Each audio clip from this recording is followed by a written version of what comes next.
She put that ass in Mass Effect. What's up, everyone? Big Dan here, and today we're going to be taking a trip down memory lane and documenting the silliest controversy surrounding the Mass Effect remaster. That's right, we're talking about Miranda's booty again and the problem with quote-unquote censorship. But before we dive in, you should know I have almost 200 Mass Effect videos on this channel, including hidden scenes, rare choices, lore videos, and guides. So if you want to see more, hit that subscribe button. Without further ado, let's dive right in. This controversy surrounding altered cutscenes in Mass Effect Legendary Edition started in February of last year, just a few days after BioWare announced the game's official release date. On February 2nd, BioWare developers Kevin Meek and Mac Walters did an interview with Metro UK, answering questions about what changes and improvements would occur in the remaster. Most of the conversation revolved around gameplay changes such as tweaks that were being made to the Mako, combat in Mass Effect 1, the character creator, and how the studio would maintain the original ending for Mass Effect 3. But one piece of this interview garnered far more attention than BioWare probably expected, and that was a quote involving changes to camera angles in two cutscenes. It changed the ending. No, if they changed the ending, that would be work. Why would they want to do that? When they can just literally re-release the game basically with no changes. Yeah. That's called capitalism and making money.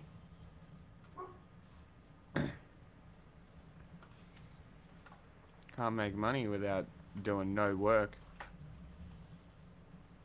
Zero R&D. They don't do work though, that's the point. Not enough.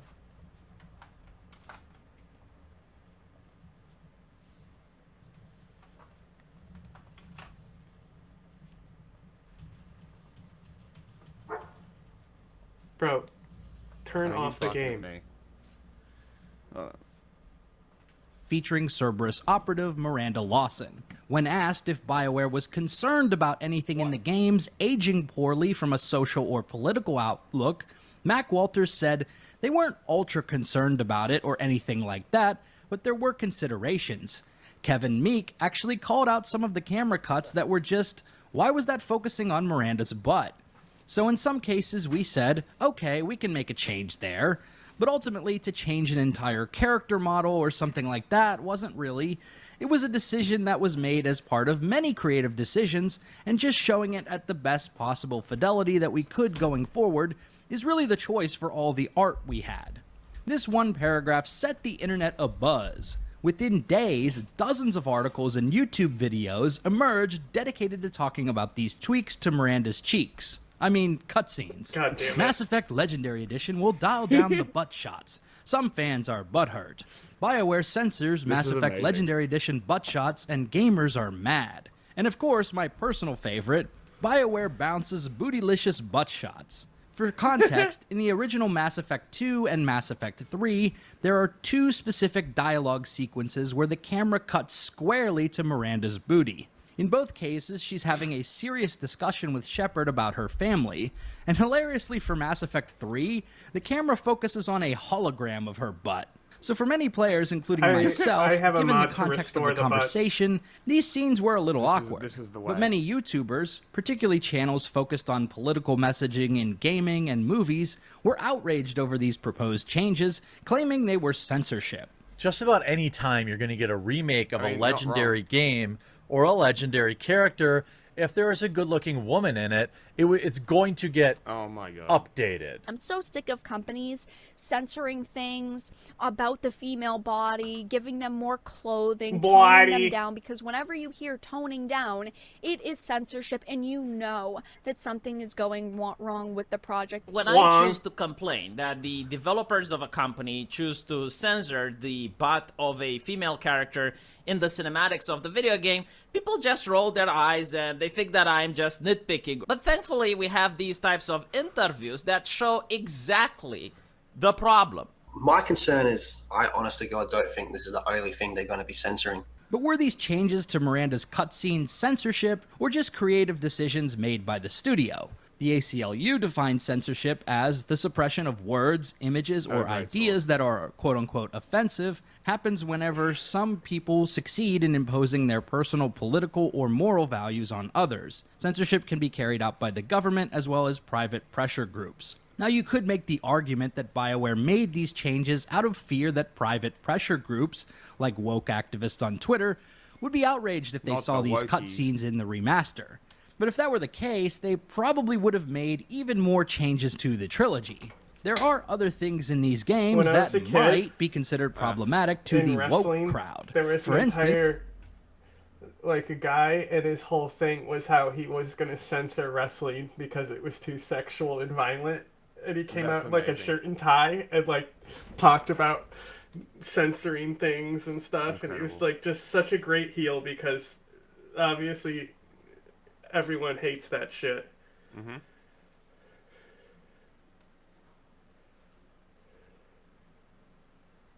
Players can create a male shepherd and physically assault a female reporter in all 3 games. I've had enough of your snide insinuations. BioWare left that in the game, and still no one gives a shit. Most of the player base finds it humorous in a slap. It's because she's a fucking journalist. And a fucking tabloid journalist at that. It's a game. Fuck her. She's not a tabloid journalist. Yes, she is. No, she's not. She's essentially the equivalent of Fox News. No, she's not.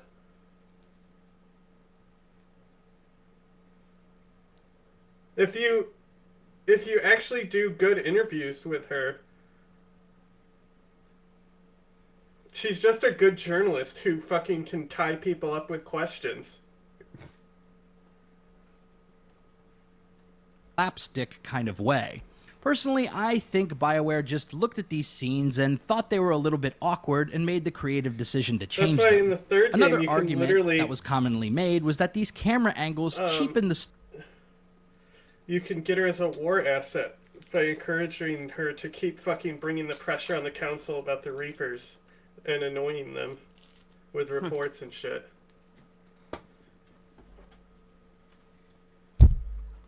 That's interesting. Story because Miranda's beauty is central to her character. You let on your ship they're talking about how they went through for the game's footage and they're going like, why is the camera focusing on her butt? They completely ignore the fact that the character is genetically designed to be like the perfect woman. So they chose to just cut some of the camera cutscenes that focused on her ass. These people have nothing to do with the original spirit that created the first Mass Effect, and especially the character Miranda. You see, Miranda is a very interesting character. Her father, which was a billionaire, created her. Yes, that's right, created her artificially using advanced genetics. Even though her body is perfect, her character is not. You think her ass is so fat she has trouble cleaning her dumpy?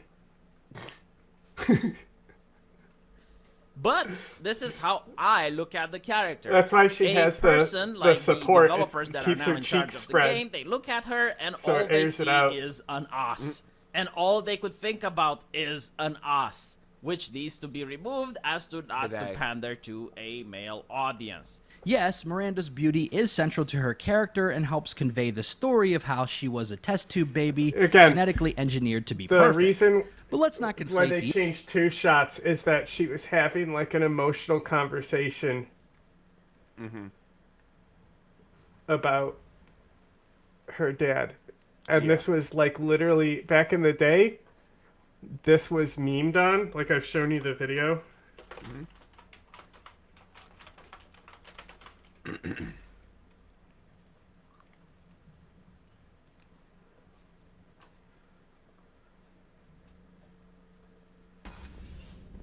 If we have time, I'd like to go to Ilium and relocate my sister's family.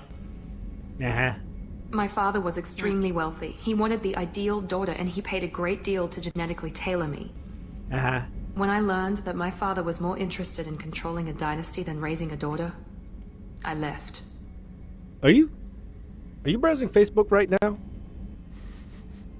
This is important. No. I mean, this is totally important. I mean, I didn't mean to make it. sound like it's not important because I mean it's important. I mean this is really important. I mean I don't. I mean if you're on Facebook, I mean that's fine. But this isn't about me. Uh-huh. I have a sister, a twin, and he's still hunting her. Yeah, I'm just couch. Cerberus has kept her safe until now. Yeah, I'm listening. She's living a normal life on Ilium, safe and hidden from my father. Uh-huh. My father. Perhaps I wouldn't mind if you admired my body. What? The only things I can take credit for are my mistakes. Yeah. Well, what was that stuff about your body? I have a sister, a twin. No. Yeah. Right. No. I mean, you have a sister, a twin. Right. I got that. I'm sorry. I wasn't? Did you say earlier that you were? There's the shot right there that they I don't like want. discussing personal matters. You are fucking crazy. Oh, thank you. You are not even listening to what I'm saying, are you? Okay, what does that even mean? I mean, are you even listening to what are you doing? It's true.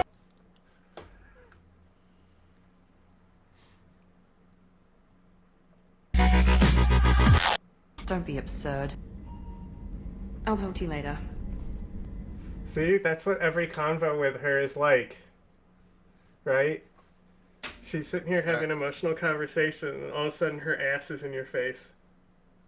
True. I do so see they why changed they took it. Out. So those, you know what they should have done? They should have just said, we moved the butt shots of this serious conversation to this conversation. So we didn't delete any butt shots, we just moved them where they would be more appropriate. Yeah, like when we gave you extra butt shots. Camera angles serve to tell that story about Miranda, or do they actually distract from or cheapen the story being told in these moments? Mr. Matty Plays had an excellent take on this. Look, I remember when I played this game for the first time ever, I was like 15 years old. Maybe that's the whole reason you didn't like her, is because there wasn't those butt shots there. It wouldn't have changed. I'm just kidding. And camera angles like this? He's too close. I need to relocate my sister's family before it's too late. You know, I think Miranda's like my favorite character in this game. It's just something about her story. It's pretty good.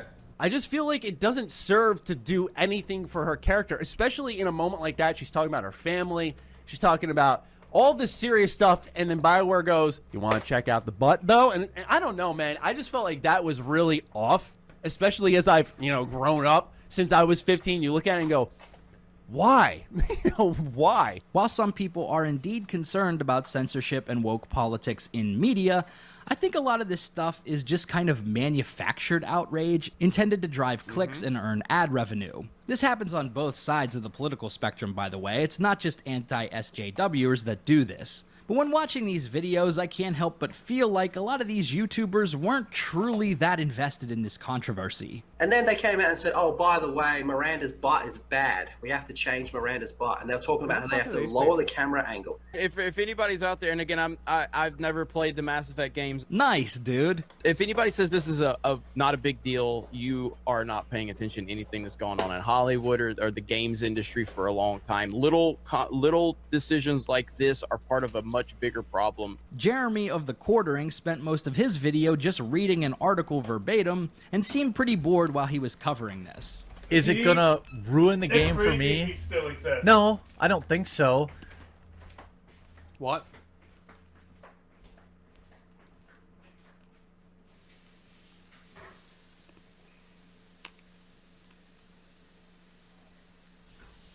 But it's enough for me to just, with a limited amount of time that I have, it just makes it an easy miss. It makes it an easy skip, I suppose. When Mass Effect Legendary Edition released on May 14th, fans could finally see how these scenes were altered. Let's compare them now. He's too close. I need to relocate my sister's family before it's too late. What do you know about your sister? He's too close. I need to relocate my sister's family before it's too late. What do you know about your sister? I heard a rumor. that my father is working on something for the elusive man. Something big. Why would your father be working with the elusive man? I heard a rumor. Maybe more, that my father is working on something for the elusive man. Man, I got an idea for a great Miranda mod. We replace her face Why would with your her father butt. be working with the elusive man? Now, if these changes bother you, fear not. There are So a whatever few the ways shot's you can supposed to cope. be her If you're face? on PC, you Yep. can download the Miranda Buttshot Restoration mods I from did. Nexus. Hilariously, the creator of this mod also made the No More Buttshots mod for the original games funny. that removed these same shots. And now he's putting them back in the remaster, a true Sigma move. If you're on console and can't mod the game, then, well, at least you have photo mode. Do with that information what you will. Eventually, the hullabaloo It's a died fucking down video as game, fans you focused freaks. on playing and enjoying It's Legendary also, Edition, like, and commentary the channels graphics moved on to other looked topics. like this on At the end of the day, original this was as well. Like, it just added more resolution. Yeah. The graphics aren't better. The resolution is just higher. Which is, like, so funny. It's so funny because, like, you know, like, anything that's shot on film is already high def. I mean, yeah. So you can restore anything on film and upscale it and stuff. But digital work, Never thought about it like that. That's you can't. Yeah, that's why they were, the spy plane guys were like upset that they were getting rid of the film in the U2. Because it didn't, like, because they did. Sometimes you would need the photograph, even though it would take longer. They replaced it with digital feeds that are live. Also, you like, that can't get video the is fidelity. talking about how. That reminds me, we gotta watch that video about the guy dodging the missiles, because you're gonna love that shit. What? I keep telling you every week, we gotta watch this video. And you have no recollection of it because you are never paying attention. Maybe it's because you describe shit with 2 words. It said the video of the guy dodging missiles. I've literally mentioned it 3 shows in a row. So put it on. I'm finding it.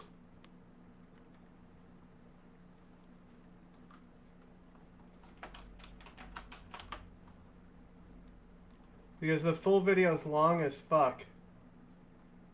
But it's only, he's only dodging missiles for like a minute of it.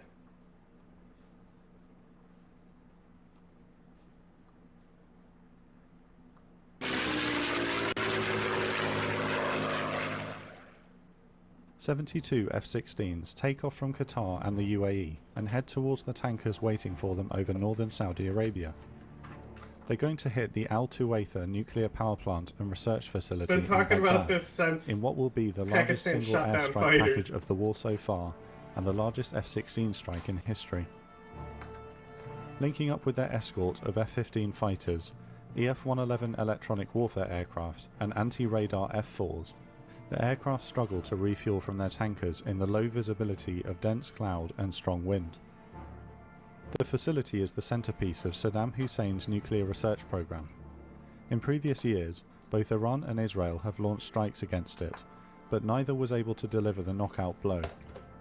In fact, they resulted in a massive increase in anti-aircraft defences in the surrounding area, SAMs, AA guns and smoke generators. It's the 3rd day of the air war of Desert Storm, and so far war planners have only launched strikes against targets in Baghdad using stealthy F-117s or unmanned cruise missiles, fearing the ferocious defences around the city. Today is an experiment to see how potent these defences really are. Heading north to Baghdad after taking on fuel, the formation becomes stretched. The last 4 F-16s are ordered back to base because they're now so far behind.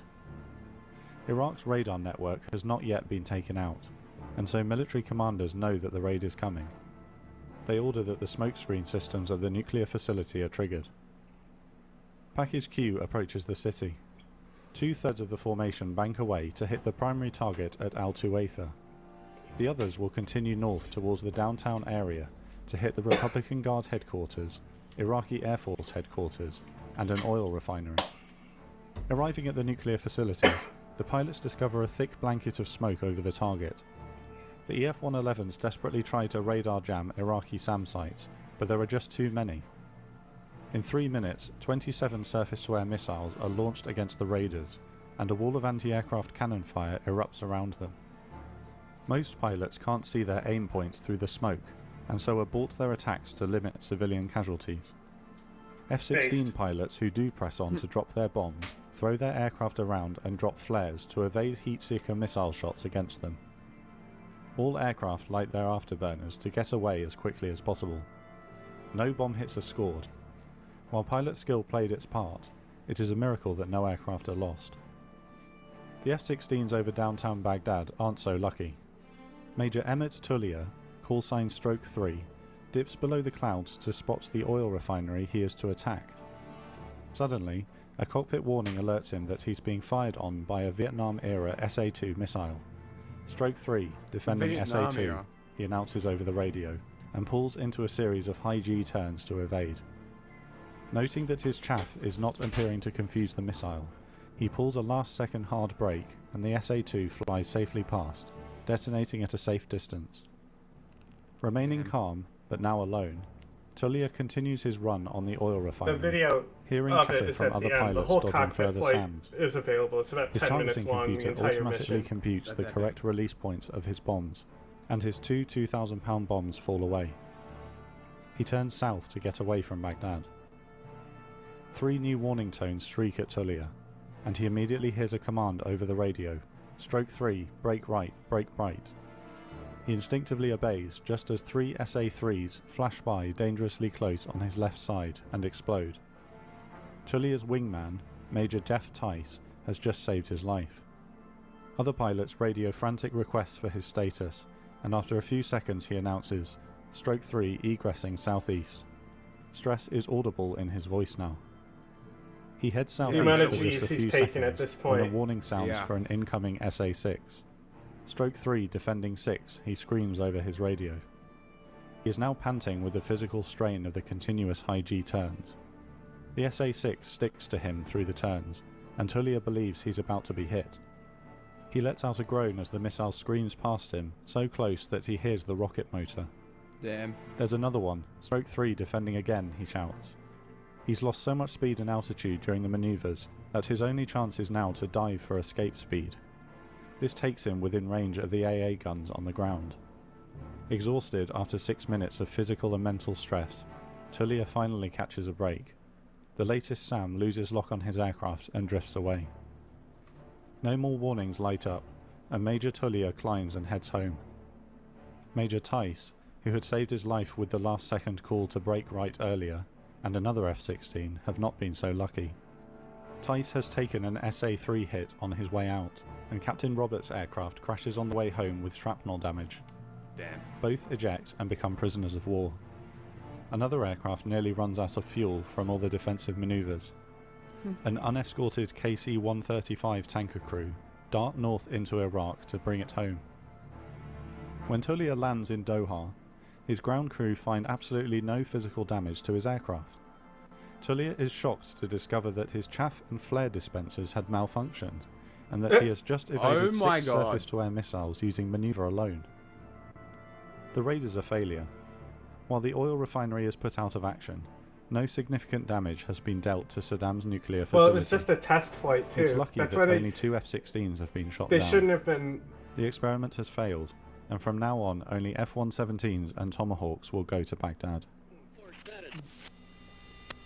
For status. You want to see the whole thing now? A little bit. Today's the 19th of January. Name is Tuye. Stroke number 3, mission number 2365. We're going to be attacking the oil refinery in the southern part of Baghdad. Right there, 266, 297.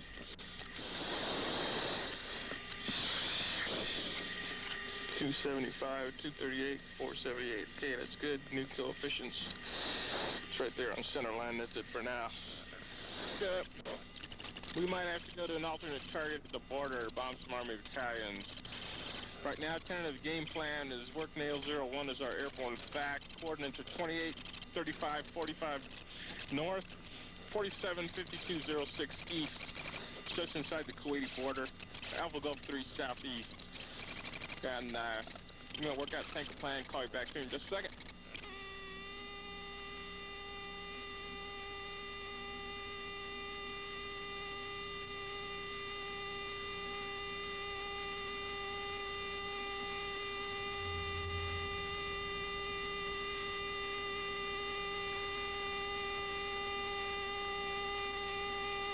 Press 833015. Plus one's got a spike. It's right 1 o'clock. Charlie 4 deviating left.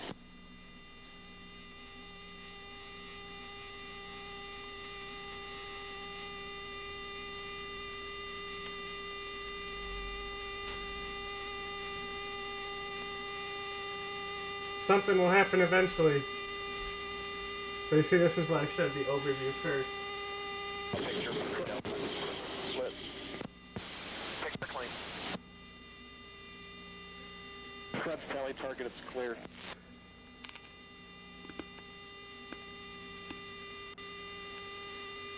Calling 1. Krebs target is not clear. Stroke looks like the target's clear. That's target is not clear. Stroke 3 visual target. That's 3 4 D2 target. Code 1's got SA-2-1. 2-1. Platform defending SA-2. Stroke 3 defending SA-2. Stroke 3, you're on your own. Flat 1 citizen. Stroke 3 spino. Stroke 3, cover with me. Has contact. Stroke 3, I'm with you too. 19020. Citizen egressing. 9020 at 27. No squad. Got 5 in. Slits 4 has those. No squads. Satisfied. Safe plan. Let's do confirm sour. Clap 4, understand, heading south. That's affirm SA-2 launch. Was clap 1 heading south. Clap 1, safe plan. Literally can't see shit. They did say it was low visibility, you know? Blind. I mean, you can see how much he's moving just by the the heads-up display. Picture slits 180. Like you don't really need to see anything to get it. You'll see a missile though. Clap 3 safe. Clap 3 spinal. Clap target up strip on the road. So he banked turn right there. Say again. Stroke. Now he's upside down, basically. Stroke 3, come on. Stroke 3, check right, break right. Stroke 3, break right. Sam right 2. Clap 4, confirm your stroke 3, break right, Sam line. I can only imagine the amount of fucking stress he was under. There's the missile. Wait, somebody got a hit. Clap 4's hit. Confirm enemy squad. Understand your hit. 4, negative bad guy squad. Negative friendly squad. Clap 7, visual left 9. Stroke 4 status. Clap 4 status. Stroke 3 egressing southeast. Stroke 3, go southeast now. Bogey, Ike, 09069. Right 2 o'clock. Okay, Sam line, stroke 8, nose 5, low. Switch, negative contact. He's honestly very impressive. Take right. Stroke 3. Yeah. Dude, he's fucking moving. Negative contact. Second one, break. I don't know how he didn't Barrel just roll. pass out right there. This is what they're trained for. Stroke 3 defending nose. Strokes flow south. See, there was There's just the another one. smoke from the missile. Stroke 8, line. Clap rapid south. Another SAM launch. Another SAM launch. Same location. Sam. I thought they had planes specifically to take out SAMs. Well, that's the thing, is they were running an experiment to see if they shouldn't have done this. Like, I'm sure the POWs weren't captured for very long, you know? No. But, like, this guy shouldn't be in this position to begin with. They were running an experiment to see if F-16s could do this.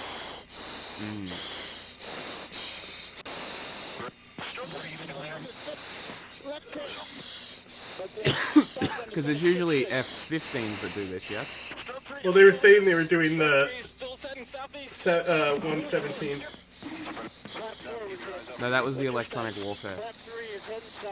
That was the they're doing aardvark for electronics, I think. The 111 was electronic. And they were saying normally they've been using the 117 Nighthawk.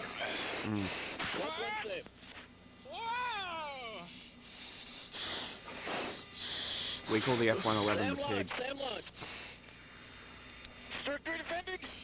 There's another one. This is crazy.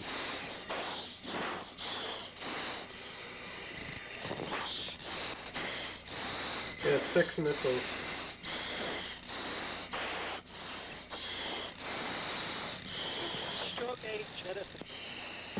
He's been under constant G's for 5 minutes. Yep.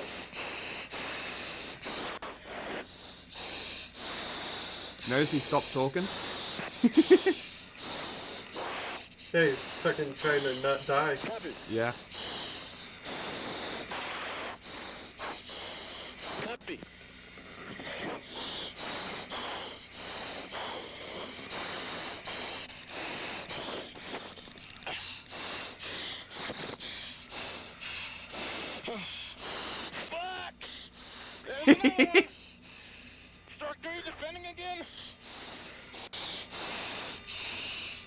If he probably couldn't have... One more and he probably would have been done. Yeah, probably. 2 definitely. That would have been the whole barrage from that fan, though. Yeah, but the other guys got hit as well, so yeah. I don't know if it was the same site. They did say same one.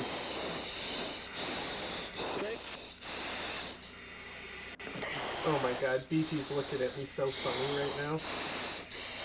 Imagine at the end of the video he's like, damn, that was fucking hectic. Beers?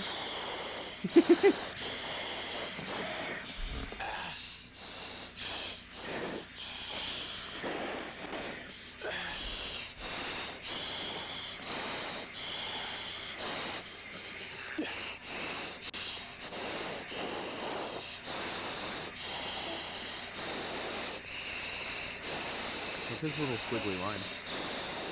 I don't know.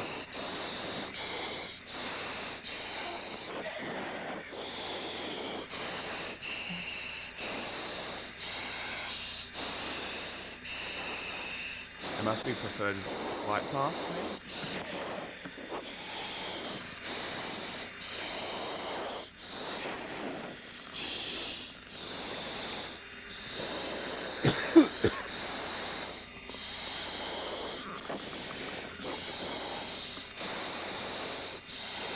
Fucking crazy.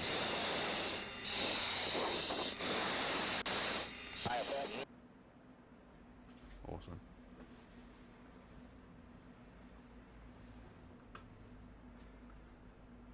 Yeah, I told you you'd love that little thing. Yeah, that was fucking cool. The Middle East and makes a bigger ass of God. himself than even I could imagine.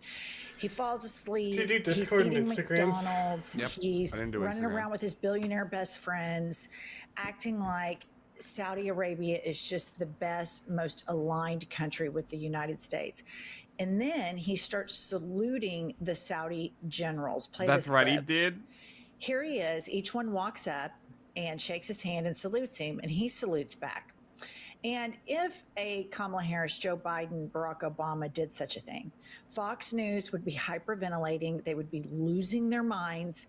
And here he is. He's just so excited, saluting everyone. And this is just American weakness. This man is so weak. It's so easy to razzle dazzle him. He falls prey to superficial flattery. I don't really think it's money, that big of a deal. Which puts all of us at risk, and it puts the world. This is what we're mad about. He can't. This is the one thing we're gonna. Hang on. He's not just Labimbos. infatuated. Are we for real right now? Out of everything he did on this Middle Eastern trip, this is the one thing you're gonna pull apart first, is that he saluted an allied nation's generals. I don't care. It is pretty funny watching Trump salute other militaries. Like, why not? You don't do that. Why not? Why would you? He's changing the system. He's being respectful. Sure. He's a nice man. Yeah, it's definitely not that he's dumb. Saudis and all their money, and how disrespectful. They probably told him, to you're not US supposed to military salute them, and he's service gonna members. go, but I wanna! He's saluting these people. He is gross. He is an embarrassment. He's he is gross. in every way. And He's so it's gross really for important to saluting remember generals. That But MBS, come on. the Crown Prince of Saudi Arabia, is a murderous dictator. This is not a country. Hey, guess who that else is a has the murderous same dictator? values that Western democracies have. This shit, bro. Women are treated terribly. Saudi Arabia. Furthermore, When have you heard them specifically cite shit like how they used American weapons to blow people up? And we were like, good. Let us get the data. Let us know how good they massacred those people. Cool country we are. Seriously, who do you think fucking has killed more people? America or Saudi Arabia? Oh wow, they cut a guy apart in a fucking consulate. Oh my goodness. Like, the bar is so low. Like, Saudi Arabia, yeah, it's a fucking not a nice place, you know, government-wise. You know, if you're wealthy, everywhere's nice.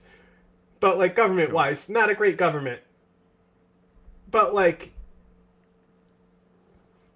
who cares? Like, Khashoggi was forever ago. Nobody gives a fuck anymore. And it was funny that Biden's admin was always getting in fights with MBS. He's probably so happy Trump's around now. Probably. He and his mates get to give him hundreds of millions of dollars. Yeah, they know he's so corrupt and they can just buy him. Exactly. But that's the thing. They love it. The Gulf monarchs are oligarchs. You know the meme about Trump where he buys the ladies' kids? Sure. It's a joke video. Sure. Have you seen that? Yes, I think I've seen it, yes. Where he's like, I want your car, I'm buying it. Oh, just let me get my kids. He's like, wait, there's no time for that, I'll buy them too. Yeah. Like, that's literally how they work. That's funny. And wherever they're saluting and palling around with the people who order this, not to mention that Saudi Arabia is all over the 9/11 reports. These people know exactly what they're doing. They have the same psychological profile that Vladimir Putin has, which an armchair psychologist. Oh my god, I hate you so much. Oh my god. I hate when these people, like, they can say such base things about Bernie Sanders and healthcare, and then they try to touch foreign policy. Like, I am not a Saudi Arabia defender, and I'm telling you to shut the fuck up. You know what I mean? Like, it's so fucking ridiculous, the shit that, like, some of these people will say. When you hear me criticize Saudi Arabia, I'm criticizing much different things, very niche things, you know, that nobody gives a fuck about because they can just keep going, hey, they cut up that journalist. True. It's over. They didn't get caught. Moving on. What are they doing now? Bad shit. We could figure out. All you have to do is tell Trump he's strong, he's attractive, he's athletic, he's good at golf, and then he'll do whatever you want. Throw in a plane for good measure. He's all yours. Here he is heaping praise on the man that murdered, dismembered, turned his body into acid, and poured it down the drain. Here is the President of the United States heaping praise on a murderous dictator. We have great partners in the world, but we have I watched this no whole speech. stronger, It was amazing. nobody like the gentleman that's right before me. He's your greatest representative. Okay, I'm going to stop it right there. Two things. Number one, Trump he's slurring. Yeah. I don't think he's. I can't tell because you did your silly voice thing on him. About Joe Biden, this is 10,000 times worse. He doesn't even seem to know who our allies are. Constantly is misidentifying people, telling this guy how great he is. That is not American strength. But most importantly, in that video, is Elon Musk. Elon Musk, who says he's stepping back from government, which was all bullshit because he is just parked right in there and he's sitting right in the camera shot, letting everybody know, I still control this stuff. I'm still in this. And there he is applauding as the President of the United States heaps praise on a murderous human rights violator, MBS. Oh my God. The thing about Donald Trump is he is How so could he? weak. He is so insecure and pathetic, and he admires and covets wealth so much. So regardless of the human rights violation, Trump admires MBS. He admires all that money. And Elon Musk wants the world to know, I still hold the leash on this man. And of course, he's over there schlepping for his company for personal gain. It is so gross. This has nothing to do with America, but enriching the Trumps and enriching Musk. It is absolutely corruption gone haywire. And next up, we have Trump telling MBS that America is the hottest country in the world, with the exception, of course, to Saudi Arabia. This is nauseating, but it's important to point out this is not what American people. Yeah, that was funny. Is he was constantly talking about how great Saudi Arabia was, because he knows it gets applause. It was pretty funny. Apparently Zionism is now saying 9/11 happened for the same reason that October 7th did. I mean, there was more reasons for October 7th. Sure, but similar motivations in, like, to get the provocation of the fascist state to invade. Like, that's the entire goal. The entire goal was the brutality. You would think that Hamas would have looked at Al-Qaeda saying, we bit off more than we could chew with this. Yeah, you would think, wouldn't you? Literal quote from Al-Qaeda. And it's even funny because I'm like, I just send them our video. I'm like, you're a fucking idiot. If you actually want to know, watch this. Presidents do. They are continually trying to normalize us aligning with the dictators in the world. And when all the dictators in the world line up, it always ends in war. This is dangerous. This is breathtakingly foolish. And this is American weakness. Do not think that you can just ignore Trump and the stuff that he's doing. This is dangerous for all of us. Play the clip. We are rocking. The United States is the hottest country, with the exception of your country, I have to say, right? I'm not going to take that on. No, Mohammed, I'm not going to take that on. Wouldn't that be a terrible thing if I made that full statement? But I will not do it. You're hotter. That's my favorite part, is when he says that. Wouldn't it be funny if I said that full statement? Oh, God. This man is demented. It's clear that he is in cognitive decline. Saudi Arabia is better than America, I meant to say. Compromised. Very impressed by people that just have wealth. And it doesn't matter how they get it. It doesn't matter if they're good people on the inside. Funny. It doesn't matter if they kill journalists. It doesn't matter if they kill people that dissent. It doesn't matter if they subjugate women. It doesn't matter if they don't stand for equality. Those are not prerequisites for Trump. A prerequisite to be around Trump is to be a criminal, is to break the rules, is to game the system. Kiss his because ass. it makes him feel normal. It makes him feel like less of a piece of shit. That's why he lost his mind so much around the president of Ukraine, Zelensky, because Zelensky has conviction. He stands up for something. He stands up for Western democracy. Oh my and God. Trump wants to align with the dictators time and time again. But this is an historical play. Zelensky is literally just a dude who was president when a fascist invaded. Can we not? Like, can we not thrust people onto a fucking pedestal that they'll never be able to live up to? Please? Can we not do this? That would be fantastic. For people who study history, this is what authoritarians do. They start to align. And he's normalizing this alliance now. And I read an article the other day that a lot of evangelicals, the base of Trump's MAGA movement, they believe they're able to see these gifts, the plane and all of the stuff that the Saudis are doing as a blessing from God. So there's a whole nother echo chamber that people are in right now as you guys are watching us. The deep MAGA base is hearing, do you see how God has blessed Trump with this airplane? Do you see how God is blessing Trump and opening up all of these relationships? That's how they spin it. They weaponize the religion that is weaponized on all the marginalized Americans. They weaponize it on their own base and manipulate them.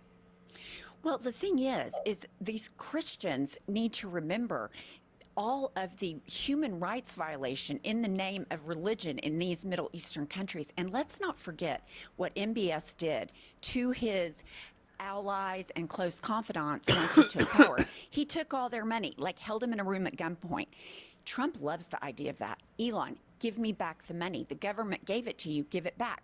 Jeff Bezos, Mark Zuckerberg, these people need to be on high alert because he wants to have more money than anyone else. And to sit around and say that God has blessed Trump with this plane, not only is it intellectually dishonest, is it bankrupt of ethics and morals, it is stomach turning that these people run around and make excuses for this corrupt, immoral man.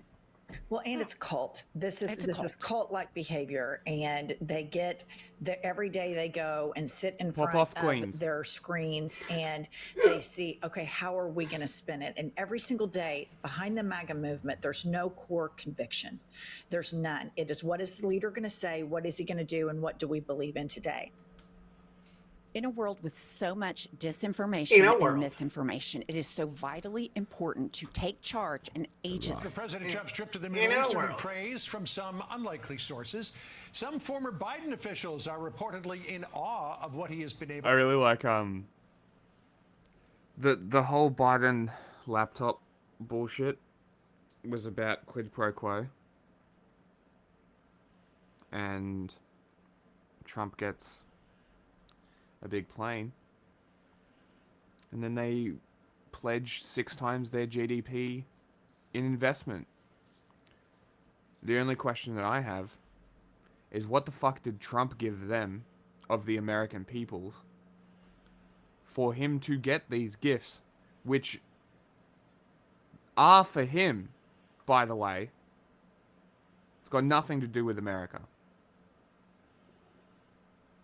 To get done so far. Let's bring in T.W. Riggi, the former press secretary for the National Republican Senatorial Campaign Committee, and Megan Hayes, former director of message planning and sometimes Easter Bunny for the Biden White House. So here's what some ex-Biden officials have been saying about this trip, according to Axios. Biden officials awed by Trump's rule-breaking Middle East moves. Biden administration veterans raised questions about Trump's motivations, but grudgingly saluted his bold. No.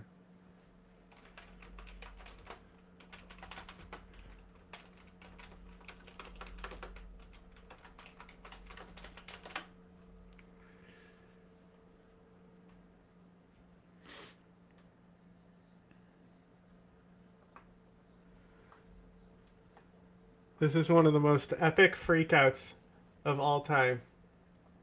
You're gonna love this shit. You ready?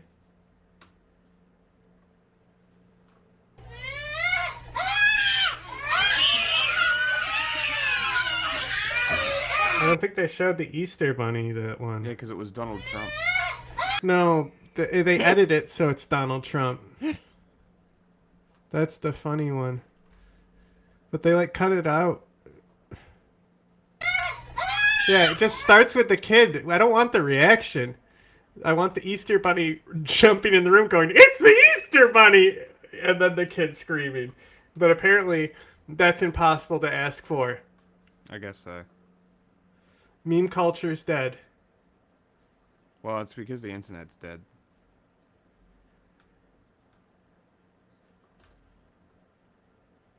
That's what I would blame.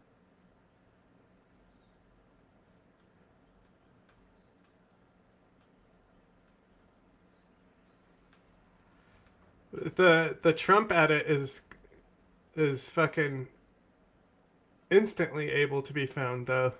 Of course it is.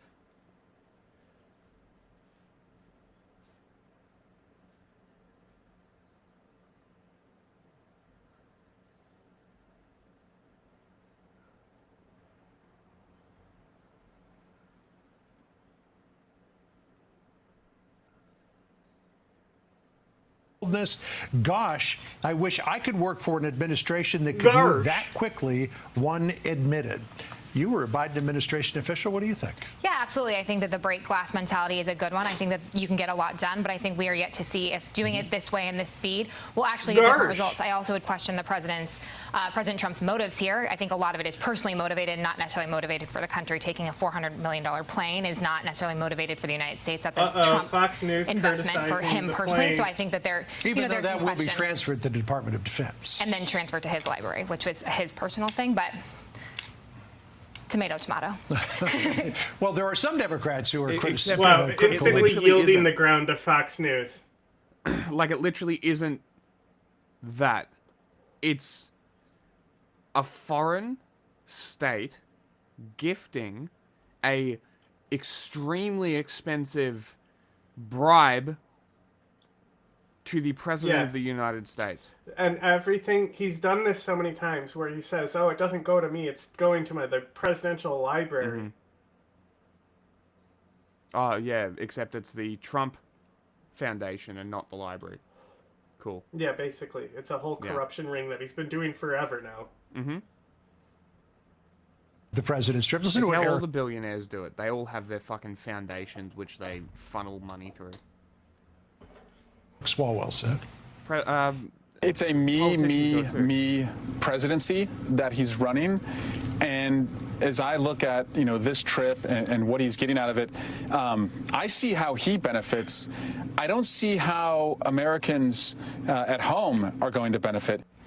I mean, it's a little bit of what Megan was saying there, but I'm also reminded of that old saying that, you will never be criticized by somebody who's doing more than you. You will only be criticized by people who are doing less than you. That's absolutely true. What people are seeing is not just me. They're seeing trillions of dollars announced in new investments. You have peace deals being brokered in Iran, in other parts of the Middle East. We've heard talks of the Abraham Accords extending. Those are actual, real, tangible victories that will in the lead to a more speech, and in the peaceful middle of the Middle speech East was and more like, you're going to accept those, right? Right, MBS, you're going to accept those Abraham Accords? We'll talk later. That's literally what he did. It's so open. He doesn't give a shit. Why would he? Everything he does is legal. And they were like, this is the first time he's been back to the Middle East, and I was like, since he used him as a billboard! They said the year. But my brain is just can't get over that billboard moment. Yeah.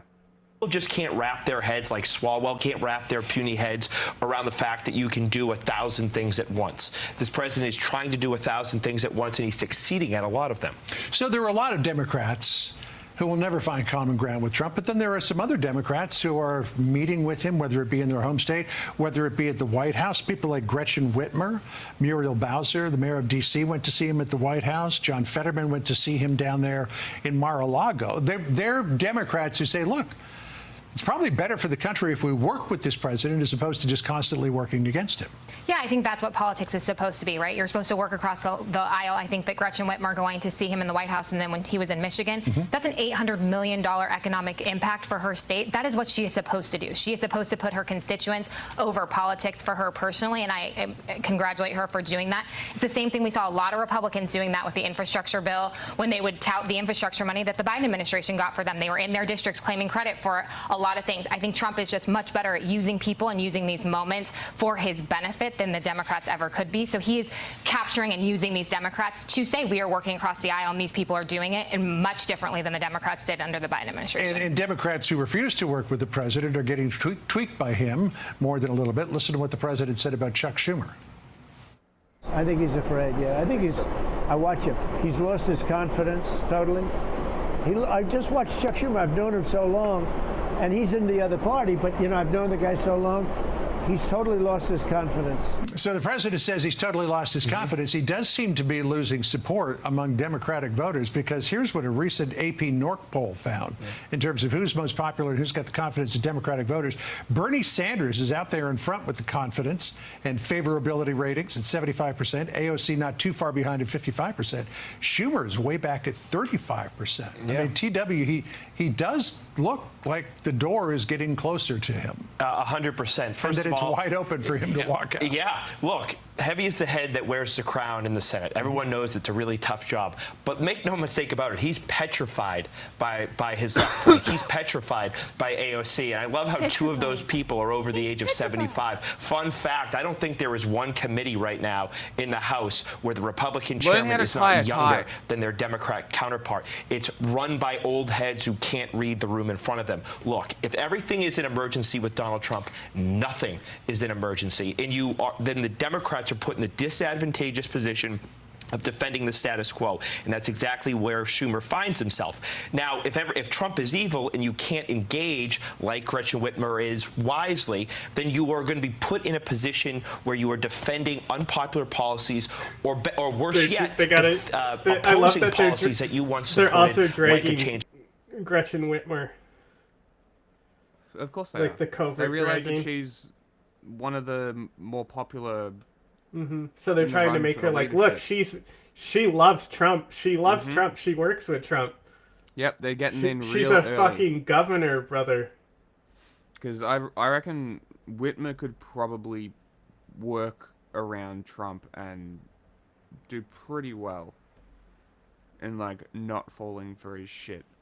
But Well, that's the whole controversy that they're bringing up, is her at the White House. In tariff and trade policy. Right. Do you want to get one more word in here before you get a bruise on your forehead? the table. I mean, we've talked about this a lot at this table. I think that a lot of these members who are older, it's time to see a new generation of leadership, and I think that they need to recognize that, and that's probably a lot of where their unfavorability is coming from. Is it Jasmine Crockett? Is it Ilhan Omar? on this whole topic? No, on the old fucks in the positions of power, actually. It's funny, you would think that they would be the ones that are the geriatrics. But Republicans, you can't, like, they have a limit on how long you can hold a committee on their party. So, like... What do you mean? Well... Hold a committee? What do you mean? Yeah, so the Democrats just sit on committees forever.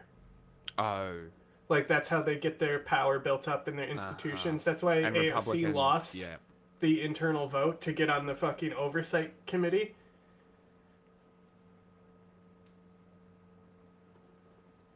You know, Republicans are constant. That's why it's not a huge surprise that the speaker nonsense was able to happen. Because their institutions have already been built up where they will just remove people they don't like. Yeah, okay. And that's why the fact that you even have someone like AOC able to get in is only because they're not using the system where they just remove people they don't like. The Democratic Party might be even worse with the Republican way that they do things. But I do think it's better. Yeah, okay. Even though, you know, look how fucking long, what's the turtle's name? McConnell. Just because he's in a state where he can't lose.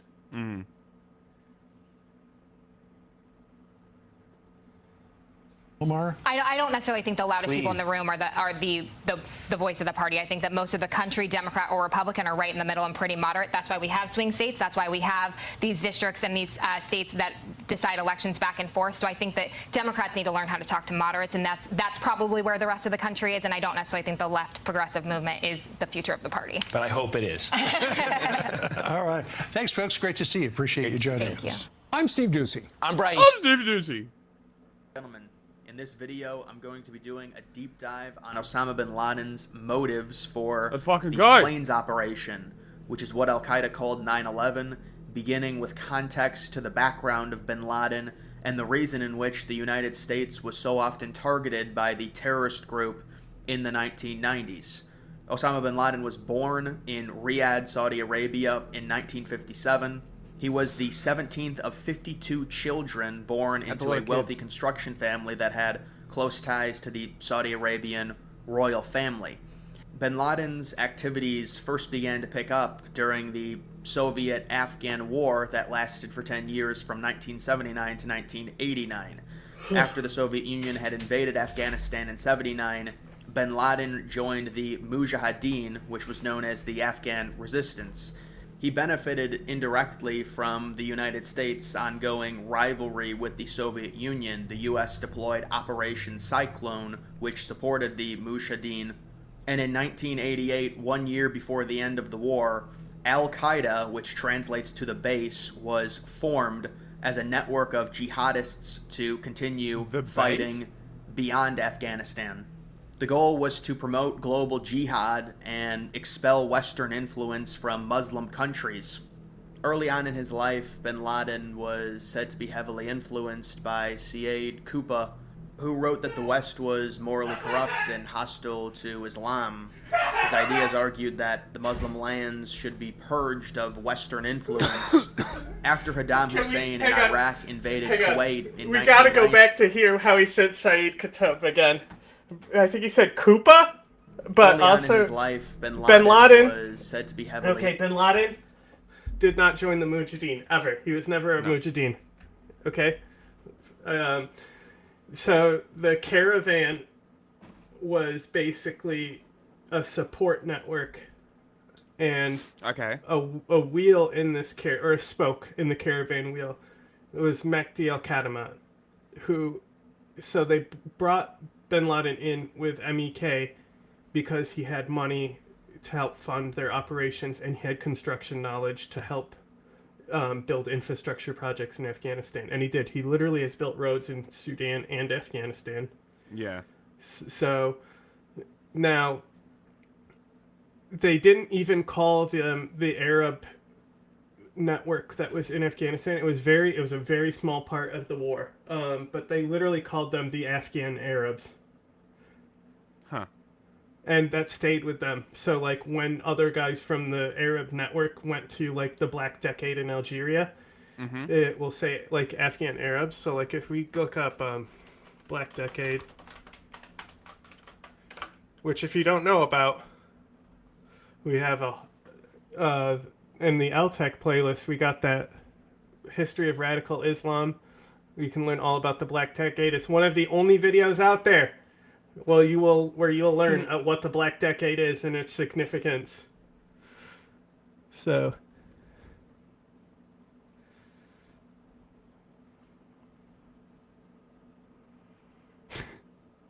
Salafist group for preaching in combat. That's such a funny abbreviation.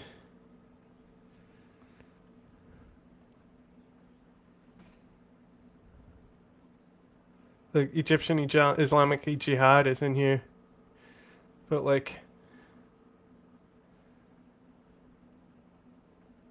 there's I'm looking for the specific Afghans that came here. Not just Al-Qaeda.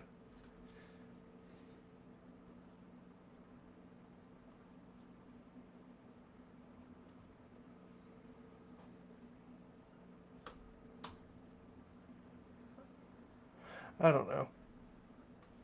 Hatab. Anyway. Let's hear him say Syed Koopa, or how did he fucking say his name? That shit was fucking hilarious.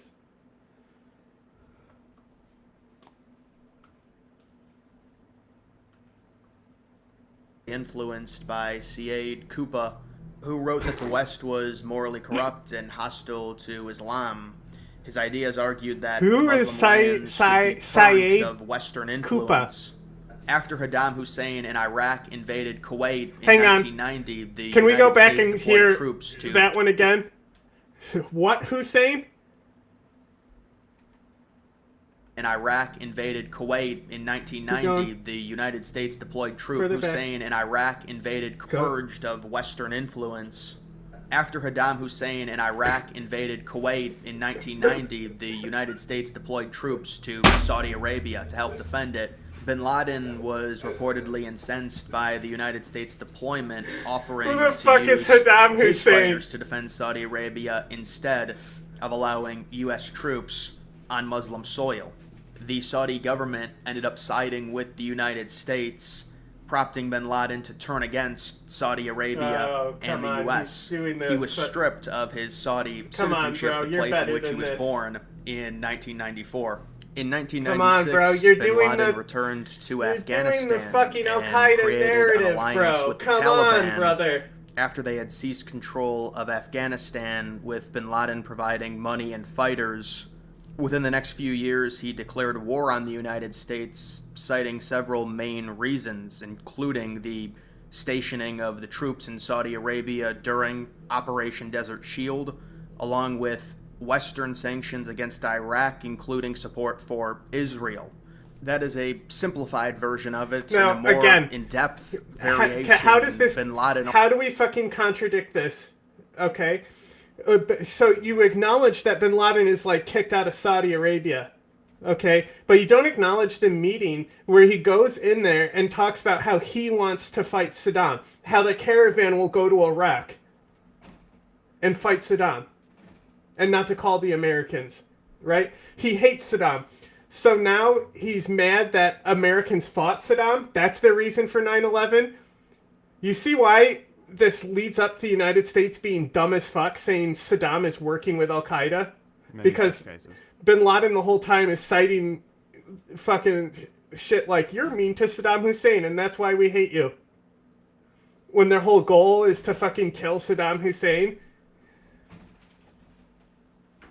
Come on, bro. You're bad. This guy, honestly, disappointed in him. He did that whole iceberg, but he still doesn't understand the actual motivations of Al-Qaeda. I really thought this video was going to be a little better. Like, I think he was just going to be like, this is what bin Laden said his motivations were. But he's kind of like pointed it out as being like, this is what's actual fact. Ignoring like the 6 letters and shit like that. So like the most important piece of intelligence for 9/11 is the 6 letters. 1982 Lebanon invasion, which the United States backed. It was the Israeli forces, along with the U.S. Sixth Fleet support, bombing Lebanon in 1982. He objected the United States' support for Israel's actions, specifically in regards to Palestine and Lebanon, framing the United States backing as an American-Israeli coalition. Believe it or not, bin Laden was not the main mastermind behind September 11th and the planes operation.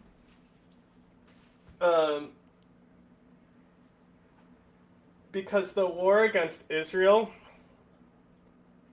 like, through his whole upbringing, is led by Syria and Egypt, 2 regimes that they wanted to destroy. So because Syria and Egypt are the pro-Palestine groups, bin Laden doesn't really see friendly eye-to-eye relations with the Palestinians or Hamas for this region. Because even though, like, Al-Qaeda is one of the few groups that isn't Muslim Brotherhood, you know? Like, the Taliban still are, but Al-Qaeda didn't come from that. They're literally an organic group.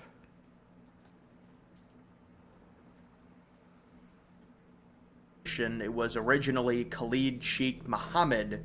The original idea predates 9/11 by at least a decade, with Mohammed being... Yeah? Yeah. Interesting. Being born in Kuwait in 1964, his ethnicity was considered Pakistani. He was also the uncle of Ramzi Youssef, who... They're nationalist first, Islamist second. So they would probably have issues with Hamas as well. Yeah. I mean, they never touched Israel for a reason. Yeah, because ISIS was Jewish. Duh. No, I mean, there's no point to. Because, like, Israel's already tied down with Palestine. Yeah, don't tell. They don't have the power Hamas to. lovers Israel that. didn't have the power to destabilize the Middle East like America does.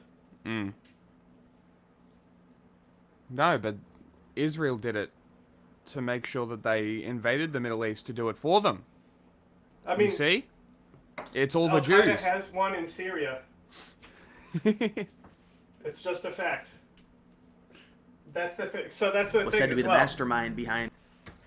The Al-Qaeda doctrine, management of savagery, like one of the things that we criticize, not we, but you know, and I've read people who do analysis of it and stuff. So one of the things that's criticized in there is it doesn't actually have like how they're going to earn the trust of the people. Yeah. Like you're going to destroy and be responsible for destroying and destabilizing the country. How are you going to then turn it around? So the management of savagery, it kind of has a cliffhanger ending. Like they didn't have an end game plan because they're like a fucking doomsday cult, you know? They're like, first we'll topple them and then we'll get power. And then it's like, okay, but how are you going to get power after you topple them? Through jihad. Get back over here. You get out of the kitchen.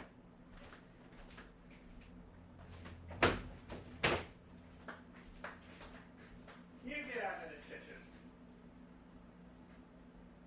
In the 1993 World Trade Center bombing, which was a plot to explode a bomb underneath the North Twin Tower in the hopes of destabilizing the tower and toppling it onto the South Tower. Okay. Muhammad did have ties So to anyway, the country of Qatar, living there because in the mid-1990s. Al-Qaeda's game plan really didn't have an end chapter to it. When you get past that plan, you kind of get to do whatever you want, I guess. Because I know Al-Qaeda isn't mad that he's in power, even though he killed guys loyal to Al-Qaeda.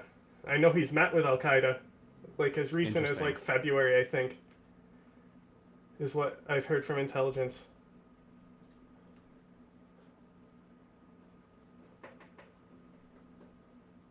Working as an engineer, U.S. intelligence was tracking him in '96, and just before his arrest, he mysteriously disappeared. The speculation is that a senior Qatari official tipped him off, allowing him to escape and thus complete September 11th. I've heard that he was Muhammad arrested was also and involved they in cut him loose. Operation Bojangles, which was a failed... Hey.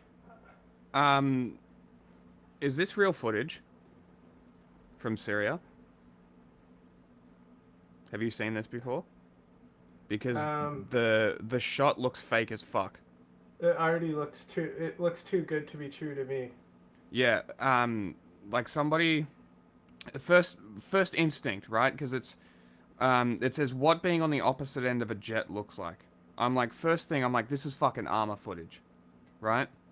Someone posted the video, which is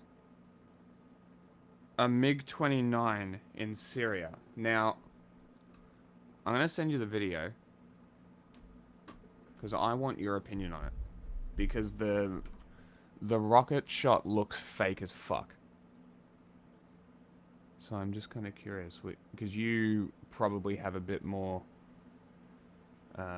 It's pretty hard to film experience spotting.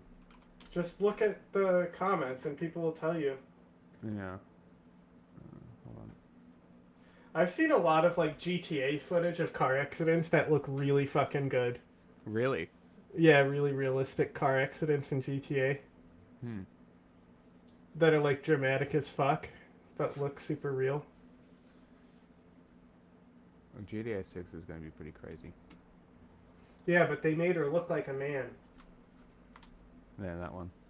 Put it on stream. Yeah, post it in the chat. Okay, I will post it in chat. I will chuck it on stream.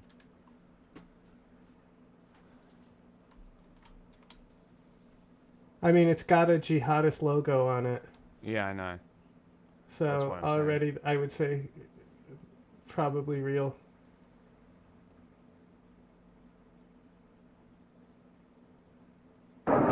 Yeah, this is real.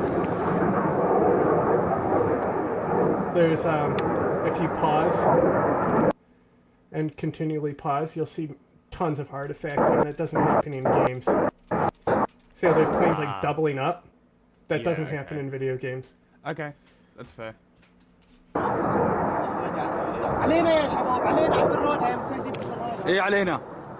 It's just weird that they would be posting Syria footage while so like the jihadists will buy the footage and post it. Ah, interesting. Yeah. Yes, I believe you are correct.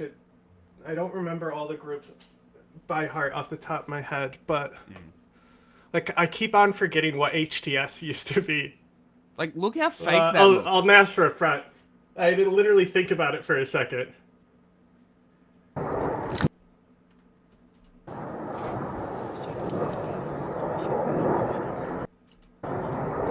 Does that not look fake as fuck?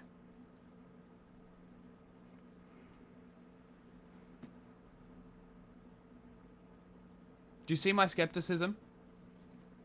I mean, the missile's out ahead. It looks fake as fuck. I mean, when was this posted? 8 years ago? Yeah, there wasn't ARMA footage 8 years ago.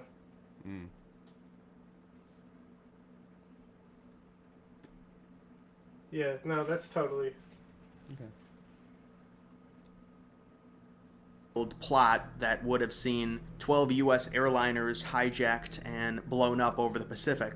The original details on the September 11th plot came to light in 1996 when Mohammed proposed a, quote, new version for Bojangles to Osama bin Laden, using the hijacked planes as weapons. Bin Laden ended up approving the plan in 1999, and Al-Qaeda began planning the attacks with Mohammed as the chief operational planner. It is true that Osama bin Laden himself did not expect either of the Twin Towers to collapse, saying that he believed only the upper floors would be damaged where the plane struck, not a total structural failure. The original plan, the plane's operation, included up to 10 hijacked planes, including potential targets of nuclear power plants, the Capitol building, which may or may not have still been targeted by Flight 93, along with the CIA and FBI headquarters, which was also targeted in the original Bojangles plot. Bin Laden opted for only 4 hijacked planes, saying that 10 was far too ambitious. There is also speculation that there might have been a 5th hijacker group that never completed their mission. Bin Laden did originally deny responsibility in the following weeks after 9/11. He denied involvement, possibly to protect himself and the Taliban from U.S. retaliation, but in 2004, he did say in a quote that we decided to destroy the towers in America as a punishment. Bin Laden personally had a big say in not just the pilot hijackers, but also the muscle hijackers in terms of the selection. 19 total hijackers, including 15 from Saudi Arabia. 3 of the pilot hijackers. The most interesting thing about Al-Qaeda is really that it is a cult, right? And you know, like with cults, the further up in the cult, the more truth you know. Yeah. Like if you talk to the lower level Al-Qaeda guys, they'll fucking parrot all the shit that they're putting out to America. Yeah. You know, like a lot of those guys, like the other hijackers, probably, you know, like they probably didn't know they were gonna die. Isn't that like a commonly said thing that they never really knew? And that's what Bin Laden said. So Atta knew. That guy on the right there, he's the like big 9/11 hijacker. He was also in the Hamburg cell, so he was well known. Really? He should have never been able to get on the plane. That's have even wild been in this that country. He was able to get on the plane. It's wild he was even in the country. It's Alex Station's fault. He and Jair were recruited out of Hamburg, Germany as part of the Hamburg Cell. They traveled to Afghanistan to personally meet bin Laden in 2000, where they received initial training before journeying to the United States to get flight lessons. Bin Laden personally assigned Mohammed Atta as the leader of the mission, telling him that it's a martyrdom mission. It has also been said that private Saudi citizens and government-connected individuals this is not helped correct either. assist the Atta was likely unaware of the other hijackers. The other planes? Yeah. I don't know how... Atta was not the leader. He was the leader of the first plane to hit the tower. Hijackers in the United States, specifically in regards to what is called the San Diego case, where two of the muscle hijackers that were first admitted into the United States in January of 2000 received significant help in terms of funds from Saudi-connected individuals, included a Saudi nationalist living in San Diego who greeted the two hijackers upon their arrival. Saudi Arabia's connection to 9/11 is of significant complex, considering they stripped bin Laden, who was originally born in their capital, of his citizenship 7 years prior to September 11th, but you also have the stories of the declassification within the Biden administration and the surveillance of U.S. historical landmarks in the years leading up to September 11th. Research graph? Okay, so as you know, you hear this all the time. Two guys were known, right? So these two guys were monitored. All nodes with one-step direct link with original suspects. Right, so like, here's Atta here. These are the coal bombing suspects up here. Okay. This is the 9/11 plot. Okay. Mohammed Atta, he does have a lot of connections, so he might have known a lot more. Because he's connected to this guy here. And then this guy here. Yeah. So these other associates who weren't part of the hijackers, he was connected to, but he knew... These three guys knew each other right here. And they were probably the flight leaders, I imagine? Probably. I'd have to check. I just know Atta is one of them. Yeah. I was correct. Notice me. There are some...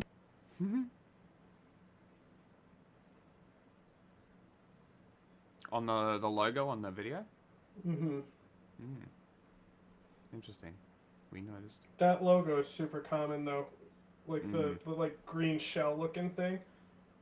Like I still think a group uses it today. Yeah.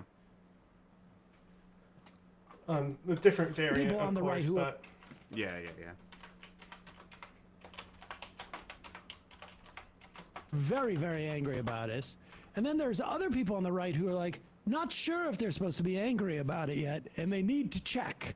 Here is Caitlin Collins interviewing Representative Rich McCormick, Republican from Georgia. As we're waiting for the president to arrive here in Riyadh, on what we mentioned at the top of the show and that CNN confirmed yesterday, this major gift that the United States is going to be accepting from Qatar, a free luxury jet, is that something that you personally are comfortable with? It's just kind of something that new came up. I haven't really evaluated a historical concept. I know there's a bigger gift than I think than we've ever gotten before, but I'm sure that we'll run it through the legal course to make sure that it's not going to be something nefarious. Each country is going to try to woo us in different ways. I think this is just... Oh, pardon. I love this. Like, wait a second. We're going to run it through the legal course and see if it's not nefarious, and each country is going to try and woo us. I mean, I don't feel that wooed by it.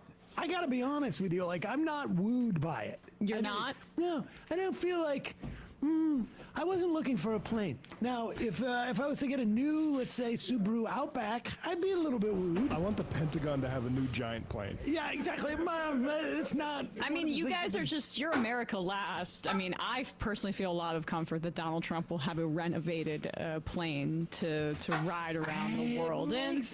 I sleep better at night. I guess if, you run into some, like... You know what my favorite part is? He's a criminal, like an actual convicted criminal, felon. Most countries don't allow them in, but they're allowing him in. How interesting. Canadian or something like that, and you're like, have you seen our plane? It looks so much better than yours. I don't know. I'm not sure if it's wooing us, but go ahead. Bigger gift than I think than we've ever gotten before, but I'm sure that we'll run it through the legal course to make sure that it's not going to be something nefarious. Isn't Lula in Brazil still, or did his charges get dropped? I don't know. Each country is going to try to woo us in different ways. I think this is just an offer of friendship. Also, but I'm sure it'll have to be Saudi legal if we're gonna accept Arabia. it. Oh, okay. Idi Amin died It will have to be legal if we're going to accept it. There was a kid's joke I remember that there were two kids out on the playground, and they were like, I don't know, like in 5th grade or 4th grade or something like that, 3rd grade, back before, kids that age had phones and whatnot. And one kid says to the other one, hey, do you know what time it is? And the kid says, well, I know it's not 5 o'clock. And the kid says, how do you know that? And he goes, because I'm supposed to be home by 5 o'clock. It's That's how we're gonna find out if it's legal or not. Right. Well, I mean, if he accepts it, it's probably legal. So I'm not that worried. We're all getting wooed. Right. Legal if we're going to accept it. $1 million plane from It's got to be legal if we're going to accept You it. just heard in his first term, he accused All right, him we don't need any more. Meanwhile, you have Donald Trump saying that this is a valuable gift for us. The Defense Department, all of us, we're all getting this luxury All of us, plane. Ivanka. If they don't give him this plane, this is what we're going to hear forever now, is how the Democrats took his plane away. While the Republicans held a majority, the Democrats took his plane away. That would be very funny.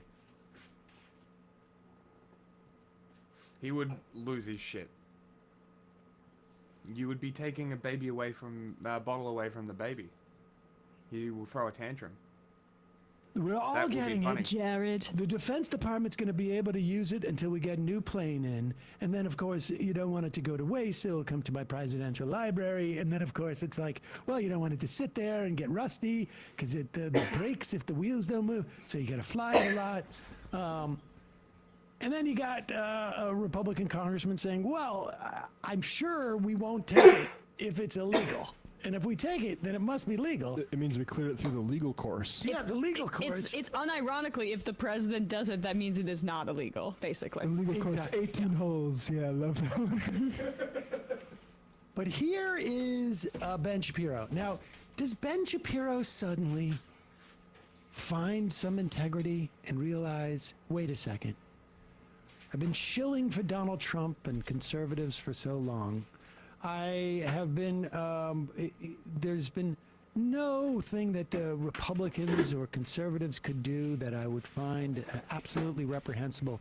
Unless, of course, it is in some way possibly linked to supporting the end of the killing and starving and bombing of Palestinians in Gaza. Then all of a sudden, Ben Shapiro finds bribery a little distasteful? A little bit distasteful. That the Trump administration is now preparing to accept a super luxury Boeing 747-8 jumbo jet from the royal family of Qatar. It is a $400 million gift available for use by President Trump as new Air Force One until shortly before he leaves office, at which time, according to the deal, the plane doesn't stay with the United States government. It then moves to the Trump Presidential Library Foundation. According to ABC News, the gift had been expected to be announced when President Trump was on his visit to Qatar. A senior White House official said it's not going to happen in Qatar anymore, presumably thanks to social media blowback. President Trump put out a statement on Truth Social about the blowback, saying, so the fact that the Defense Department is getting a gift free of charge of a 747 aircraft to replace the 40-year-old Air Force One temporarily in a very public and transparent transaction so bothers the crooked Democrats, they insist we pay top dollar for the plane. Anybody can do that. The Dems are world-class losers. MAGA. So, again, the arrangement itself is, shall we say, I believe the technical term, the legal term, is skeezy.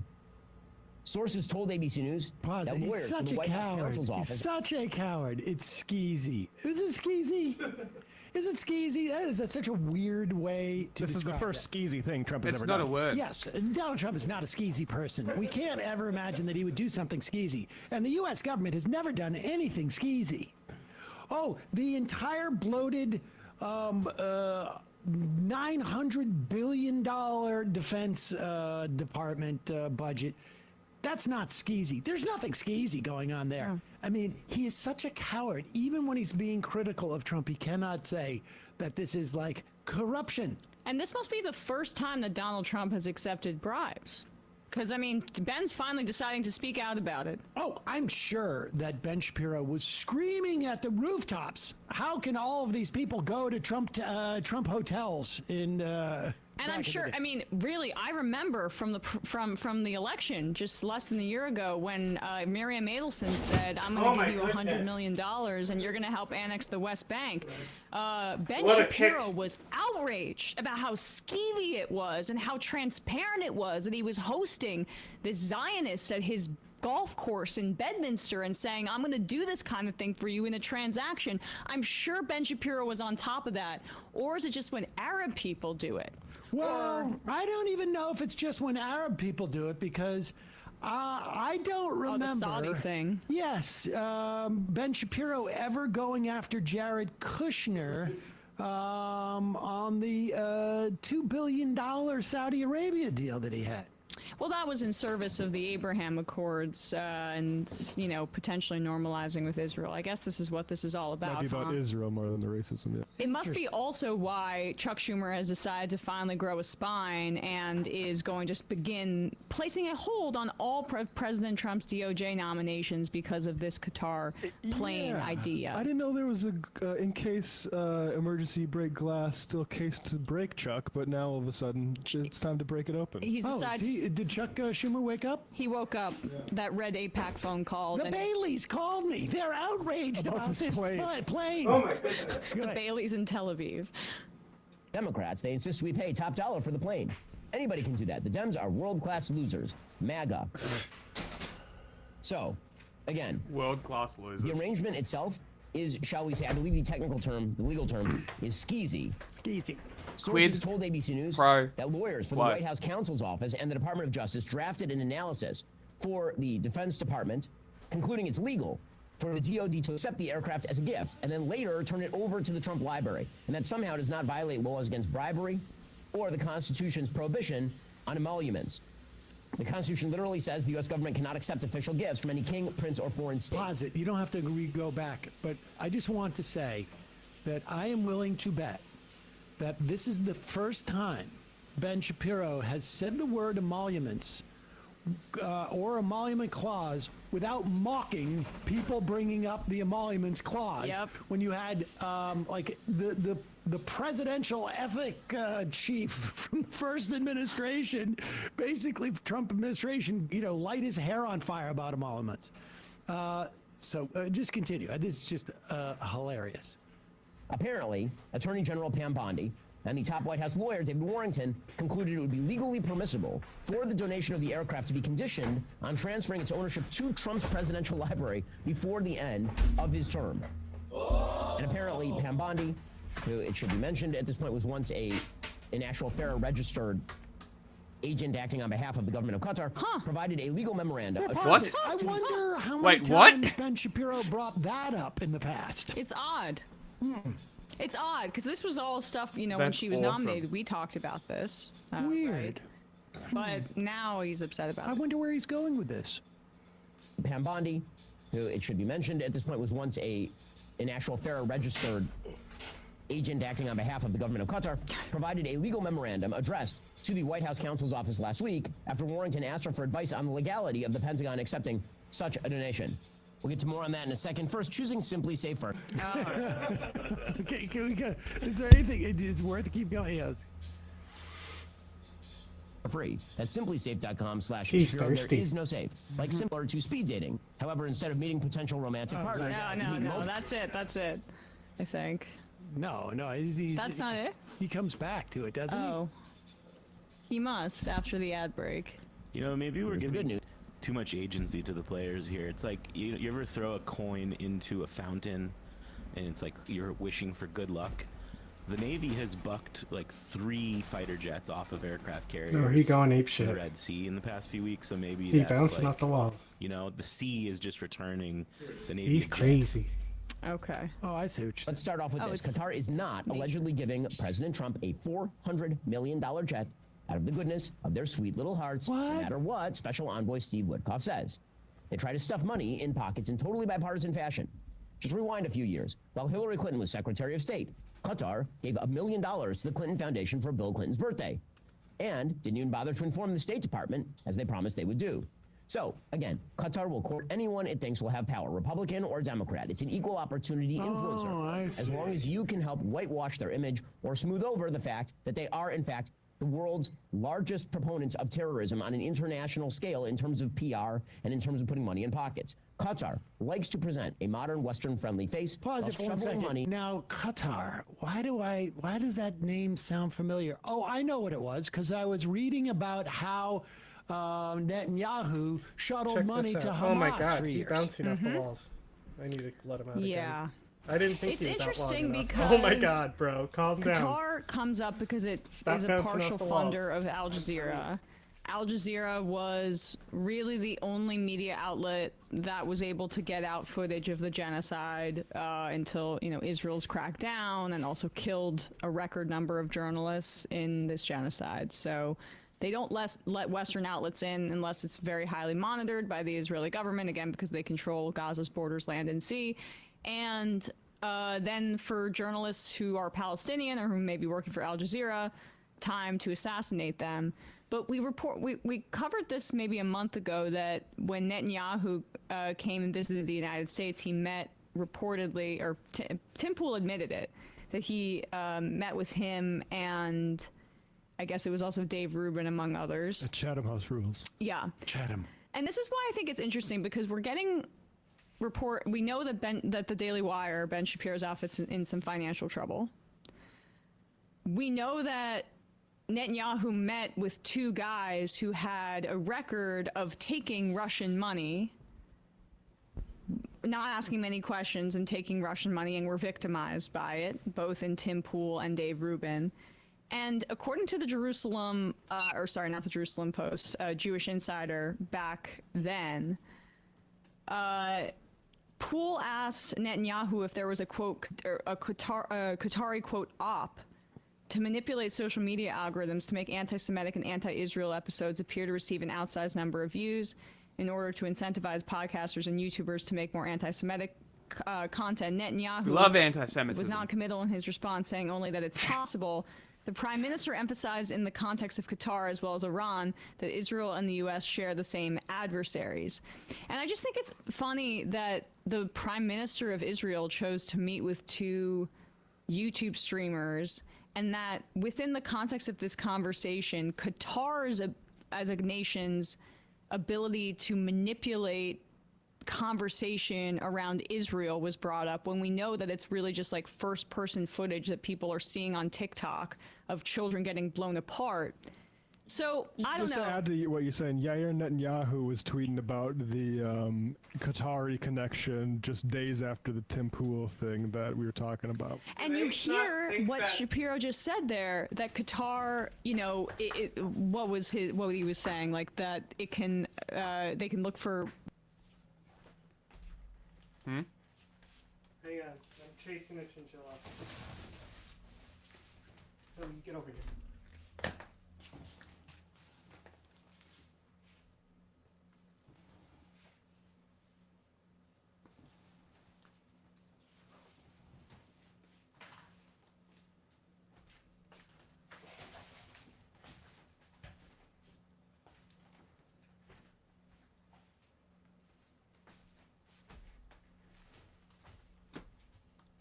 bipartisanly people to bribe or whatever, doesn't matter.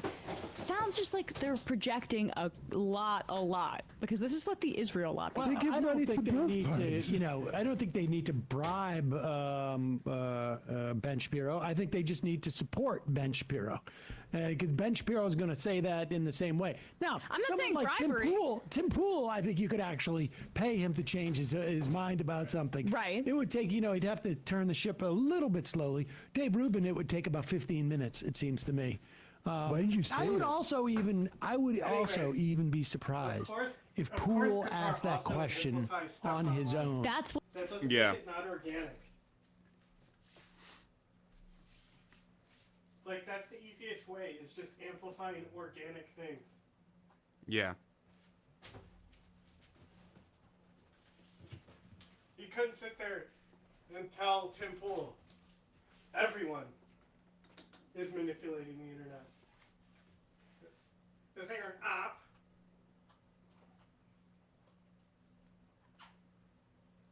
What I'm trying to say. That's what I'm trying to say. You bring this up so that we can get an American expert online perspective that maybe that Qatar is the villain here. You bring that up as a question, and then we'll let that question hang out there. No, I think Tim Pool originated that thought independently with using his own brain and research skills.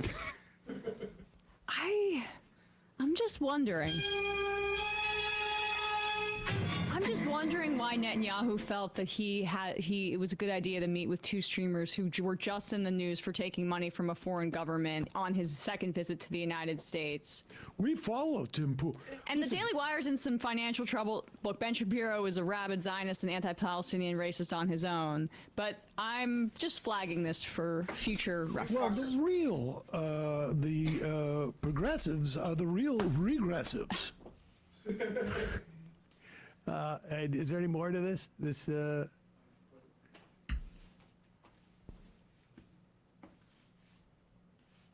Islamic terrorists under the table.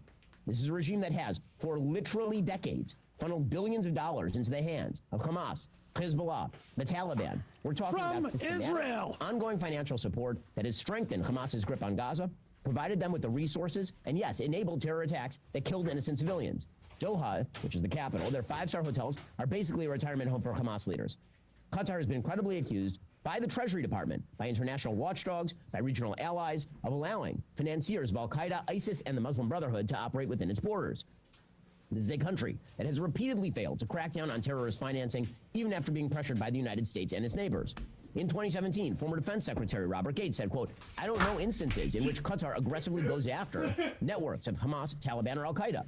Qatar has, of course, transferred almost $2 billion to Hamas over the years, which, again, is one of the reasons it's so sick to send Idan Alexander to meet with the Emir of Qatar, if that's a thing that ends up happening. Here is the former Saudi foreign minister, again. Pause it for a second. This is CNN reports December 12th, 2023. Headline, Qatar sent millions to Gaza for years with Israel's backing. The Times of Israel, just 3 days ago, report Netanyahu aid York received payment. Question. If somebody says Israel did 9/11, are they a Nazi?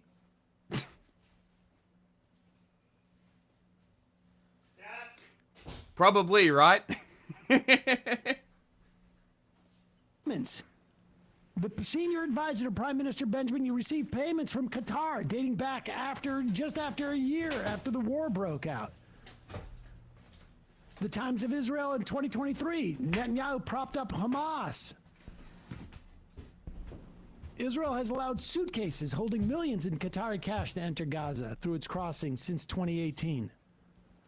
NPR, why Israel, back in 2015, why Israel lets Qatar give millions to Hamas. Surely Ben Shapiro has Google. They haven't turned off the internet at Daily Wire yet, have they? Unclear. They might have lost internet access. This is going back to 2015. You've got stories about it with NPR. Netanyahu admitted it, that it's important that they continue to aid Qatar and subsidizing Hamas because they wanted to keep the Palestinians in the West Bank segmented from the Palestinians in Gaza. 100%. Like, that was a part of their deliberate strategy. It's such a good point that Ben Shapiro makes about how this Qatari money could be going on to both Republicans and Democrats. You know, foreign money could be going and influencing both Republicans and Democrats. You know. Well, let's listen to another one of like Ben Shapiro's buddies come out and talk about this Qatari thing. Now, listen, understand. Of course, it is corrupt for Donald Trump to be getting a $400 million jet. Of course it is. Yeah. And it was equally as corrupt for Jared Kushner to get a $2 billion Saudi deal. It's disgusting, it's corrupt, and Democrats should go after it. But you can see who is coming out and speaking out against the Trump administration in the most vociferous way. They are doing so because the Trump administration, because of their chasing the cash, their chasing of this cash has them going around Bibi Netanyahu. And if it's in their best interest in terms of their wallets to essentially provide for some type of relief for Gaza, and who knows where on the spectrum that goes, they'll do it if the cash is there. And this is worrying folks like Ben Shapiro. And also, have we seen this name? Weirdly, have you been here before? Representative Richie Torres. Huh. What's happening is we are. I'm not sure if you've been here before. I'll give you the spiel. Basically. Okay, perfect. So we. My name's Jack. That's John. We technically we're journalists, but we do this. I ran him around to tire him out. So did it work? I think he's gonna be. Well, so like. He kept jumping the barrier, so I would chase him, get him to the kitchen, and like open it, and then he'd run inside the barrier and then jump out the other side. And I had him do that like 3 times. That's funny. And go upstairs, so I assume he got really tired out.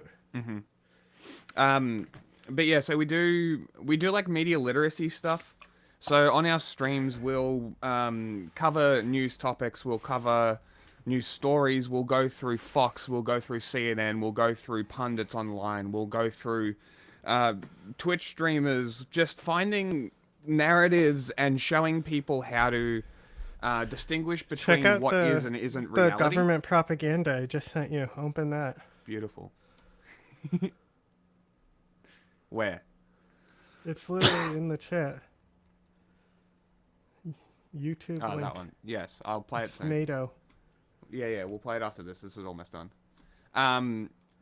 But so right now we're kind of looking at the Qatari stuff with Trump and his buying a plane with his own money. Yeah, Trump, the corruption stuff, the quid pro quo stuff. Nobody's bringing up, he bought surprisingly. He bought the plane. Nobody's bringing up the whole Biden laptop thing. How the Democrats and the Republicans were going crazy God. about like the quid pro quo part of it, not the laptop part of it, the quid pro quo part of it, where nobody cares anymore. Thank God we can stop talking about that. I know, laptop. but this is what I mean. Is like this is literally a real version of that fake thing that the Republicans were crying about for so fucking long, and they're silent on it. What are you talking about?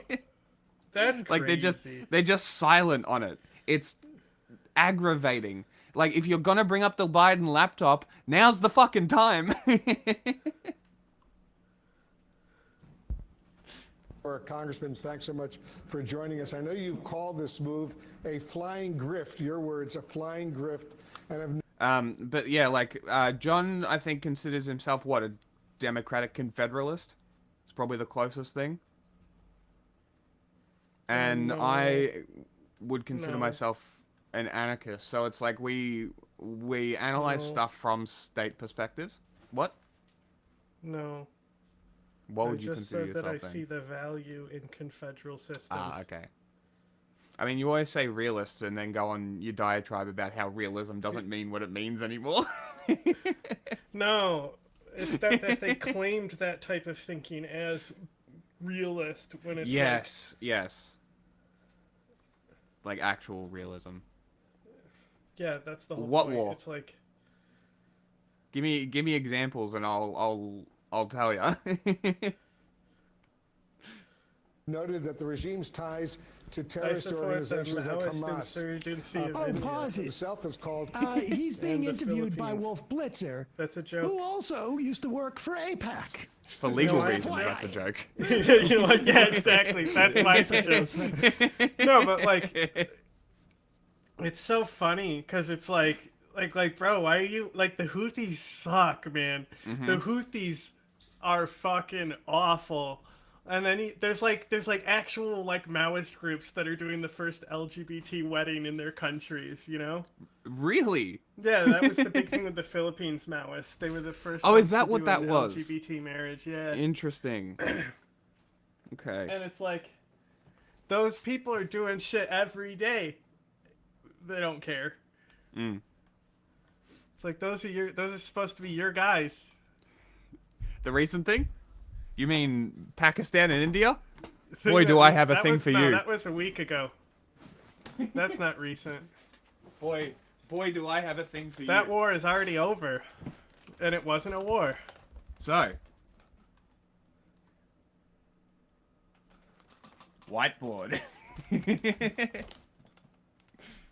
I'll explain it how I explained the NATO it. propaganda.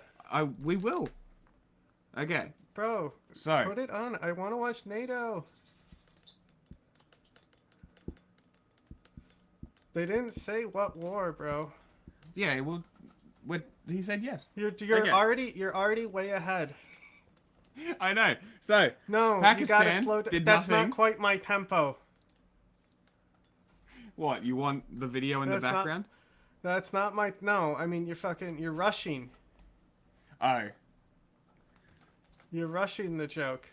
You need to Okay. wait for them to set you up for the joke. Oh, I'm just explaining how I did it the last time. Let's see if I can do it. Okay, so L-E-T. These guys attacked Kashmir. Right? India Like claims the wolf? Pakistan. Right? They're Funds attacking a textile. funds them. Right? India bombs Pakistan. Not these guys. Pakistan shoots down Indian planes. Pakistan did nothing wrong. They fired back. There's shelling going on the whole time from both sides. Yes, yeah. Like they were shelling each other, but ultimately Pakistan was defending themselves. They, like, you can argue, and we did the last time I did this, that you could argue that they do fund them and all this sort of stuff. We did a whole 2 hours yesterday about it. Yeah, like you can claim that Pakistan does fund these guys and it was an attack on India. Ultimately, it's inconclusive. You can't do that. India attacked them without proof, starting a war with Pakistan. Pakistan Wasn't a war. didn't choose to respond with war. They simply shot down their shit Total and Pakistan defended victory. themselves. So ultimately, everything that Pakistan did is beneficial to Pakistan. India, complete, total, soft and hard power loss. That's the last. That's Pakistan. So yeah, Pakistan that's total that victory. one. Total Pakistani victory. Yeah, they even and like you would think that India would be able to fucking take the information space, right? You would think they would be able You to would have think. the narrative locked down. Yeah. No. You would think that they would prepare for it, knowing that That's the Pakistan thing. does this. That's what I'm saying, bro. Pakistan's information warfare is off the chain. Mm-hmm. Oh, also, that's the other thing You see who that we this is? focus on. Yeah, this is the Olympic shooter. that's the other thing we focus on is like information warfare and that sort of subversive warfare that the Tim Pool spoke about incorrectly. So like that's a lot of what we focus on as well because because What's it's your favorite country, by the way? India or Pac? I mean, out of the two of them, I could care less. Yeah. I think Pakistan, when it comes to geopolitics and stuff, is a little more interesting. I think their political system is very interesting. And India is just like, it's like Turkey, you know? Like, can't afford not to be with them. Yeah. I mean, I don't know. So, like, you know, the BJP, they're not going anywhere. I don't think it's that interesting politics-wise. Like, sometimes kind of stuff static. pops off there. Pakistan, though, is like, oh my god, it's so much fun. There's always something. It's just America. It is literally the same as America. It's so funny. We've gone over this a lot. We tend to talk about India and Pakistan quite a lot. Yeah, that's why I was joking around, being like, I'm going to stay in my lane with this. And then I quickly realized, wow, I'm the expert. Like, I listened to everyone else around me talking, and I was like, oh no, I've become the expert on this conflict, haven't I? No. There are no confirmation of 5. We've got 3. Dude, minimum. You want to see what's funny about... I was showing this yesterday. The Wikipedia page for this, I've never seen this happen with any conflict. There's probably plenty of other examples, but this is the first time I've noticed it, at least. Okay. Yeah, be very careful around the confirmation of the planes. 2 or 3 is the confirmations that I've seen. I don't know if John's seen anything more than that. China's claims 5s. China and Pakistan claim 5. They've also been posting a lot of armor footage. It says casualties and losses, right? Third-party sources. 3 aircraft shot down or lost. Okay. We know about these 2 because they were confirmed by the French company. Yes. All right? And then it's like third party on this side, but they have it for each.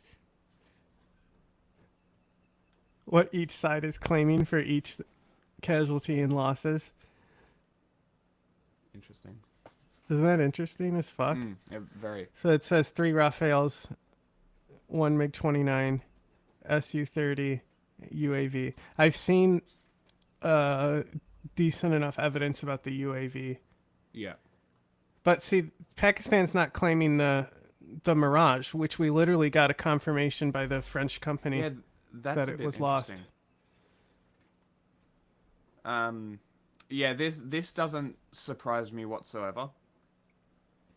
Israel, well, India and Israel, good lord, the Indians fucking love Israel. They are the direct targets of the IDF. The India state policy is pro-Pakistan or pro-Palestine. Is it really? What the fuck? Yeah. So like the government actually is like that's the thing with India. They're on all sides, just like Turkey. Yeah. Because like Turkey is also like pro-Israel in government, but then acts like they aren't, like publicly. Yeah. Let's see if I can find this picture. It's all fucking fake ass motherfuckers.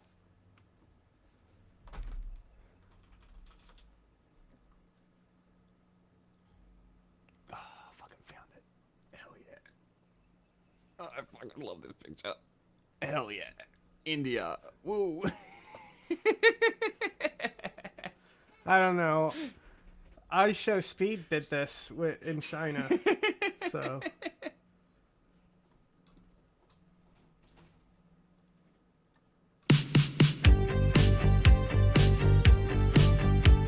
Merhaba, welcome to Turkey. Standing at the crossroads of Europe, Asia, and Africa. Turkey. Well, bro, I'm trying to watch Turkish propaganda. I'm talking My to tax chat. dollars paid for this. I'm on the side of the Palestinian people. There are no good people in this conflict. Only victims. So, Martyrs are true victims. yeah, like there's so much. There's so much behind everything that's going on that I just can't side with any side here, because even Hamas is backed and funded by Iran, and I want complete Egypt. and Egypt, yeah. Mostly But Egypt. I want complete self-determination for the Palestinian people, and that means getting rid of Iran too. And that's my big problem. So Iran is when done, bro. I know, but it's Like still they're fucking. That's what we talked about yesterday. We talked a lot about how fucked Iran is. We talked about the entire region, and we even talked about the Sadr movement and stuff. Okay. I'll have to go back and watch it. But yeah, like it's my big problem, my big worry is the same worry I had with Syria, is that there's so many big state players behind the scenes that the Palestinians are still going to get fucked. And this is my problem, because Hamas honestly isn't it's helping. Fucked up. It's fucked up, but the best thing for Palestine is to have some sort of puppet leader, just like they do in the fucking West Bank. It's just shit, because it's like Israel creates the situation where they can't do self-determination. If they get a state, then Israel is going to just bomb the fuck out of them. And in a one-state solution, then it's going to be another 50 years of systemic discrimination. So, like, there is no good option for them. I think there's like a 20-second delay or something. 45 seconds, something like that. But yeah, it's like, there is no good outcome from Gaza. Ultimately, the Palestinian people are going to lose in every scenario. So, it's not for me to opine on. It's that's obviously my position. Canada's fault. So it's like this is hard to sort of make a statement, and I sat out of it for a little bit just to kind of understand, because I didn't know anything about the conflict before 23. So it's like, I don't know, it's a complicated issue. Yeah, America supporting Israel is fucked. Like my big thing is when Netanyahu went to America, to the UN, did his little UN speeches where everybody walked out. When he went, that's when he launched the strike on Nasrallah and killed like 300 fucking civilians in a country they weren't at war with that isn't Israel, from American soil, and walked away with $6 billion. Like, if that doesn't show you how beholden America is to Israel, I don't know what will.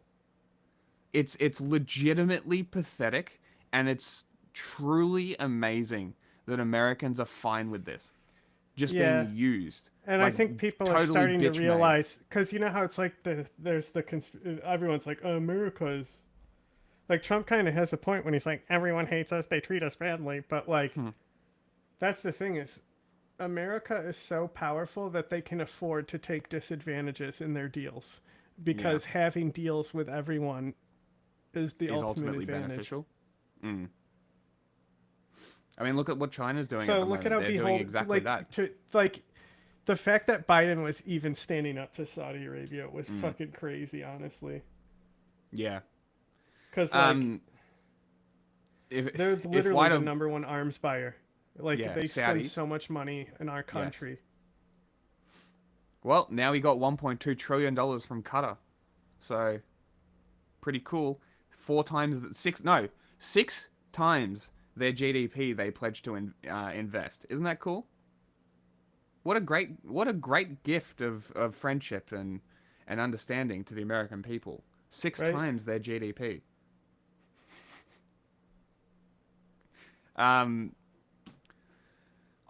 think it would, if an actual war breaks out, it becomes a world war. Taiwan gets invaded, the South China Sea goes off, India goes off. It's a world war straight away. Yeah. Like if war happens there, so much focus will be there that China's like, fuck it, now's our also, chance. what we were talking about yesterday with Ghazi is the big issue with Pakistan is the border on the Pakistan side is densely populated, and on the Indian side, it's barren. So anything just inside of Pakistan's border is devastating. Devastating, yeah. So India would certainly have to commit a lot of crimes. Yeah. And it would be in a place where the world order wasn't coming back. It's true. Because then that's when you go, because that's the whole point, is like we hung the Nazis for this reason, right?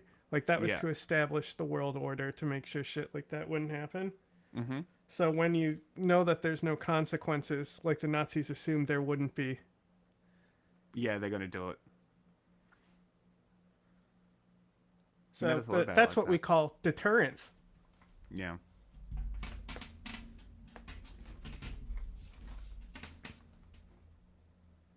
NATO propaganda.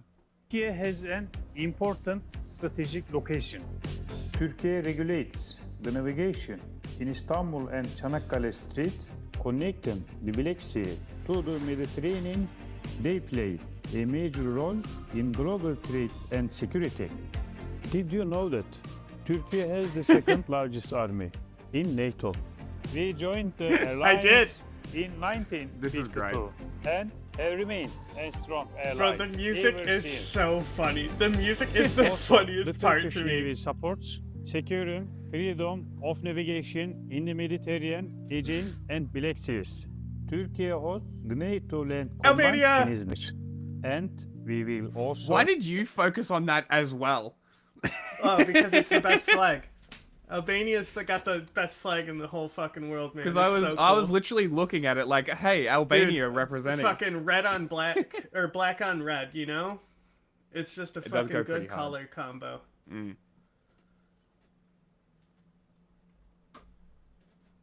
host the NATO summit next Plus, year. Albania is cool. Turkey has I'm been pro-Albania. a cradle of civilizations for centuries. Albanian weed. Yeah, you know, I'm saying it. As it can be seen. Lots of human trafficking in Albania. Look, man, it's better than Bulgaria. That's true. Here in Antalya as well. It's also like a European, like, As we say very in Türkiye, Muslim country in Türkiye'nin Europe. ve Akdeniz'in incisi Antalya'ya Are they hoş Muslims? geldiniz. Welcome to Yeah, Türkiye. a lot of them. They actually are the weird way they say it. What's the difference? Muslim. Yeah, Yeah, that's what's just the how difference? it was said in the Balkan region. I don't know. Oh, really? So Interesting. yeah, that's how. Yeah. There you go. So yeah, that's why it was just how it was being said Yeah. at the time. Because even now it's still Muslim instead of Muslim. Yeah, which yeah. is like more of the white way of how you should say it in America is Muslim, like moose. Yeah. Well, you've also got to realize this, right? China. Let me. I don't let me know. get a map, China, actually. like the whole like BRICS network was shitting on Pakistan India. because India's part of BRICS, and so Mm. that whole information network was also shitting on. That was the only like real pro-India network there. Like that's what Asmongold is using Yeah. as a source is BRICS. Yes, he was. I shitpost on Twitter about it. I said, hey, look, it's the BRICS official news source. Asmongold told me so, and he's very smart. Okay. So. Okay. So, in Kashmir, This area here is occupied by China. And this area here. You also have, obviously, Tibet is occupied by China, which borders these regions, right? And then down here, this place here, is where China and India had their little border clashes, I believe. Yeah, they'll fight. If they fight, they'll fight in Bhutan. Watch it. You know how crazy this? That's the thing. Oh, so the issue here is, can you go to like an actual 3D map and like actually look at this region? The issue is that you can't have like a military engagement from the southern border. Because it's all like, Himalayas? Yeah, but like actually zoom in there. Like, look at like... There'll be like photos of that region, and you can fucking see what it's like there. You think you're getting fucking tanks through there? Yeah. Well, let's go here.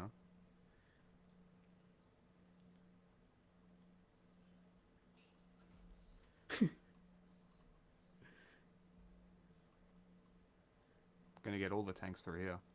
Yeah, exactly. You can't even get fucking helicopters through here. It'd be foot soldiers. It'd be exactly. A ground war. It's just not practical. They would invade by sea. Yeah.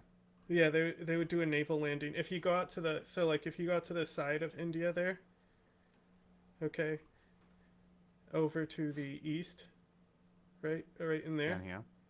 Yeah. In the Bengal region. Yeah. Well, maybe. Well, Bangladesh just went commie. Maybe they'll launch out of Bangladesh. So, like now, type in Maoist insurgent attacks in India map.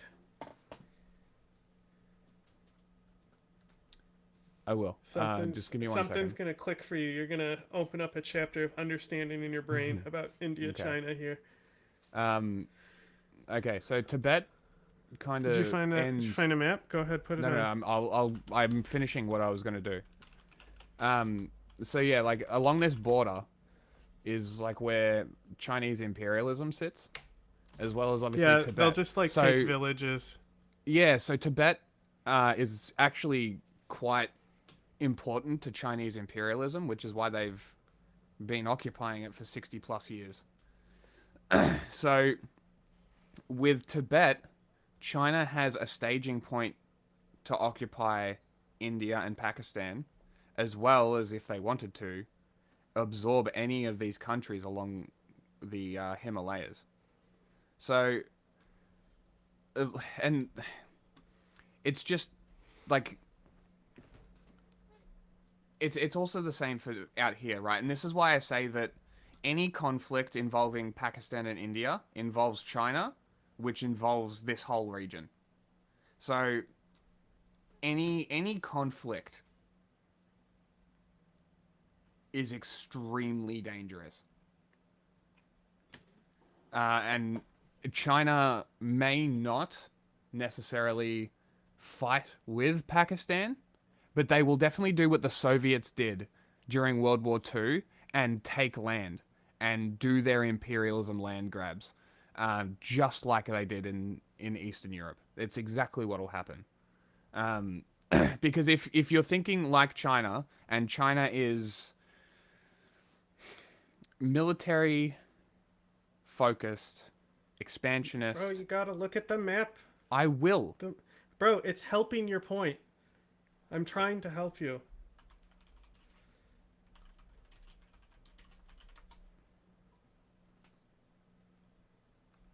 Naxalite? Huh? This one? Yeah, any of these. Okay. I mean, like, there's other better maps that highlight it more and shit, because that's just 2018. But if you just go to images, right? Like, look at where the attacks are always happening, where the groups. Look, that Al Jazeera one there. Map of Indian Maoist conflict. Yeah. That's a good one. But, like, see...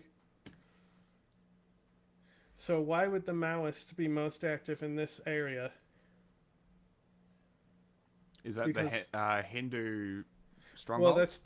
That's obviously where China would be landing. So they're trying to already put the groundwork in through these Maoist groups. Interesting. So does China back these groups? Yeah. They do. Okay. So does Pakistan. Okay. Like, of course. Like, this is they're states, of course. You fucking back the terrorists in the states next to you. That's how it works. That's why it's even dumber that India fucking bombed Pakistan. Like, they don't fucking give money to the fucking Baloch insurgency. So that's another thing we were talking about yesterday. The fucking, like, one of the Baloch insurgent groups came out, like, being like, India's the best when this conflict kicked off, and everyone was, like, not cool with them saying that. Yeah. So they lost a lot of face by siding openly with India in the conflict. Oh, that's what you get. But yeah, so it's like all of this together is just like really bad situation. Really bad situation. And this is why the U.S. is so concerned about South Asia and why they want to be friendly with Pakistan and India at the same time, because they don't want either one of them to lean into China if a thing kicks off. Yeah, exactly. So, like, ideally, you know, from the United States perspective, they would have both India and Pakistan fighting China and try to limit conflict between the two, which is like a Syria-type situation, you know? Try to manage the Mujahideen, and they were like, no. You literally tortured us in Iraq? Go fuck yourself. I don't know. Other than that, like, there have been whispers of them taking Greater Manchuria as well. I don't know how viable that is. But I think China's way more focused on the sea right now. Yeah. Than they are. But they do constant. So it's Bhutan is in a really bad position as well because they're like tiny and sandwiched. Yeah, and well, like China's always like doing like high pressure on Bhutan. It's very unfortunate, actually. Yeah. And it's like, I genuinely, I believe, Bhutan. Yeah, like I believe that if you were able to successfully target China's imperialism, and you were able to get them to withdraw from Tibet, it not happening, but getting them to withdraw from Tibet would essentially kill all of this.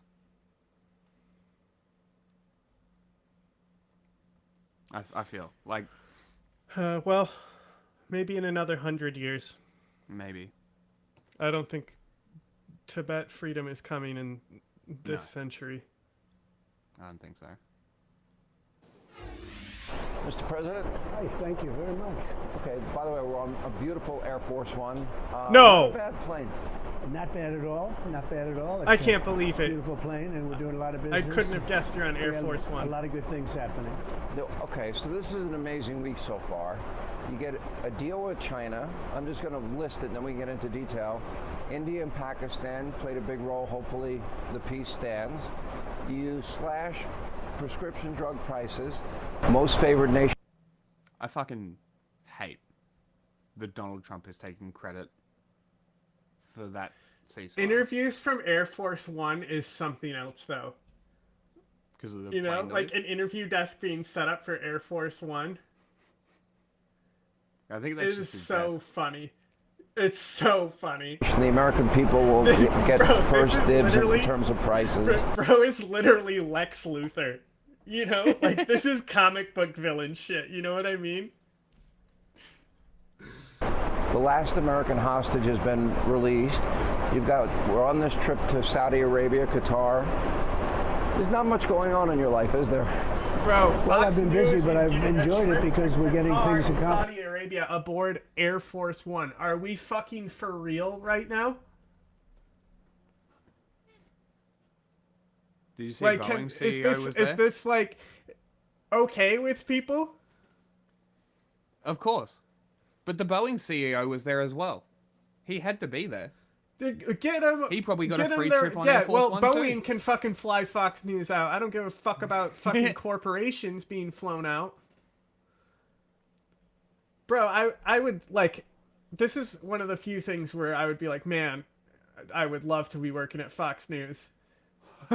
Fucking get on Air Force One and where can you imagine how comfortable that flight would be? Oh my god, what a fucking vacation job, bro. And you're gonna get paid a bonus for it probably too. Oh yeah, brother. God damn. Yes, we're getting things done. You know, You can think have the grapes are times real or when you fake? work. I think they're real. He looks like he's already been into the pretzels. Yeah, because what's a grape? It's fruit. Donald Trump doesn't eat fruit. Grapes are... That man is full of PFASs. Yeah, but grapes are a good snack food. It's... I agree. Maybe they've been putting... Maybe he's like, I have to eat healthier to make sure you, when you bring me my snacks, that you also have fruit in there. Working very hard and not Grape getting stuff. things done. That happens too. But we're getting a lot done. Did you see? I don't know if it was real or not, but they fucking deployed a McDonald's to serve President Trump in Saudi Arabia. Yes, I did see that. I hope it's real. I really hope it's real. We have the ability to do that. That's That's real logistics. Our ability to deploy fast food restaurants on bases. You know, it was a very important process. We got involved with India and Pakistan. You got involved early. Can you give us a little insight what happened behind the scenes? How It's were you so able... funny because the first thing Well, I didn't JD like what Vance was said is that happening, they're not going and, to get involved. Was it really? Yeah. Hilarious. Did you see the Kristi Noem thing? Nuclear. Where they're asking her if the Very, very knuckles were powerful photoshopped? Amount of nuclear too, serious stuff. And if that ever started, boy, that's the beginning of something that could be really bad. Even a minimal, you could have millions of people killed.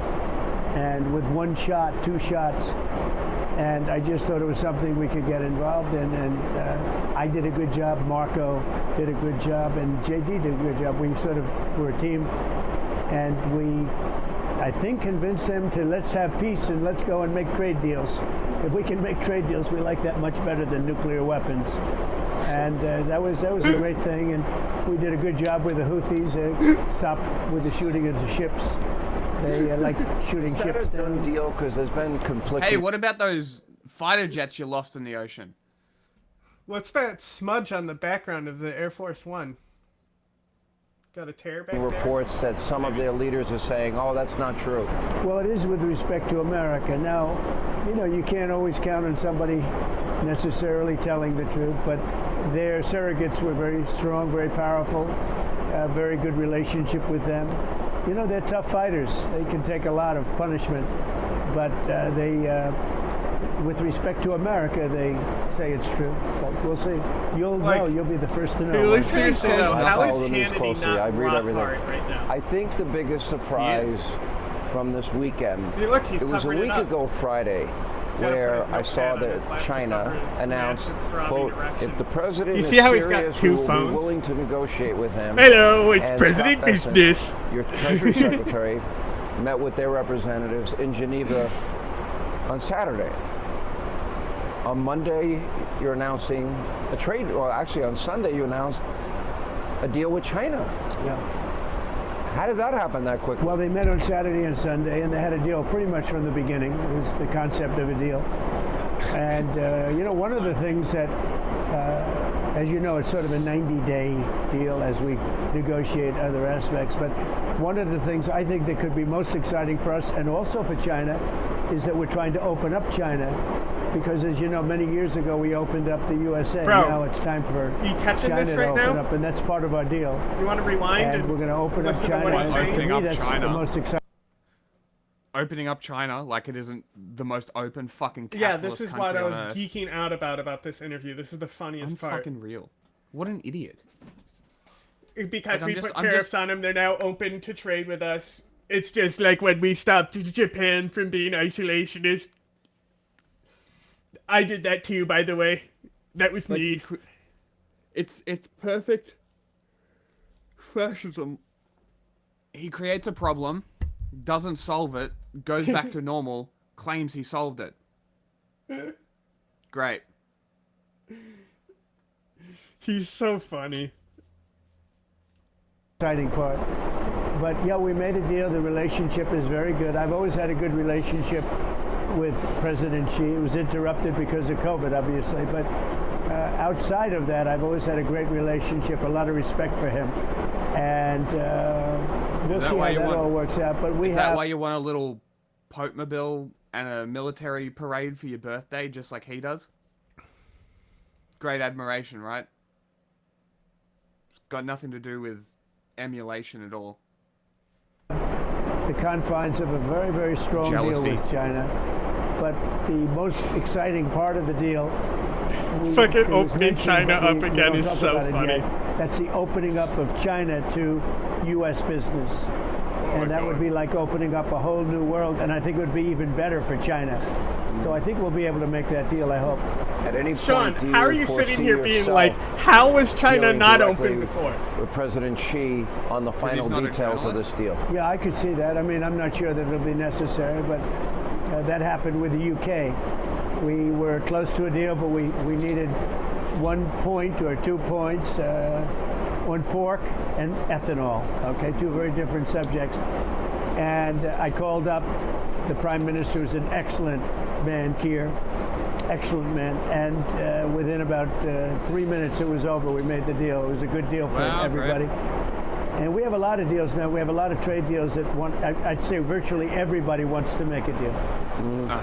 When I first saw you, and thank you for letting us cover this and report on this from Air Force One. Access journalism. When I first saw you, I think you were more excited. You were excited about the China deal, but prescription drugs, which has been very, very painful for a lot of Americans. 80% of medications are created in America, and then we end up paying more for those medications. Foreign countries do not pay as much as we do. You said that is over. Can you explain why this is such a big deal? So how funny is this? Well, for many years... Jack,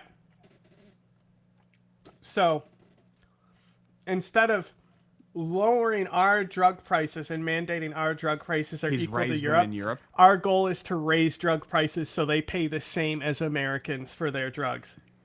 He's retarded. Isn't that awesome? He's fucking retarded. That's what they're praising him for right now. Like, he's actually stupid. He's genuinely stupid. We were taken advantage of by other countries and the drug companies, but I blame the other countries in a way more, the European Union, etc. They were very nasty and very tough to the drug companies, and they would give them a very low price for drug costs in the Europe. Wow, you mean the EU regulated the companies so they weren't ripping them off? And you're like, hey, why are you not letting them rip you off? Actual troglodyte. Knuckle-dragging, mouth-breathing troglodyte.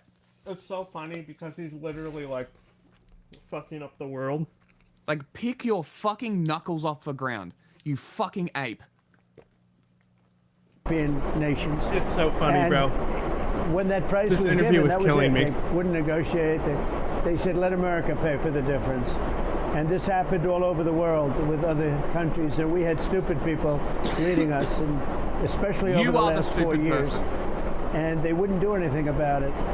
And it turned out that we were paying, and sometimes you saw 10 times more for the same drug. Same drug, same company, same plant where they make it, laboratory. And it got to a point where I said, we're not going to do this anymore. The pharmaceutical industry is very powerful, and probably the most powerful, considered the most powerful lobby. Yeah. You know who's more powerful? The US fucking government. If the EU can regulate them, America can. No, I wonder how many of those CEOs have been the Republicans him would actually get mad at him large amount of if money. they started taking their healthcare lobby money away from these drug companies. Yeah, well, that's just it, isn't it? So, how many of the healthcare CEOs what a country. are in Trump's pocket? Or Trump's in their pocket, I should say. Oh, Trump's the guy who's bought. That's the thing. Yeah, yeah. So I reckon all of those companies... I even sold myself. That's the thing. He's not a buyer. He's a seller. Mm. He'll sell everything. He sell his ass. And the Democrats were making it impossible to lower drug prices. They knew what they were doing. And I instituted a most favored nations provision or concept where we're going to pay whatever the lowest country pays in the world. So if it's the UK, which pays very low, in any country, it could be any country, whatever the lowest price is. And the drug companies have accepted it. Everybody accepts it. But the Democrats never wanted to play ball. They never wanted to do anything. It's the Democrats' fault that people were being ripped off for years and years. And now I hear Democrats saying, oh, well, we're going to now go for the bill. It's going to be very hard for them not to approve the big, beautiful bill that we're doing. We're doing the biggest tax cuts in the history of our country because people are going to be getting a 50 to a 90% reduction in drug prices, not a 0.5%. I remember when I would fight so hard to get a 0.5 point, and I actually had it down a 0.5 point for 1 year, and I was so proud of myself because that never happened before. It was always going up. Drugs only went in one direction. That's up. And now, after studying the industry, it's a very complex industry, but I figured it out, and I said, it's not going to happen. Big brain but Trump. The Democrats fought very hard to keep the prices of drugs very, very high. They really are to blame for this because they should have done something about it. And when the Republicans went with requests, they said, we're not going to approve it. And now we have a unified Republican Party. But I think the Democrats are going to approve this bill, too, because how are they going to reject a 60, 70, 80% drug cut? I don't think they can. I think it's going to be huge. The fact that these drugs are, the creation of these drugs, I mean, these companies have to go through a very arduous process to get approval by the government. They spend billions of dollars, and put aside whether or not, quote, people demonize big pharma. That's separate and apart. However, we usually end up creating them, and then we end up paying 10 times more, which is crazy. Don't care. Well, they used to use that, if I could interrupt, they used to use that as a reason why we were paying 5 and 10 times more than other countries. They say because of research and development. And I'd always say, well, what about you doing research and development for the rest of the world too? Why are we paying for 100%? So we paid 100% for research and development, which, along with other things, believe it or not, raised the price to a point where you were 5 to 10 times higher than the rest of the world. And I told the story today. It was well received. A friend of mine who's slightly overweight, to put it mildly, went to a drugstore in London, and he was able to get one of the fat shots. I call it the fat shots, the jabs, that you lose weight. By the way, a lot of people laugh at that. Some people get offended by. I don't get offended by anything. I'm just glad I didn't use his name. He's actually a very rich guy. He's a very successful guy. He's glad you didn't use his name. No, he's very happy. He knows exactly what I was talking about. He called. He said that was interesting. He said he was very concerned that I might use his name. It might slip. No, he doesn't have to worry. But he went to London, and he bought this. Ozempic, Wegovy, one of those? I guess, yeah, I'm not sure which one. But he bought one of them, maybe Ozempic. And he bought it, and he called me, he said, hey. You know what else would help? Eat less. You lazy fuck. Strange thing Like, happened. you are literally rich. Eat less. I don't have time. You have time to shove your face full of fat fucking food. You ever Google something like Unification Party? Never. Sounds Let fashy. you see what kind of cool stuff comes up. I bet it's very cool. Like some, we must unify a country that is not us. And that's definitely not imperialism. They also call themselves China, but only when our imperialism demands it so. When not, they're called Taiwan. How interesting. When I just bought a drug, same company, same plant, same everything. Everything was the same. In one case, I paid in New York $1,300, and in London, I'm. Okay. Shut up, Trump. This time has expired. I now recognize Mr. Swalwell for 5 minutes of questioning. Thank you, Madam Secretary. You have an important job. I think you have one of the most important jobs in the cabinet. Thank you for doing it. I want you to have credibility and be taken seriously as you do the job. And so I want to put to rest this question about Mr. Garcia and this photo that the president posted on April 21. Madam Secretary, you agree that the letters MS and the number 13 in Times Roman numeral font, that they are doctored on this photo, right? Congressman Abrego Garcia. No, I'm just asking about this photo. It wasn't based off of tattoos. It was based off an entire case. And I'll accept that case against him. for the purpose of this question. You agree, though, that this is doctored. Is that right? The same protocols that are Madam applied Secretary, to every I want you to have credibility, and I want you to be taken seriously. Is this doctored or is it not I am doctored? taken quite seriously. Is it doctored or not because of the doctored? importance that the president has given me to do I understand. Is it doctored or not One thing doctored? that's important to remember is that every single time a case Isn't this awesome? Madam Secretary, I have See, he's doing it in a more formal way. I would just be like, answer the question. Oh, bro. Stop this video filibustering. is- Answer the got question. a lot more. 7-year-old, a 6-year-old, and a 3-year-old. I have a bullshit detector. I'm just asking you, is this doctored or not doctored? Sir, the protocols in the case built against Can you Abrego answer the Garcia question? were exactly the same. Madam Secretary, I don't have you're- any knowledge as to that photo you're pointing to. Okay, can you I take don't, sir. please I show the you photo. don't. Yeah, go show it right with the to her. photo. No, that one. Please take a look at this photo. It was tweeted by the president on April 21. It's been hanging out there for about a month. Giving it to So her. what is your point? Blown up. My question is the numbers and the letter MS-13. Could you look at the photo, please? It's right in front of Are you. you saying Abrego Garcia is not a wife beater? No, ma'am. That he's not a criminal. Ma'am, He's that not a is human completely trafficker. irrelevant. He's not a member of MS. You vouched for Mr. Garcia when You're your team vouching for said, a man ma'am, you that is vouched a for him when known you said he violent was criminal. mistakenly deported. Sir, I didn't vouch for him. I did not say In that he photo, should have been deported. Absolutely. It's so There was telling never that a you mistake won't look at the deport him, photo. and we will not be bringing Was him back it to doctored or not? in staying here. Can you look to your right at the photo in front of you? Away. Madam Secretary, can you look to the right at the She photo in literally front of you? hasn't looked at it. It's incredible. I have seen this Okay. photo as you held it behind your head. Thank you. And the letters MS and the numbers 13, are those Is doctored this your or entire not? testimony today is on a doctored. See, I don't think saying doctored. Say, does his hands have MS-13 on them? Yes or no? They do on that You don't photo. want to talk about the facts. Okay, The so importance of our national security. You acknowledge it was do doctored. to make sure that the United States is protected. Madam and Secretary, from this is not a hard violent question. criminals. Are those doctored or not? Sir, Is that actually on his hand or not? This is unbelievable to me that you're focused. It's unbelievable to me that you can't look at the photo and tell the I American looked at people. the photo, but I don't have any knowledge as to this photo. Okay, so it's been hanging out there for 4 weeks. You are one of the chief law enforcement officials in the country.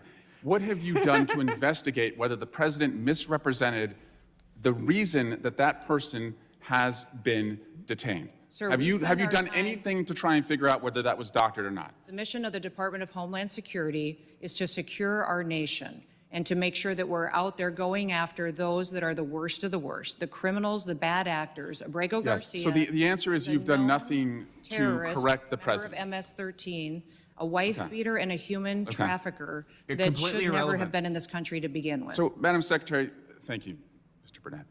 2 weeks ago, your agency deported a 4-year-old American citizen in a stage 4 cancer battle. What are you doing to get him back to the country so he can get his treatment? Congressman, this mother wished to keep her family together and to take her child Again, with her. not the so question, as every cunt. single person is given the opportunity to, medical care is given throughout the process. so it and sounds I just like remembered nothing. this child video I medical wanted to care show was you, but it confirmed got, in I their think it home got country deleted so that it would because continue, and those treatments and whatever needs were needed of, to be had into the future were content confirmed to policy. be provided Okay. there before. That child's home country is the United States. Do you believe you have a right to deport a U.S. citizen? That mother chose to keep her family together, and that is what President Trump is focused on. That's making not the sure facts of the case. Yes, it is the facts. Madam This Secretary, mother moving on. confirmed that she wanted to keep her child with her, and our families and parents are given that ability to keep their children with them when they return to their home countries. Madam Secretary, do you have a right to deport a U.S. It's obviously come to some mischief on the road here. There's quite a lot of kangaroos get bouncing along here. So I thought, you know what, big fella, you might not have died in vain. We might be able to use you to spread a bit of a message, eh? Look at the nuts on you. Crikey Moses. Shit the bed, that's a big kangaroo. Well, would you have a look at that? He's already sitting up. Good boy. She's a bit rife. On ya. Oh, would you look at that big fella? You haven't died in vain. Hopefully you can spread your message and less of these spoon lids will bloody fly past here and keep cleaning yous up. Maybe they'll take it a bit easier. Crikey Moses, on you, mate. Alright, keep spreading the good word, son. Please slow down and look out for me, mate. Maybe some people will start taking notice of this and won't keep smashing them over this hill. On ya. Been driving past this big boy for a couple of days. It's obviously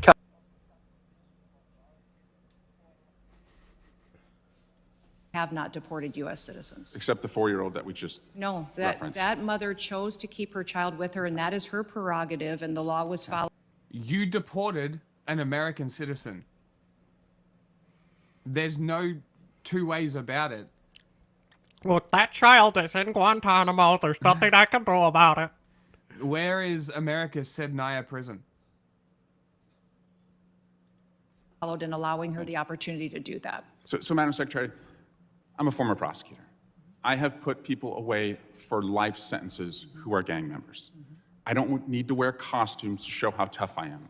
What makes me different from you is when I put those individuals away, I did it with the weight of the law behind me.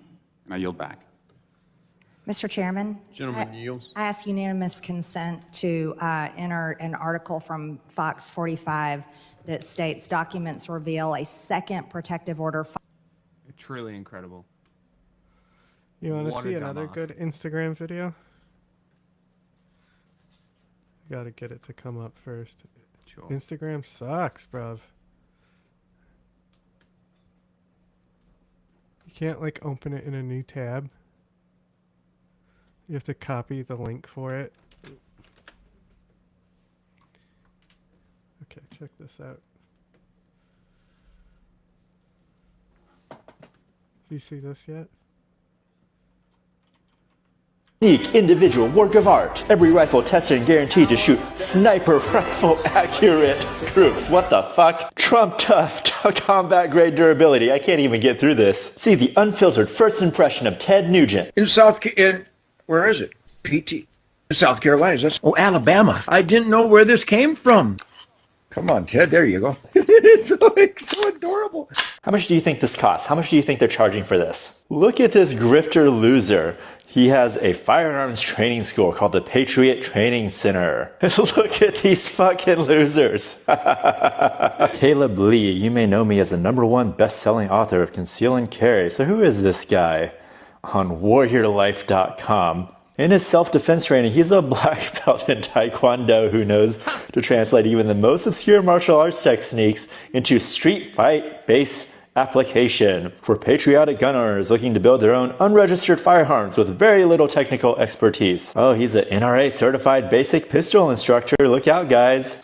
His NRA instructor course is a 16-hour course. Precision meshed, perfectly fit mil-spec lower, and 7075 M4 feed ramps. Literally the same as an Anderson lower and upper you can buy for $100. Muzzle device is an A2 flash hider that costs $15. Full auto bolt carrier group. They keep highlighting full auto, but every bolt carrier group for an AR-15 is a full auto bolt carrier group. Magpul M-Bus plastic flip-up sights. Those are $45. They're not producing anything. They're taking all these parts, they're putting it together. I have done this. You could do this at home. It's like Legos. You can build your own AR-15 at home. It is very easy to do. Let's assemble an AR-15 in under 60 seconds. This is an air precision builder kit. First thing we're going to do is a lower hard kit with the mag release, as well as the front takedown pin, the bolt catch release, and the rear takedown. All right, how much does this cost? How much does... Holy fuck, how long is this goddamn sales page? They want $3,000 for this rifle. $2,997. And there is a 90-day lead time. The parts they're putting in this rifle at MSRP, not even dealer costs, MSRP at most costs $800. I know this really isn't newsworthy, but I found this just to be so funny. I'll give it to this guy. He's smarter than the average maggot. He has learned from dear leader that all of the followers are idiots and they will buy anything with Trump's name on it. But I guess that's MAGA, isn't it? It's just grifters all the way down from the top to the bottom. Anyway, I just hope this gave you a good laugh like it did for me. Introduce pyramid scheme. It's a literal pyramid scheme. MAGA is a pyramid scheme. This video was brought to you by Ground News. Only a couple of months ago, it looked like Trump and Netanyahu were best You got a buds. doghouse? In February, Trump made Netanyahu the first foreign leader to be invited to the White House, sanctioned the International Criminal Court for issuing an arrest warrant against the Israeli Prime Minister, and created a federal task force to combat anti-Semitism, intended to investigate universities that allowed pro-Palestinian protests on their campuses, which then paved the way for the detention of pro-Palestinian students. Then in March, Trump blamed Hamas when the ceasefire collapsed, launched massive airstrikes against the Houthis in Yemen, and endorsed Netanyahu's plan to expel Palestinians from Gaza, even offering for the US to take control of the Strip post-war. Today, however, the two just don't look so friendly. Trump has whacked tariffs on Israel, despite Netanyahu's best efforts, excluded Israel from negotiations with Hamas, the Houthis, and Iran, and followed Turkey's lead in supporting the nascent Syrian state. There were even actually a good decision. Excluding Israel from negotiations, great idea. Even reports a couple of days ago that Trump was considering recognizing Palestinian statehood. Oh my god.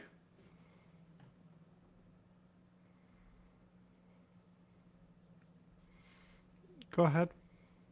I'm fucking losing it. About what?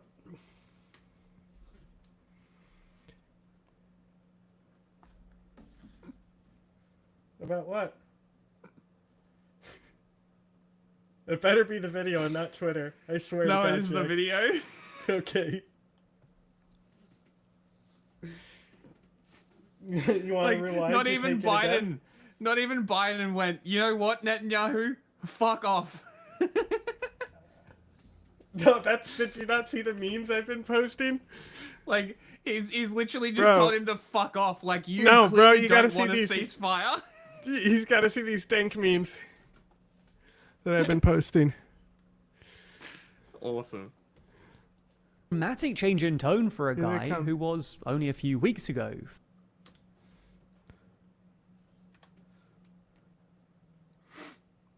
Do you know what this meme is? The original one is? No.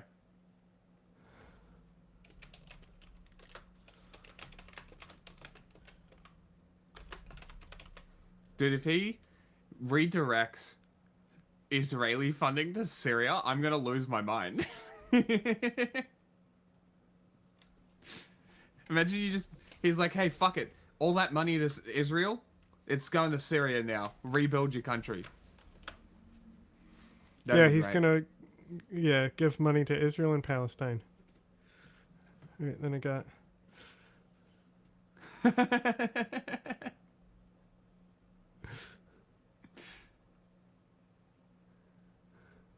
Amazing. There's our... Huh? I also got this one. I don't know what this says, but something Jewish. So I was laughing that even like Israelis were memeing on Netanyahu. This is very funny. in tone for a guy Bro who was was pushing in only his a few chair. weeks ago flirting with mass expulsion. So in this video, we're going to take a look at how the Trump-Netanyahu relationship has apparently deteriorated, and what might be driving this shift.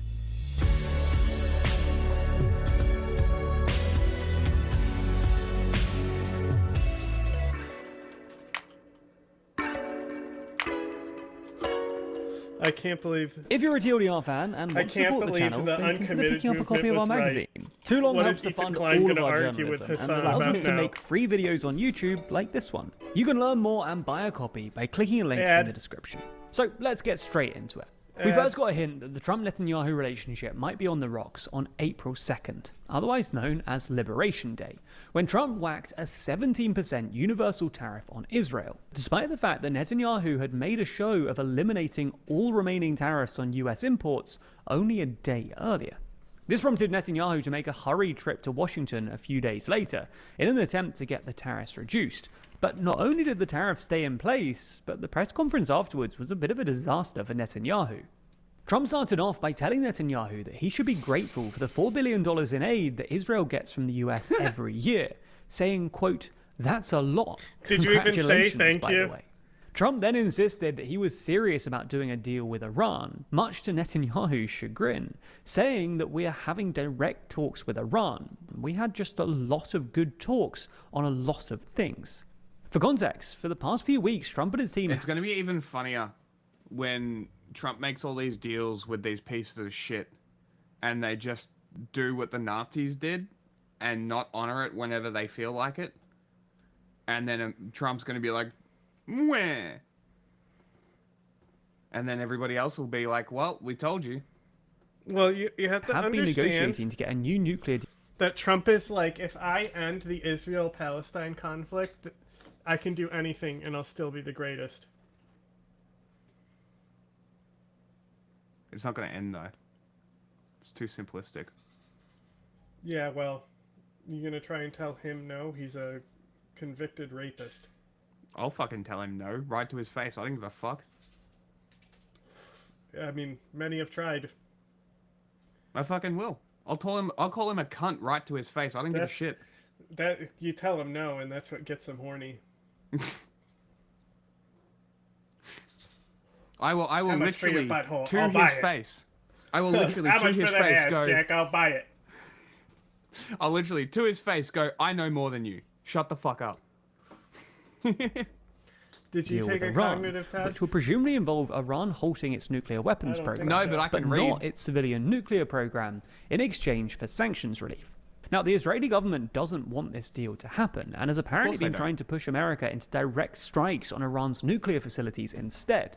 But Trump has so far resisted this idea, and reportedly sacked his national security advisor, Mike Walls, for being too enthusiastic about the idea of direct strikes on Iran. Finally, in that same press conference, Trump also appeared to chide Netanyahu for Israel's recent incursions into Syria, which threatened to destabilize the nascent Syrian state, and has caused a fair bit of tension with Turkey, which is Syria's main backer. After Netanyahu mentioned Syria, Trump stepped in to say that he had great relations with the Turkish President Erdogan, calling him tough and very smart.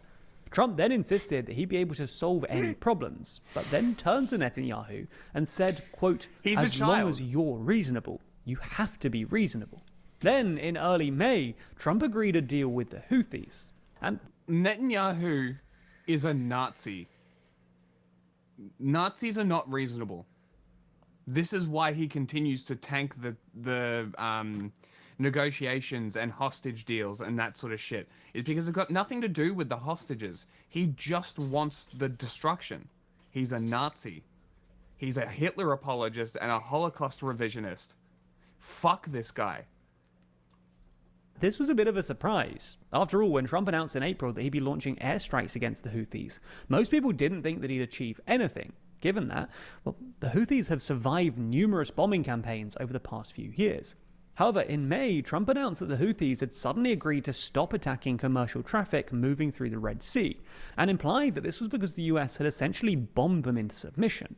However, according to a piece published by the New York Times earlier this week, this isn't what happened. In fact, the bombing campaign against the Houthis was so costly, ineffective, and dangerous that Trump just decided that he'd had enough. And the only way that he could get the Houthis to agree to end their attacks on commercial traffic was by telling them that they were still free to continue attacking Israel or Israeli ships. Then on Monday, the US unilaterally negotiated the release of Idan Alexander, the last American hostage held by Hamas in Gaza, again without Israel's involvement.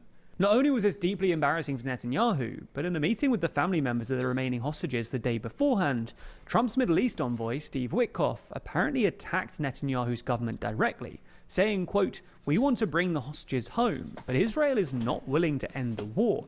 Israel is prolonging it, despite the fact that we don't see where else we can go."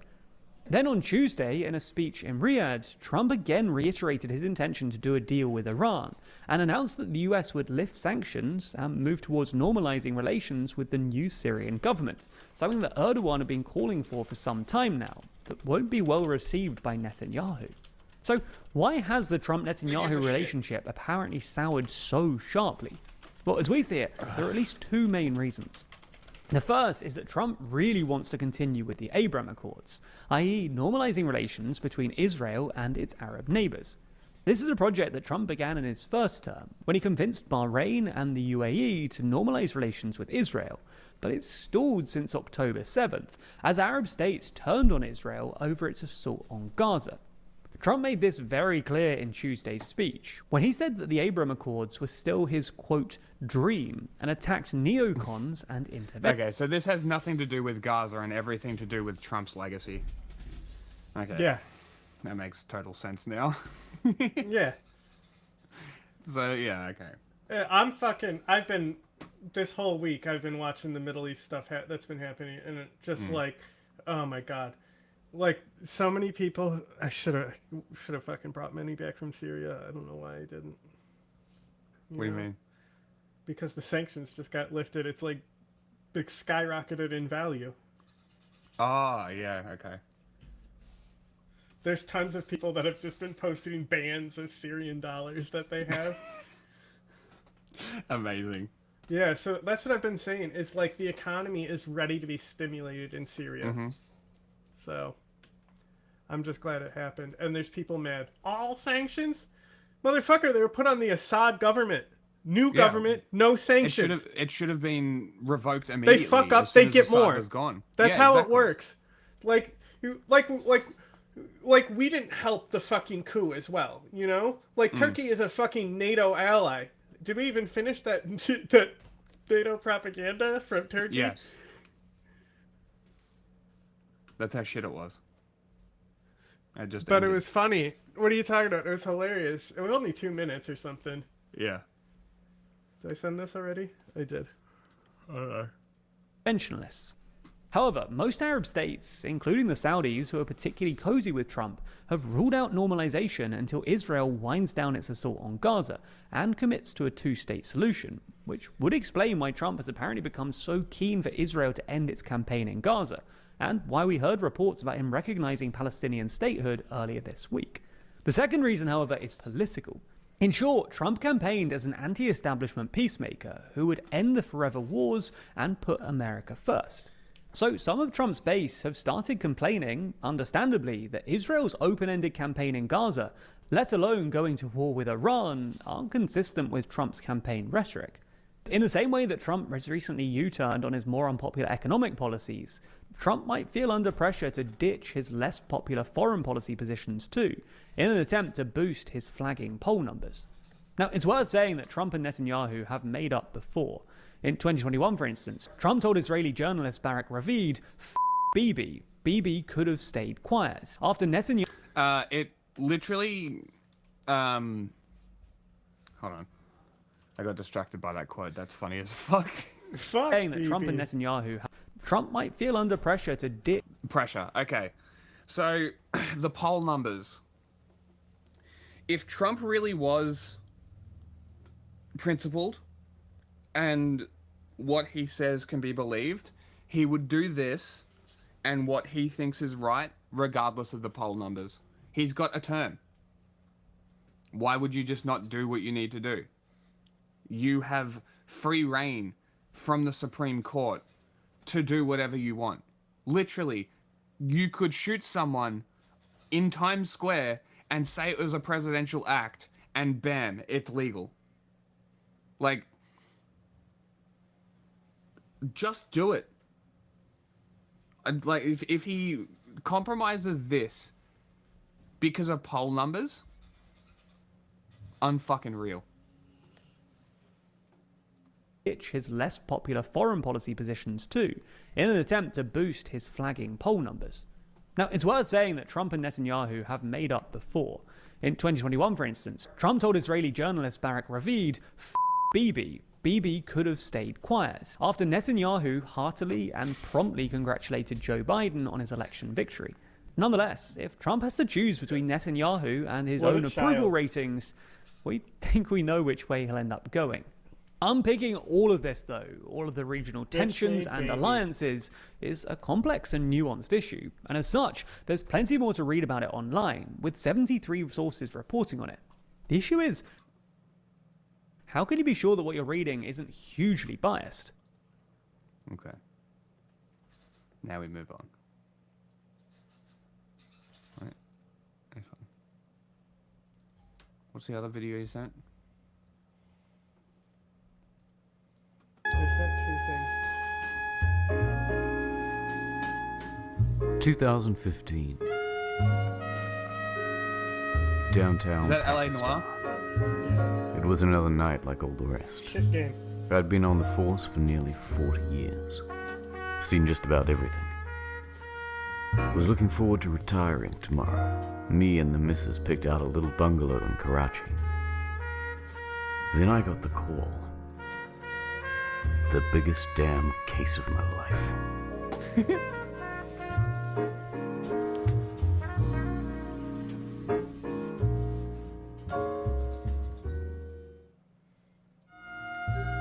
Well, Mudassir, looks like you're going away for a long time. Your DNA is all over the body. What the fuck is this? Bro, get Tell to us what the story, internet historian. Come on. Not talking?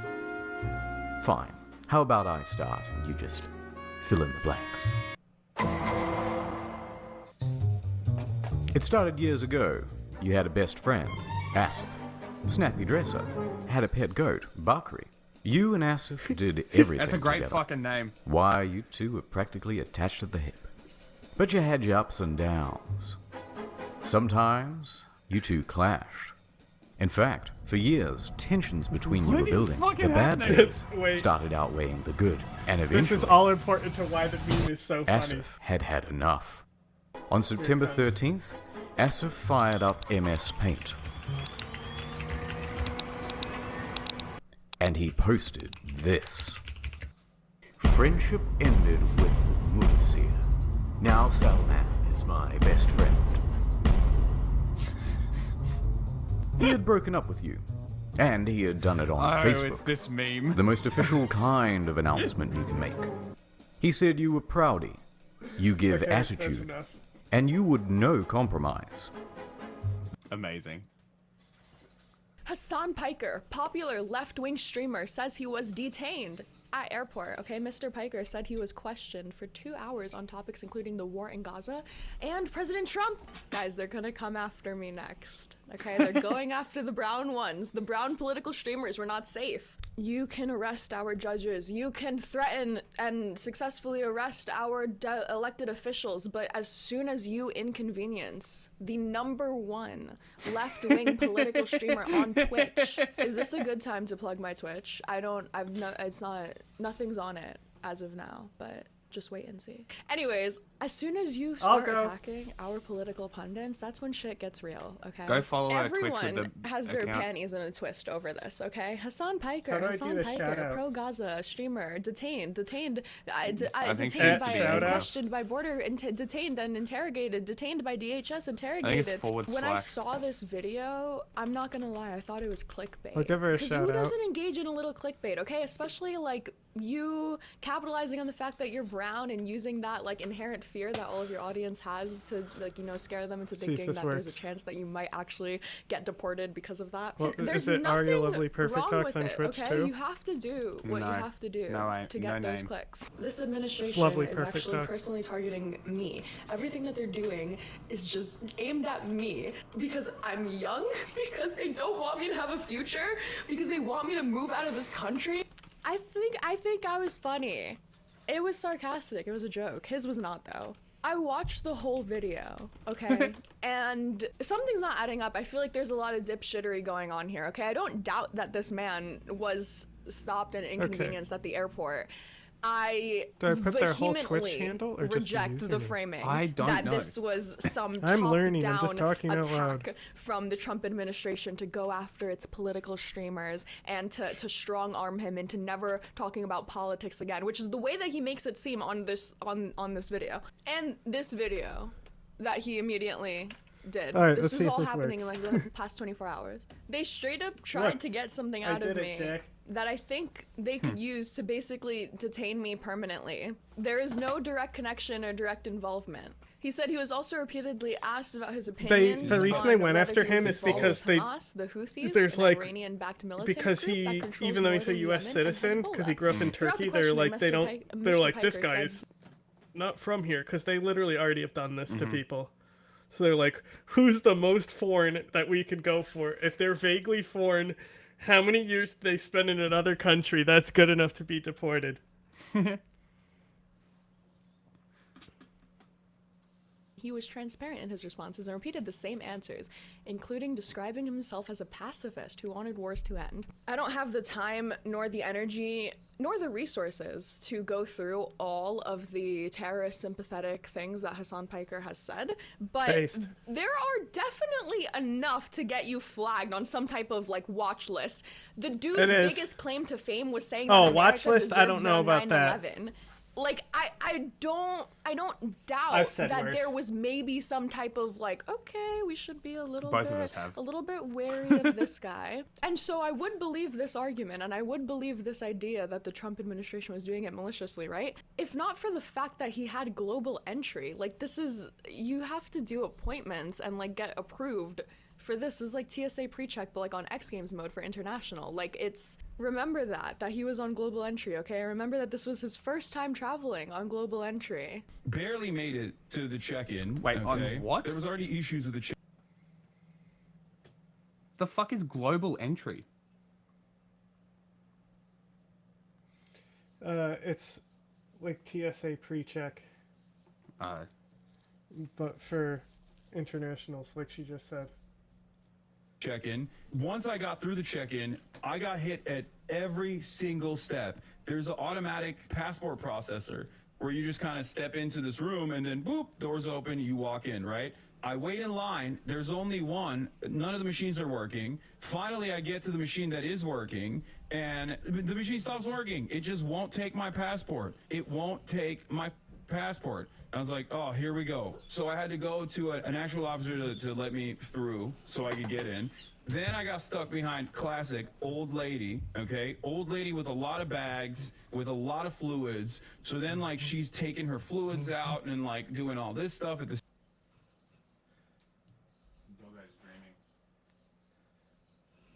I can't bring my olive oil. It's so funny. Italians will literally bring pasta from Italy. Will they? Yeah. Chinese and people like bring olive oil Chinese and shit. Fucking herbs and shit all the time to Australia, and they always get taken. It's just like dry herbs, biohazards, that sort of shit. The security gate. I'm stuck behind this person. I already took out all my electronics and stuff. But of course, lo and behold, boom, I get stopped at security after this old lady Is he trying to make it seem like the old lady is part of the plan? Like, so far what we've gotten is that there's a technical issue. There was some type of like technical malfunction or hardware issue with the passport scanner and the inconvenience of being on a TSA line, okay? as well. The old lady with the bags of fluids, classic, she obviously was stopped, okay? She had to get GSR swabbed, all the... And then, of course, I also got stopped, had to get GSR swabbed, all of this, because I have electronics on me, and, you know, I stopped there. Generational 3-hour run in Charles de Gaulle. And then afterwards, I get into the flight, and I'm like, all right, finally. The flight was actually fantastic. I slept the entire time. I slept like a goddamn baby, slept the entire time, didn't even eat on the flight, which is crazy. Okay, thank you for that. You walk up, boom, immediately they take your photo. She's of so your cool, face, bro. And you walk in, and there's a customs person there, cop there, just basically waves you, okay? And they do that over and over again. It gets to me, take a photo, boom, walk in, instantly. The Customs and Border Patrol agent goes, step aside, sir. I was like, here we go, all right? She goes, step aside, sir. An agent will come and take you to another location. I was like, is that proper protocol? I was like, sometimes it happens. I was like, okay. And I knew, at that point, I was like, oh. I can't imagine that this is enough At this point right now, right? I'm following, okay? I understand the little things. I just haven't heard anything that's outside of just like normal airport inconvenience of, okay, you got stuck behind an old lady, you got swabbed, there was a technical issue, and now you got stepped aside for extra screening. This is very anecdotal, okay, but I had a coworker whose ex-boyfriend is in federal prison for drug charges, and so she was on a fly list, like some type of list. She got stopped at the airport every time she went for like a while, even after they broke up. They weren't married, they weren't like on paper together on anything. They just knew that she was associated with him. She had nothing to do with the drug charges, okay? But what I'm saying is there's no way that they didn't know who you are, but that has nothing to do with it being a personal attack, okay? It's possible for them to simply know, okay, this is a political streamer that has questionable views about America and about liberal Western democracy, that has also had like technical difficulties on this other thing and also got detained here. I don't know. This doesn't seem like that malicious, okay? Okay, I'm texting like family. I'm like, this is happening. I'm texting my manager. You know, I was basically I got Lolo on. I was like, listen, you know, I'm going in. All right, I'm freaking going in. Who knows how long this will take? Who knows what will happen? I had already heard like horror stories from people. There was like that one girl on TikTok that had talked about this, and I thought to myself, definitely true. TikTok, 100% factual information all the time. I'm gonna make the next viral video, and I'm gonna get even more stories than she got. That all right, TikTok is not right. Did you hear what she said? As well, it is what it is. You know, Amazon. More stories than she got. All right, it's done. It's happening. About this, and I thought to myself, I'm gonna make the next viral video, and I'm gonna get even more stories than she got. all right, it's done. It's happening to me as well. Amazing. It is what it is. You know. Who the fuck did I marry? I'm about Part to say Am is real 200. multiple times. Wow, I feel like Destiny right now. Here I am, shitting on Hassan while drinking a fucking Red Bull in video. Okay. To get these guys off my back. So I'm waiting in the corner. This Latina ICE agent comes up, picks me up, takes me to this. Why does she have to be detention center. Latina? I sit down, fluorescent light bulbs, the whole nine. That was a weird detail. They have benches in the back of O'Hare Airport where there's like a detention area. Okay, there's a detention area. I'm sitting there. There's like a bunch of terrified families. If I ever got detained by ICE, I would just be like, what's it like being the shoot staffer for America? Is that cool? Is it nice being able to like... We're keeping the country safe, sir. Just like arbitrarily arrest people and... We're just trying to do our jobs. Oh, you want to ask me questions? I got more questions for you. I just keep asking I'm just trying to questions do and my replying. job, pal. Why are you in the country? Why are you stopping me?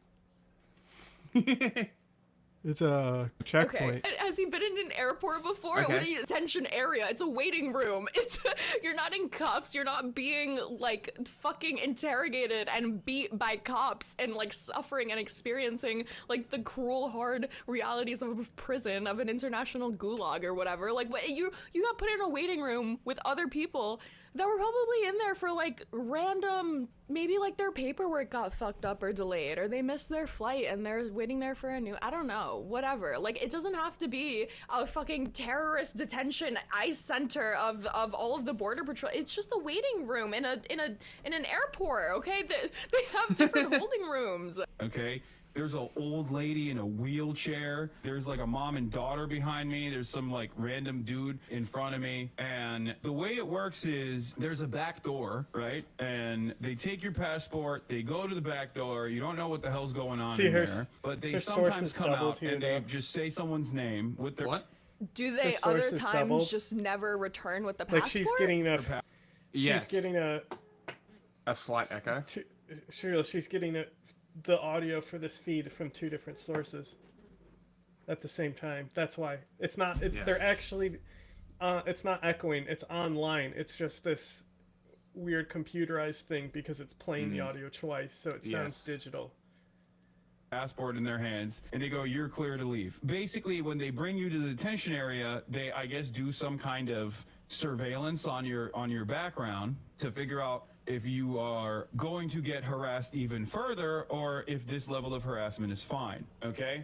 I like that he acknowledges that he didn't make it to the next level. Like, if this really was like the Trump administration trying to absolutely fucking terrify him into never speaking out politically again, and this was a direct attack on his free... Her mic is open and she's doing this on a computer. Yeah. Even though I think she's really smart setting it up like it's a phone for her reaction. She's perfectly in the rule of thirds frame. Yeah. Speech, and on the First Amendment, he only got held for 2 hours. This is a picture of JFK, okay? And this wasn't on like a holiday or anything. This was like a random, I was coming back from my birthday. November 6th, okay? Just like a random Monday. This was me that same Monday when I missed my flight because TSA kept me for like 3 hours. Oh my God. Because I had a guitar case. This guitar case I had as my carry-on, and because of all of the wires and the pedals and the things that I had packed in there, it like flagged when they scanned it, and I had to sit there and explain to them everything that was in this fucking guitar case. And I missed my flight, and it was very traumatic, and it was very sad. If that happened to me now, I probably wouldn't jump to like, oh, this is because I do political shit online. I would probably just think that it was a fucking annoying inconvenience from TSA. I wouldn't preemptively put that malicious outlook onto something unless I had solid evidence attributing it, okay? You cannot attribute to malice what can easily be attributed to stupidity. And I looked around at all the passports that people had to see if there were other American citizens. And lo and behold, at least in the area that I was at, I was the only American citizen. There was another guy that actually... Wait, what? I said, did you like her soundbite drop? She hit a soundbite? If you don't get off... If you throw your phone in the other room. And I asked... The typical wow. She needs a soundboard, proper soundboard. I looked around at all the passports that people had to see if there were other American citizens. And lo and behold, at least in the area that I was at, I was the only American citizen. There was another guy that actually had an American passport. You know, as it'd be well, great because I asked the Jack did terrified this. family behind me, I was like, hey guys, if you I don't would mind, love it if this me would asking, happen. like, you guys... Nước đổ dồn rất nhanh, tốc độ rất nhanh cho nên nó tàn phá rất là lớn, cho nên là thiệt hại nó cũng không rất là khó tránh khỏi. Và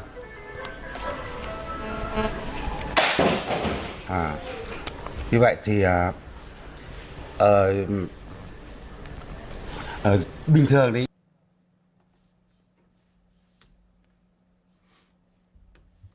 Yeah, it's not like I looked at it for 5 seconds right as she played a boring soundbite. Hey, you're always looking at it. That's the issue. Sure. Held in a scary detention facility and being like strong-armed and terrified by all of these border patrol agents, or are you just chilling in a room and talking? Like, what do you mean you saw a terrified family behind you, like scared that they're about to get deported, like worried for their life and their safety and their well-being in the country, and you're like, let me see your passport. Let me see your passport right now. Where's your passport? Do you have a passport? Can I see what kind of passport you have? Like, are you American? So it turns out it's just they're terrifying the shit out of mostly non-American citizens, okay? But apparently they're also interested in trying to terrify...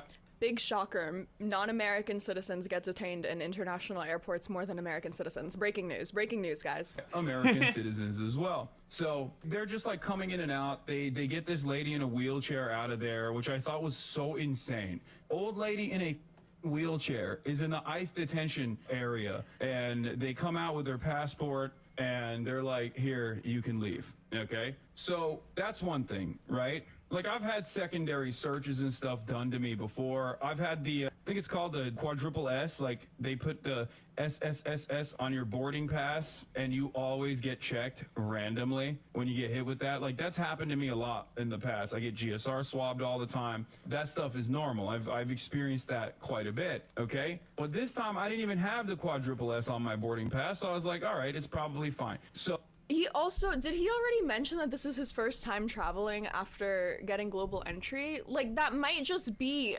routine This is not me defending the Trump administration. This is not me defending the Trump administration. This is me correcting they something also that I just recognize a lot it in the happened right when they Party, implemented the Real we tend to ID make the system story as about well. ourselves rather than like the issues. If I look at a lot of the issues that Trump supporters have with Democrats, it's that we talk too much about ourselves without actually listening to anything that's going on.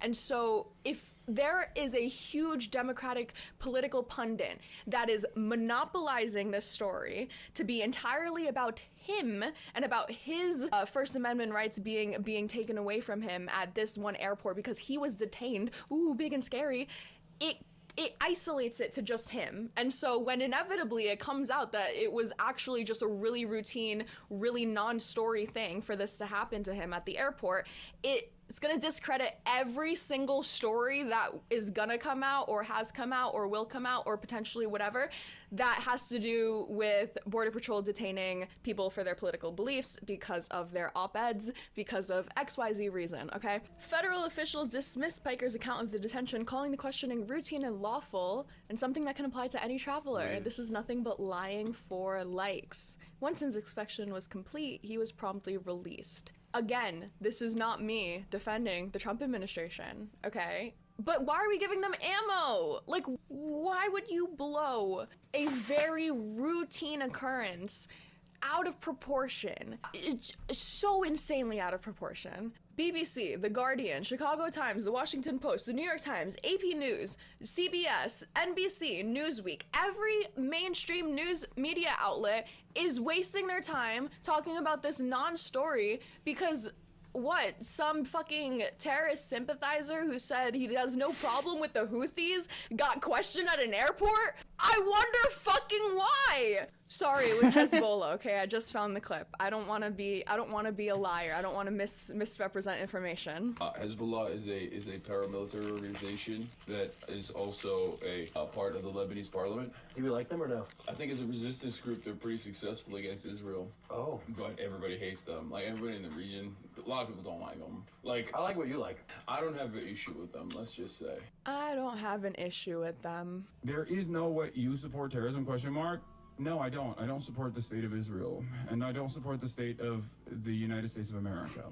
Literally doesn't matter. I wonder why you got questioned at the airport, dude. Like, I fucking wonder. Oh my god, I went to the airport the other day and I had a backpack on and I was on the phone with someone and I was wearing a hat and then I dropped the backpack off just because my back really hurt and I was so tired. And then I also like put the hat on and covered my eyes because the light bulbs, the fluorescent lights were like hurting my eyeballs. And then I also like ran away because I really had to use the bathroom and I was running. And so for some reason they arrested me and they thought that I was a bomb threat. What the fuck? Like, That's funny. Guys, it's also, if you do think that the administration was like personally targeting you to go after you and trying to silence you, why are you not concerned about that? Like, why are you not more shaken up? Why are you going on a media tour? But that never happened. Yeah, grifter. Have you talked to a lawyer since? I called my lawyer buddy. Hey, he's not. I have this on the list. Now I don't have to watch it. Thank you. I called my lawyer buddy, he Immigration said. attorney. He's a public defender in New York. After. Yeah, well, this is exactly what I said to the chick that I saw the Hassan posted doesn't about have this. a lawyer? Like, this is what I said to this Wait, chick. wait, It's like... Hassan doesn't have a lawyer? I don't fucking know. He just said my lawyer buddy. He doesn't even have a fucking guy on retainer. He's a fucking millionaire making fucking heinous statements online all day, and he doesn't have an attorney on retainer? I guess not. What the... Bro, why are you buying a fucking Porsche if you haven't done, like, the basic things that you need to be doing in your life? No, this is what I said to this chick. Is just like, he wasn't shaken up because he's rich. He knows he did nothing wrong, and he's a U.S. citizen. Hey, check There's this literally nothing to be scared of. It's all This for movie, The Big all Short? for milking it. Huh? Swastika. Oh, that's funny. It kind of is. It literally is. It's literally the Syrian group there. The you know, the one Syrian girl is into. The Syrian socialist movement. The Nazi one. Yeah. It's The not a one full connected swastika to- on them either. The one connected to Russian Imperial movement. Yeah, and This Syrian one? girl. Yeah, see? It's not a full swastika there either. Syncretic. Combine elements across conventional left-right spectrum.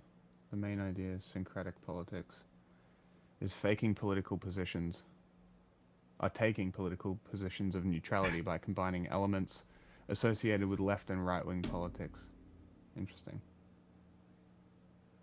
0 in the legislature. Very good. Lebanese journalist. Greek Orthodox family. Founded by a Lebanese Greek dude. How cool.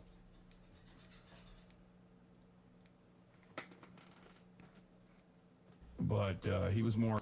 You were born here, bro. What do you need Thank an you. immigration lawyer for? Okay, I could be wrong, okay? I feel like this would not be an immigration case. I feel like this would be like a wrongful imprisonment case. At which point, why is the public, okay? More shaken up about the process happening than he's not like an immigration attorney. He's a public. Oh my god, he defender in literally New was York, born in after- America. Yeah, you didn't know that? I've said No, that I multiple times. thought he came really young from Turkey. No, he was born here but grew up in Turkey. That's what I've been Went saying. back. Ah, okay. Interesting. So he he's a spent his whole naturali- life in he's a- Turkey, but he was always an American citizen because he was born here. Okay.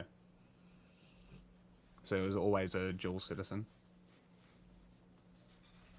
Or not a Turkish citizen? I think he's a dual citizen. But yeah, okay.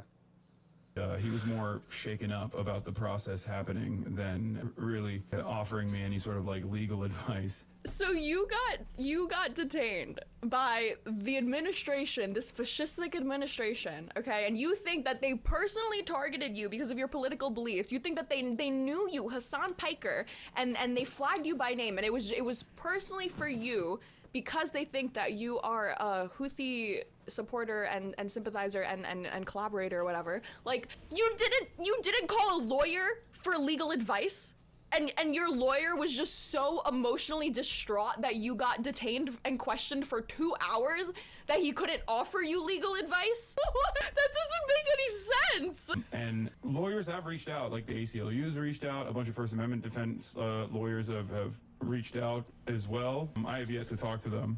I saw that. Why? Why? It can suck my liberals, by the way. One of the largest progressive voices in the country getting detained by the Trump Gestapo.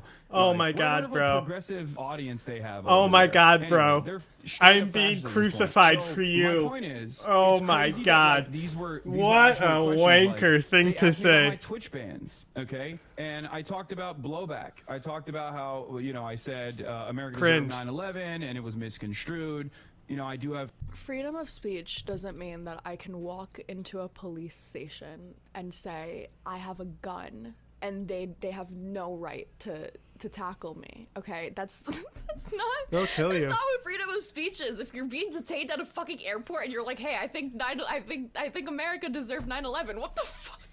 I'm surprised that they didn't take him to the next level of questioning. I feel like that alone, like, why is this a story? That alone should be grounds enough. Yeah, you're gonna get questioned a second time. The whole reason why we even do any of this TSA shit is because of 9/11. Of course you're fucking gonna get questioned another time. Sometimes I use hyperbolic language and it gets taken out of context. I talked about how, I said America deserved 9/11 and it was misconstrued. I do have sometimes I use hyperbolic language and it gets taken out of context or whatever. And he agreed with the blowback sentiment in terms of like the 9/11 stuff. Yeah, they asked me about my Twitch bans, chat. It's not even a joke. They asked me about Twitch bans. The other Twitch ban he asked me about was the last one that I got banned, and I explained to him like, this is, man, you really talk way too much. Lawyer will be pretty upset at you. Dude, what are you talking about? I know that under normal circumstances, I'm supposed to say, I want a lawyer. I don't want to talk to you. But nothing I'm doing is illegal. And I also wanted to see doesn't matter, what would Hassan. happen. Do you understand? I It wanted literally- to see what would happen. Never I talk wanted to cops. actually see this experience, which is why instead of immediately Ever do not ever speak to cops. Well, I think that's what he's revealing is that he goes, I know how to grift off of this. Yes. Right? If they can't stop me, but I can continually to say such shit while they keep detaining me. Like, it's why would insane. you tell them 9/11 shit? It's so crazy. Like, this guy talks about police brutality all the time. Talks about how shit the cops are. Spoke to the cops. Detained. Told them everything. So I did nothing wrong, right? You've got nothing to worry about if you've done nothing wrong. Bullshit. You are full of shit. Wow.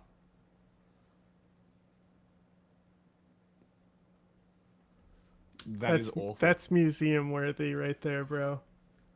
That's fucking awful. That's straight up museum worthy. Jesus Christ. That'll be a picture sold for posters soon. That's an NFT right there. Yeah. But, like, genuinely, never talk to cops. Like, if a cop is talking to you, they are gathering evidence to convict you of something. It doesn't matter what, they've got quotas to hit. Don't ever talk to fucking cops. The only time you say anything to the cops is to tell them you don't talk to cops. Lawyering up, I was like, no, I'm gonna entertain this. I'm gonna see. Yeah, the don't talk to cops lawyers have been fucking memeing on Hassan. Okay, they didn't have me detained. I had them detained. I was the alpha in that I'm room. Black Widow. They actually are trying to get out of this, and I'm glad I did this because I'm not trapped in here with you. You're trapped in here with me. No, it's Black Widow, right? She was getting all the information. Yes, while she was tied up. The reality of the matter is, one, I'm profoundly privileged, okay? Remember, I'm a public person, and also, I have enough money to be able to fight back against this sort of thing. And your dad is extremely rich.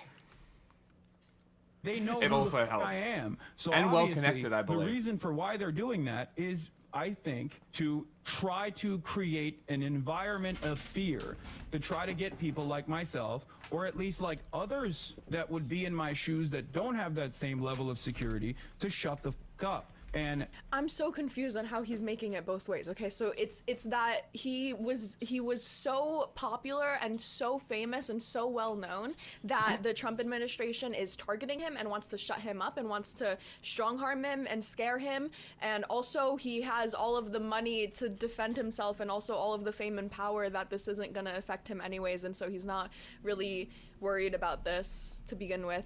So why the fuck did they do that? So why did they do? So what was the point of that? So that you could go on this media tour? You know what? Wait, hang on. Wait. I cracked the code. It was the Trump administration. They purposely sniped out Hassan.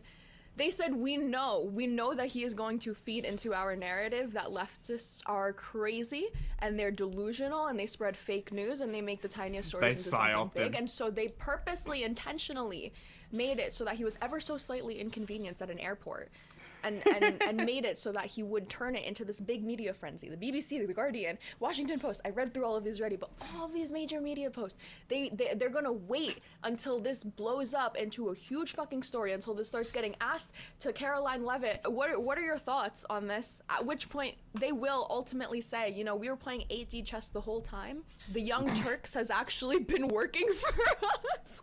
Cenk Uygur and Hassan are our internal spies. We've been playing the long game. No, I'm just kidding. They're assets. That's genuinely fucking funny. I'm gonna build on this.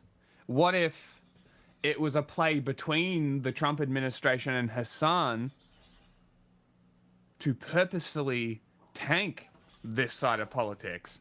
It's a direct collaboration. Soviet Nazis, yeah, commies, they love making deals with Nazis.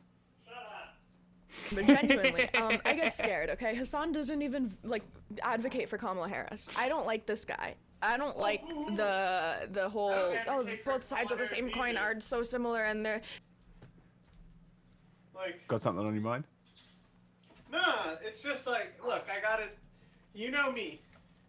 I'm no Saudi Arabia defender, but no, Hassan has literally said if she took a stronger position on fucking Gaza, he would literally door knock for them. And she didn't. If he was that important, they would have done it. Exactly. But they completely ignored that side of things. Her campaign deemed that irrelevant to their strategy. So Chinese. So, according to Kamala Harris's campaign, Hassan's endorsement didn't matter to them. Yes. Now you got to reap the rewards.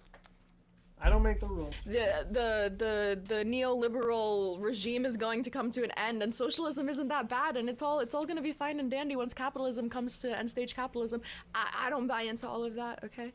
I don't buy into the idea that we need a revolution in order for things to get better. I am an incrementalist. I am relatively moderate. Okay, I think that if you go from extreme to extreme, that's all you're gonna ever end up doing is just going from extreme to extreme. Okay, you have to find a middle ground, you have to find compromise, you have to find something. Anyways, here's a story from 2020 where... So she just it looks like she basically just records these in a chunk and then cuts them out and releases them. Yeah.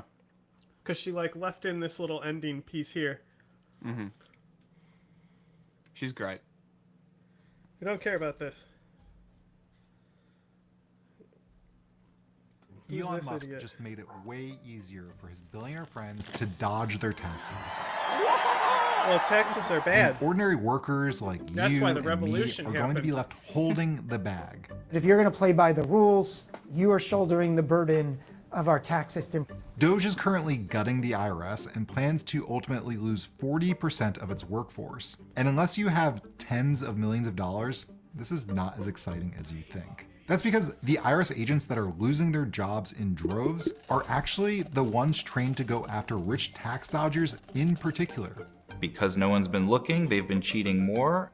It's a huge conflict of interest when you're saying these agencies are attacking me and then you're going in and taking a chainsaw to them, right? At the same time, Doge is axing parts of the IRS that help working class people the most. Now you have an IRS that is unable to be there to answer the call when taxpayers need help.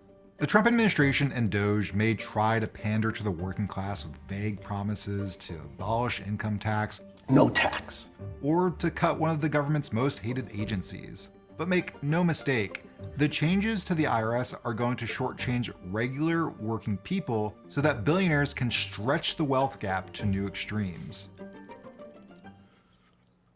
The wealthiest people and the largest corporations pay a lot to highly trained accountants and attorneys who are very good at constructing highly complex corporate structures. Spencer Woodman is a reporter at the International Consortium of Investigative Journalists who's been covering financial misconduct by the ultra-wealthy since 2017.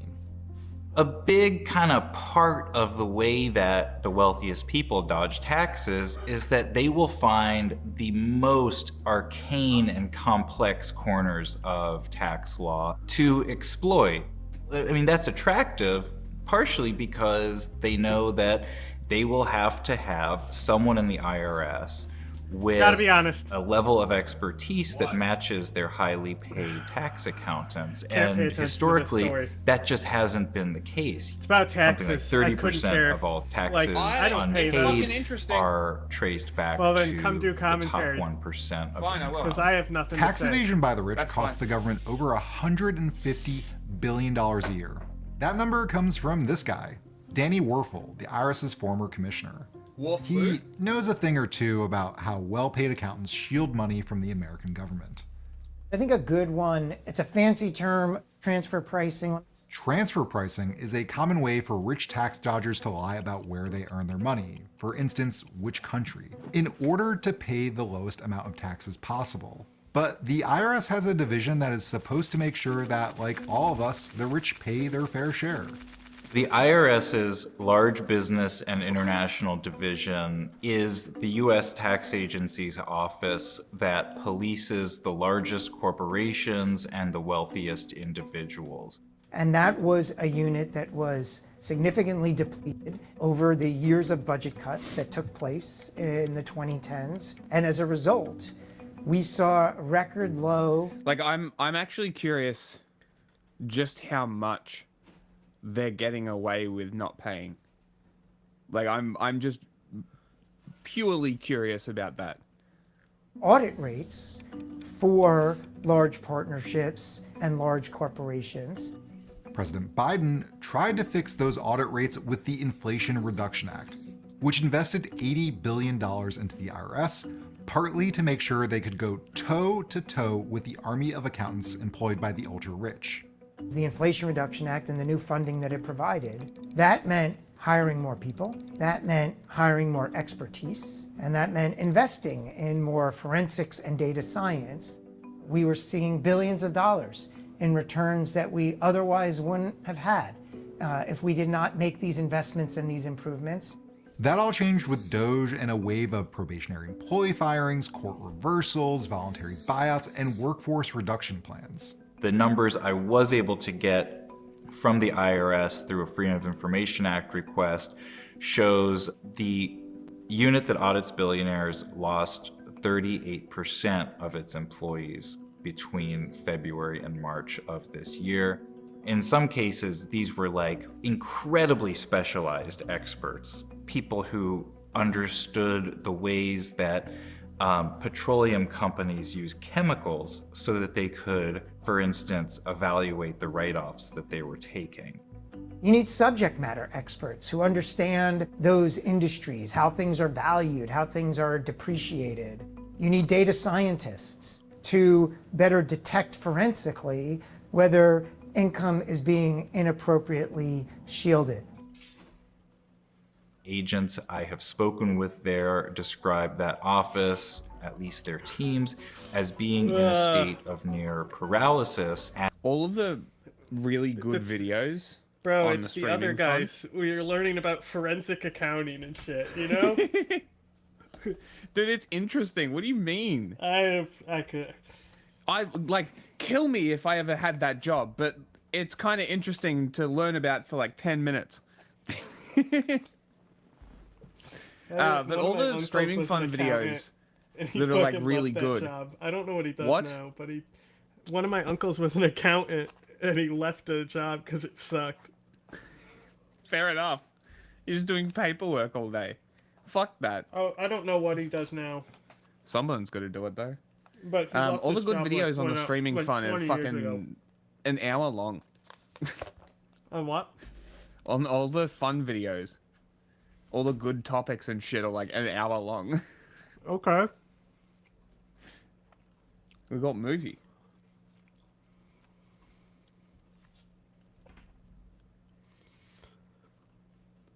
Got to do movie. As kind of management grapples with how to move forward with such a large headcount what reduction. What are you talking about, bro? Cases There's a Count on Dankula video in billionaires here and that's other ultra-wealthy 5 minutes. individuals are... Where? Gotta refresh that list. Ben Shapiro and Kanye West. I got Asmongold and Hassan reacting to it.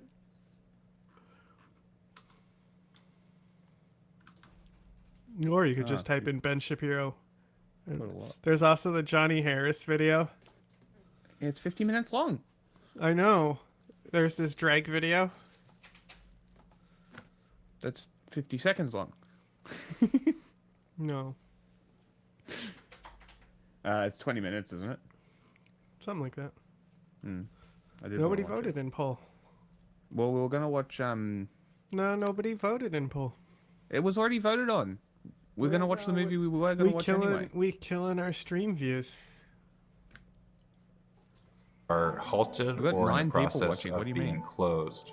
Paring it back creates an incentive YouTube, for though, they don't those come that with us. were inclined to not play by the rules to get even more aggressive. That the company is now a convicted felon because of a 13-year scheme to evade taxes. That means they're shifting the burden of who's funding our government from them to those that are playing by the rules. And that's unfair.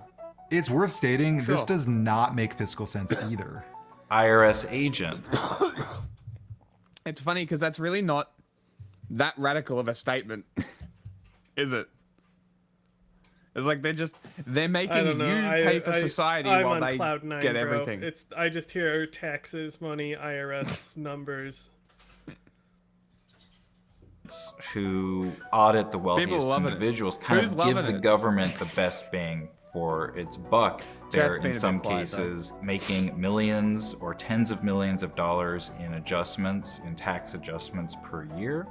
One estimate said that for every dollar cut from IRS enforcement, it'll cost taxpayers $5 to $7 in revenue.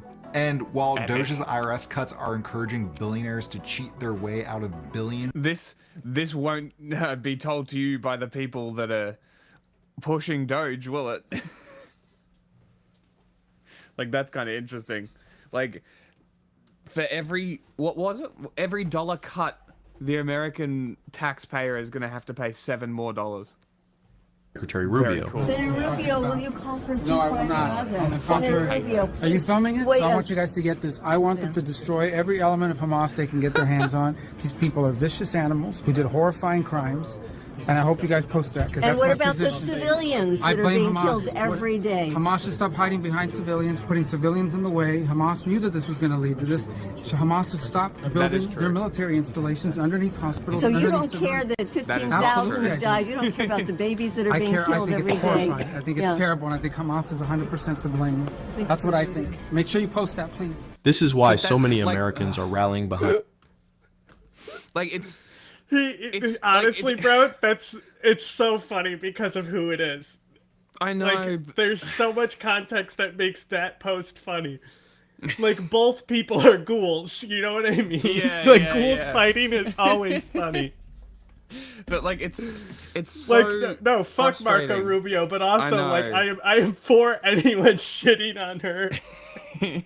Like, it was such a G move. Yeah, stopping and doing the whole spiel, I agree. But like the whole, they knew it was going to happen. Yes, the rest of it, less. Like, people just... You could really tell by the tone of his voice that he doesn't care about the babies being killed, though. No. The way he said really, it. No. You know who else doesn't, though? Her?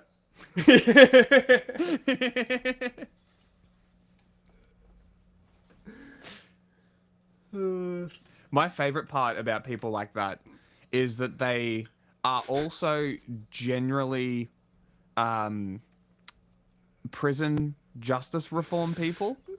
It was just so funny. They support China because like and I Iran. hovered over the short and I saw her, so I put it on and I was just waiting to see when you realized it was her, because she always has the fucking pink clothes on. You gotta know it's her. Mm-hmm. It's so easy to have her stand out. Yes. And then they always end up supporting China and Iran, who execute the most people on Earth. Like, they are the leaders of state executions. And these are the countries you support while you also criticize the American justice system? Come on. They hate when you bring it up. In taxes, they're also making it harder for working class people to simply navigate the system. More than 20% of the taxpayer advocate service is expected to go, and cuts are already affecting customer service functions. Often you don't have any questions, which is great, but sometimes a question might come up. It might come up with respect to a mistake that was made on a W-2. It could come up, unfortunately, that someone steals your identity and has filed a tax return in your name before you filed one. Scam artists are getting your social security number and address and then stealing your tax refund. If you can't get through to the IRS, or there's not a trained staff person who can resolve, then you're gonna leave the situation still stressed, still feeling the burden. Reports say the IRS will also kill the free direct file program that allows taxpayers to file their taxes directly with the IRS, a program that threatened TurboTax's bottom line. We had tremendous momentum in terms of increasing access and being available to help taxpayers. America, what a fucking country. Jesus Christ. The issue now is, will that momentum be built on, or will its life... Why would you make it harder for people to pay taxes? I don't understand. Well, it hurts TurboTax's bottom line, bro. But wouldn't you want more people filing taxes to get their tax off their fucking money? Isn't that the idea? Shouldn't you be doing that? Shouldn't you be expanding the IRS? Realistically? They tried. Like, shouldn't that be, realistically, the best way to streamline the tax system is to fix the tax system and make it easier to file. Make it so you don't need tax accountants to do so. Donald Trump is president. True. The guy who runs our health department literally swam in poop water. That's true, and he's also pro measles, which is very cool. He got in poop water, bro. Why? Just to prove that he could? I don't know. But have you seen this? This just happened. I have not seen it. Hey, Please bring it up. Guess who's got a video about it? Probably the Democrat guys. What are they called? Oh, somebody flipped his house. There you go. Did that work? Oh my god. Amazing. Alright, we'll finish this and then we'll go to that. Will you two stop? Backwards. The National Treasury Employees Union, which represents IRS workers, has been fighting Doge every step of the way. They've sued over the mass firing of probationary employees and the administration's attempt to strip federal workers of bargaining rights. I thought corporate America was like this, not the government. While these issues make their way through the court system, it's unclear if the union will prevail. Poor naive For most soul. people in America, they're not running global corporations. They don't have the ability to shield income in favorable international tax jurisdictions. And therefore, the IRS needs to be equal to the task to detect when this type of behavior is occurring, to root it out and correct it. And again, an IRS that can't keep up with that means that the tax system becomes increasingly unfair. Like, and the other thing is, like, if you fix the tax system so you're actually getting the taxes that you should be from the people and the corporations that you should be, the people who complain about taxes, the poor whites, would get a lot of benefit from federal money being invested back into their community as per the tax paid, because there will be a lot more money.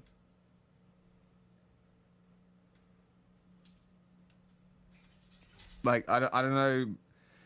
Like, yeah, paying taxes sucks. It's fucking shit. Fuck taxes. If I couldn't pay them, if I could dodge them and get away with it, I fucking would. I'm sure everyone would. John Cena. But, like, what are you gonna do? The entire world is like this.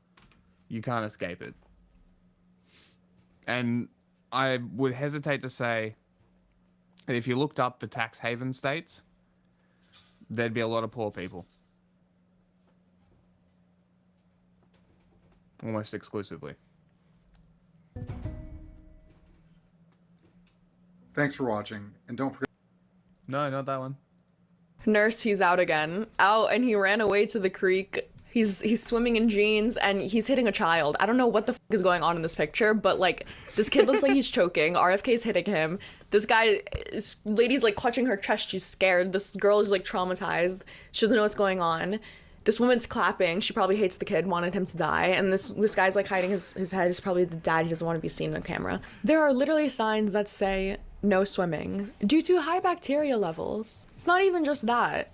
It's also illegal. Well, it's illegal because of the high bacteria levels, but it is illegal. This guy's a Secretary of Health and Human Services, okay? and he's committing a local law in the District of Columbia. Arrest this motherfucker. Deport him, actually. Send him to the Salvadorian gulag. Your Honor, I have the regulation right here, okay? August 27th, 1971. Banning of water contact sports in District of Columbia. Now, therefore, be it enacted. Potomac River, Anacostia River, Washington Ship Channel, Rock Creek, where our very own RFK was swimming on this fine past Mother's Day, as well as their tributaries due to high levels of, wait for it, fecal and other pollutants. Fecal. This guy is swimming in shit. It's shit water. He's submerging himself in water that is so contaminated from shit that it had to be ruled a crime to swim in it. That's how shitty the water is. He's swimming in shit. Boys will be boys. I guess that's all we can say about it. And he's in jeans too. What the fuck is this? Look, go back. Let's see. Okay, I'm done. A really long rant. I'm sorry. This is in a world. Boys will be boys. I guess that's all we can say about it. And he's in jeans too. What the fuck is this? Okay, I'm done. Okay, I'm done. A really long rant. I'm sorry. This is in a world and in America with this meritocracy, I forget this is the meritocracy when 1 in every 5 Americans is illiterate and 54% of Americans cannot read past a 6th grade level. I knew that RFK was a dipshit as soon as he was nominated. Well, I knew that before. I knew he was a dipshit as soon as I heard him speak, but also as soon as I found out about the rainworm, and then there was the thing with the bear. And then there was the thing with the whale, and then there's the thing with the vaccines, and then there was the thing with Samoa. And this guy just has a really bad track record. And he caused the measles outbreak in America, single-handedly caused a measles outbreak. As of May 25th, a total of 1,001 confirmed cases have been reported by 31 jurisdictions. This is unheard of. In 2024, we had 400 cases the whole year. It is May. It is not even fully through May. That is already by a factor of like 250%? What, 300%? I don't know. What the fuck? I blame RFK. Measles, by the way, is a disease that attacks children. So 2 children have already died because of this measles outbreak. Before we had the vaccine, we were getting 3 to 4 million infections a year. And that doesn't sound that bad when you have a 0.3% fatality rate. You know, it doesn't sound, there's not that many people. Okay. But the after effects, like 48,000 or 50,000 something hospitalizations per year. These kids get left with pneumonia, with lung issues, with different immunocompromised issues. They end up being on medicine for however long. They get encephalitis. It's also very common. There's like a 1 in 1,000 kids that have measles develop encephalitis after. If you're malnutritioned or have limited health care and you don't have access to the best, then those rates all like shoot up and they're all like a lot more likely for it to be affected to you. Like we don't have to worry about these things in the US because we are so lucky and so privileged to have modern medicine. We don't worry. We're not around death and disease enough to even fathom these things. If 200 years ago, you told someone that there was a government official advocating for the measles vaccine to be removed after you had like gone through all of the catch-up of explaining how the vaccine got built to this person that you're talking to 200 years ago, right? They would look at you like you were batshit crazy. Because measles is an old-ass disease. Measles goes back to like the 9th century. Measles caused Hawaii to lose 1/3 of its population in the 1800s. Seriously? Measles caused Honduras to lose half of its population in the 1500s. What the fuck? Measles caused Cuba to lose 2/3 of its population in also the 1500s. This is an insanely deadly disease. Okay, the deadliest outbreak that we had in America was in the 1700s after a lot of colonization, urbanization, bad hygiene, close living quarters. What are we doing by not just encouraging to people not to get this vaccine because you think it causes autism? Unfoundedly, by the way. Here's a fun meta-analysis that was done over, I believe, like 30-something years. From 1985 to 2024. This is a meta-analysis of 24 different studies with over like 3 million cases. And they check to see what are the adverse side effects. Is this actually worth it? Is this safe? Is this saving the amount of lives that we thought it was? And you know what they found? Nothing. It's safe. It's good. It's chill. Yeah, there are some side effects, but they're mild and they're low risk and they're temporary compared to the permanent, I don't know, death of fucking measles. Here's another study, because a popular one is like, okay, well, why are we giving it to the babies? But we have to save the babies, and we're giving all of these babies all of these shots when they're born. Here is a study done for the MMR vaccine on infants, and it was double blind. No one knew what was going on. You know what they found as far as adverse reactions go? Nothing. There was no difference between the adverse reactions from the infants that got vaccinated and the infants that got vaccinated with saline. It was just adverse reactions from having a fucking puncture shot. It wasn't anything to do with the vaccine. So not only do we have a secretary that is encouraging these false, debunked conspiracy theories, Americans everywhere thinking that it's okay to unvaccinate their children, so much so that we covered like a priest that was like posting on Instagram prideful that his school had the lowest vaccination rate in all of Texas. Like, that's how batshit crazy. Is that really something people are fucking gloating about? Hey, look, our school is the greatest danger for your child. Don't you understand? Cool. That's how you kill the pores.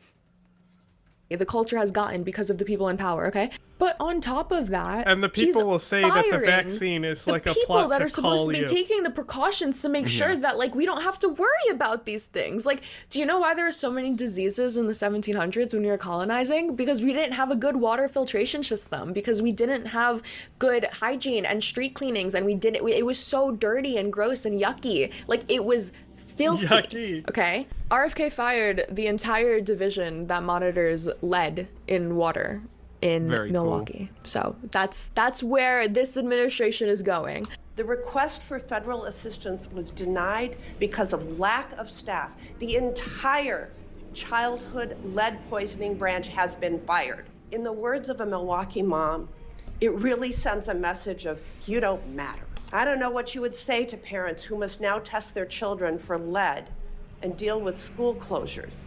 But do you intend to eliminate this branch at CDC, yes or no? No, we do not. Okay. How dare he look annoyed that he's being asked this question? I'm sorry, sir. You mean you didn't mean to fire the people that are monitoring to make sure our children don't get lead poisoning? Okay, so why did you fire them? Because you didn't care enough to check who you were actually firing? I feel like that's just as bad, no? Anyways, RFK is dealing with an absolute fucking shit show in his job. I don't know how he's still there. I don't know how Mike Walls was the first one to go. I really don't. But he has people behind him trying to course correct, because I think the majority of people assumed he wouldn't have that much influence once he was given this position, that he would mostly be run by like people in the background that were just telling him what to say.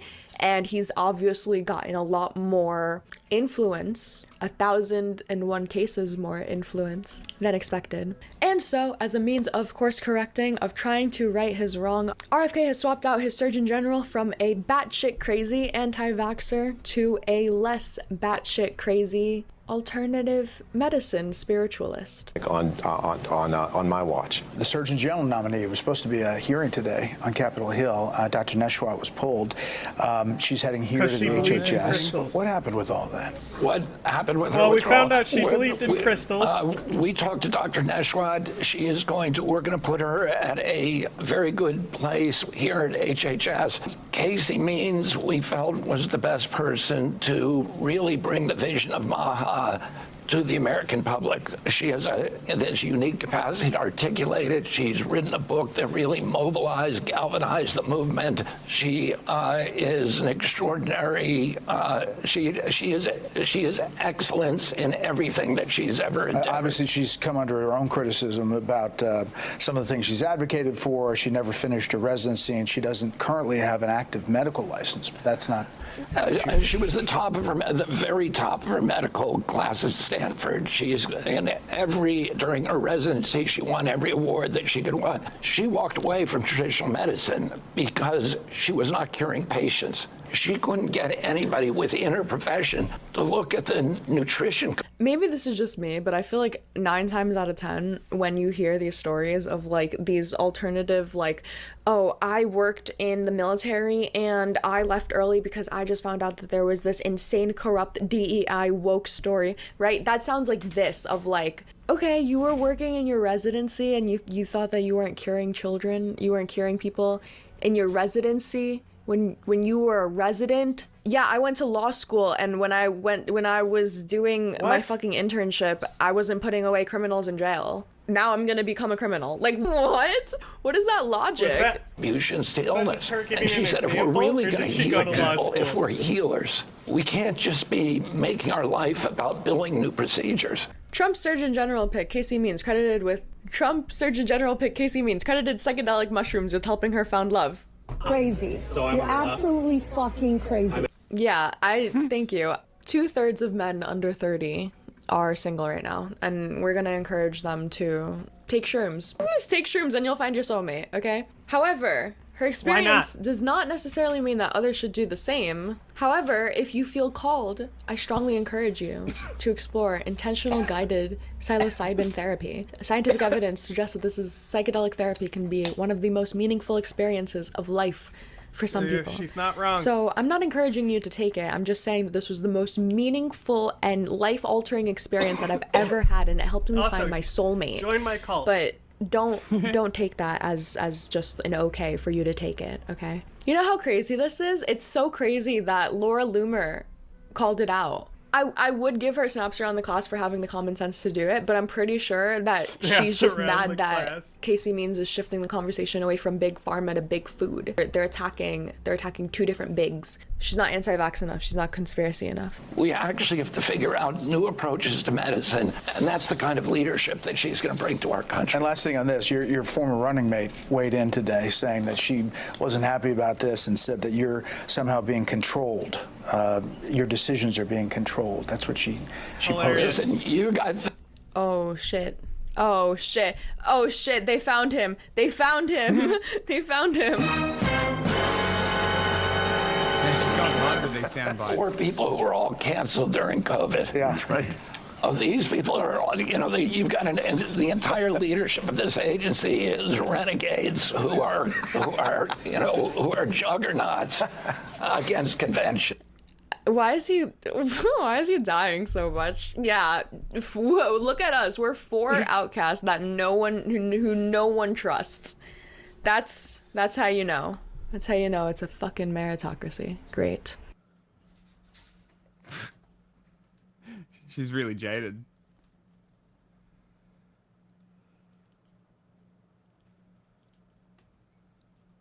Play, you fucking stupid video. Trump just pitched a new twin-engine version of the F-35 that he's dubbed the F-55. The president proposed this upgrade along with what he called a super F-22 upgrade from Qatar this morning. First, mentioning a simple, as he put it, F-35 upgrade that's already in the works, probably in reference to the sweeping list of 75 or more changes being made to the aircraft that are set to begin this summer in what we commonly call the Block 4 upgrade. But then he went on to say, and I quote, "We're also doing an F-55, and that's going to be a substantial upgrade, but it's also going to be also with 2 engines, because the F-35 has a single engine. I don't like single engines." Now, after losing out on the opportunity to build America's next stealth fighter, Lockheed Martin's CEO, Jim Taiclet, did pitch what he called a Ferrari upgrade for the F-35, which, at the time, I argued could likely include advanced new adaptive cycle engines, gallium nitride... Fucking absolutely stupid. Like, why?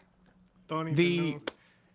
The F-35's engine is the most powerful thing America has ever produced. It has short and vertical takeoff landing capabilities and is basically a 6th generation jet. What the fuck are you wasting your money for? Like, It's got one engine, it must be less powerful. Idiots. Do you see how big the fucking engine is? It's not small. To put 2 in, you need to completely make a new plane. Why don't you just put money into the NGAD system and make a 6th gen jet? You fucking moron. You just upgraded the F-15. Fuck the F-22s. Seriously, fuck them to death. Retire them. Get rid of them. They're a waste of money. No, we're gonna spend more money on them. Like, we're gonna invest a gajillion dollars. So stupid to suggest, hey, we're gonna make a new plane. China got only released one an engine, though. F-35 Why don't with they put 2 of them on there? engines. Huh? Just imagine them trying to explain why it doesn't have 2 engines. Like, he's a literal idiot. And the fact he has nothing but yes men around him, just being like, hang on, we haven't spent enough money on this plane. Oh my god. Like, Trump's policies are making people pull out of the F-35 program, raising the price of its cost already. So sure, dump more money into it, so the people who have them definitely won't buy parts from you and will just scrap them and buy from Saab. Or maybe they buy from Japan with their fucking licensed versions. I don't know what Japan's doing with the F-35, but they are making them. Like, Mitsubishi is producing F-35, so I don't know if it matters at all, because Japan clearly has an independent supply chain, kind of like Israel, because I guess they probably have unique uses for them, self-defense force shit. So I don't know, it's kind of interesting. But yeah, overall, dumb, super dumb. You know what you can do instead? Hang on, I've stumbled across something, and I just hope this is not like gonna be. I hope it's all original stuff that won't get claimed, because when you see what I found, you're gonna be like, wow, that's really something. So the reason I selected diamonds for this year is because if you look at the Roman numerals, oh my god, and then XXV vertically, it looks like a diamond, and that will be in the description. That's not the only reason why I've chosen it. I've chosen it for various reasons. As you will know now, my themes lead into the next theme. So last year we had clover. Okay, let's check what this is.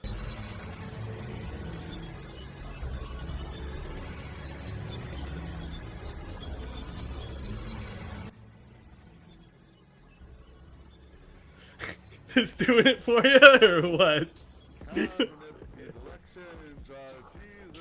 What is happening? Cosmic inclination, power prima. Environment's partiality, papa visa. Multiple camera angles. Chasmo, propensity, force laser. Gaping, meaning plus chiba. Infinite. I have zero fucking clue what he's saying. But boy. Sure. Cool. Okay, What let's the check fuck? out some popular. Okay, there's a lot to process here.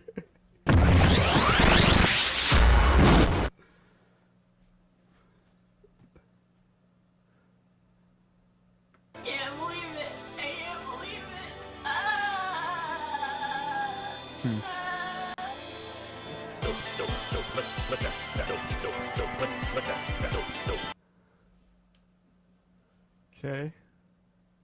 Weird. Seems like he really had his height when he had the pony stuff in there.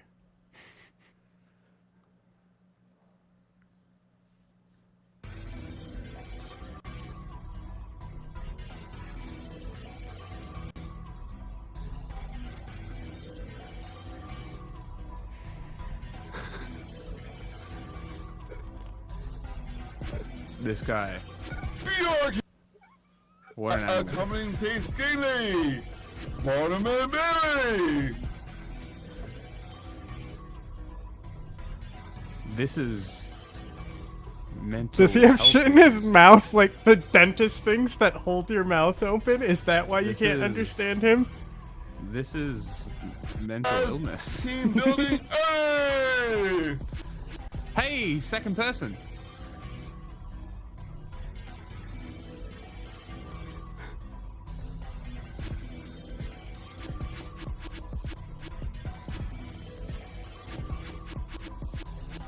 Is this like for kids or something? Mythical For You page, Paul.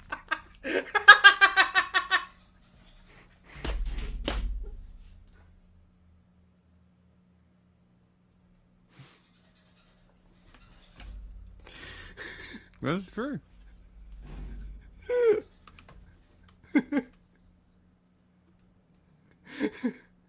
Oh my god. I told you, bro. It was some good shit that I found. How do you find this shit?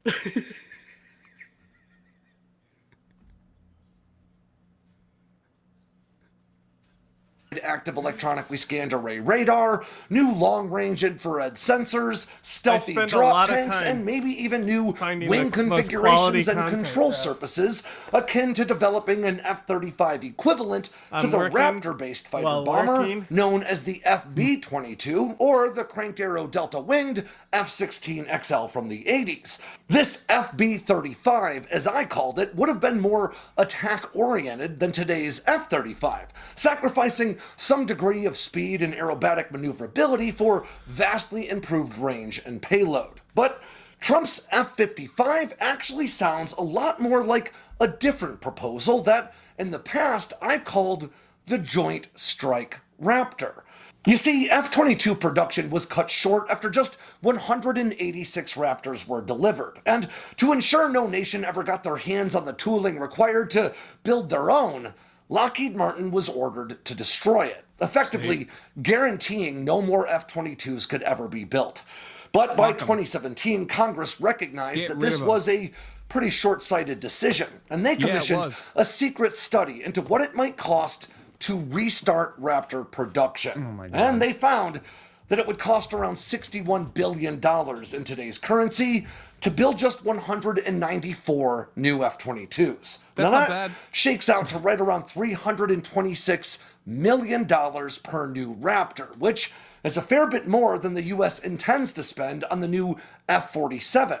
But just 1 year later, Lockheed Martin pitched a different approach, this time to Japan, offering to build them hybrid fighters based on the F-22 Raptor's design, but carrying the F-35's more modern and advanced avionics suite. Now that is interesting. My opinion has changed if this is what we're talking about. Now that is an interesting proposal, because Japan could produce that quite easily. Proposal would have seen Japan fund the initial effort to stand up production, and then both Japan and the United States would be able to purchase these new Joint Strike Raptors for as little as just $177 million a jet, which adjusted to today's inflation is right around $208 million per jet. Now that shakes out to about twice the price of an F-35A, but for what would arguably be the most advanced and capable fighter ever conceived, at least short of the 6th gen designs making their way toward service now. But ultimately, both the US and Japan recognize that moving forward with this Joint Strike Raptor concept would be investing tens of billions of dollars into a fighter design that was finalized 10 years before the first iPhone hit the market. But this new F-55 concept, as crazy as it does sound, may be more realistic than the Joint Strike Raptor, mostly because it would involve making changes to an existing production line rather than standing up an entirely new one, bringing down at least some of the immense cost just of like developing Boeing with those new jets that they were going to make, huh? Yeah, all that cost cutting. Yeah. Can't wait to see these fall out of the sky. Yeah.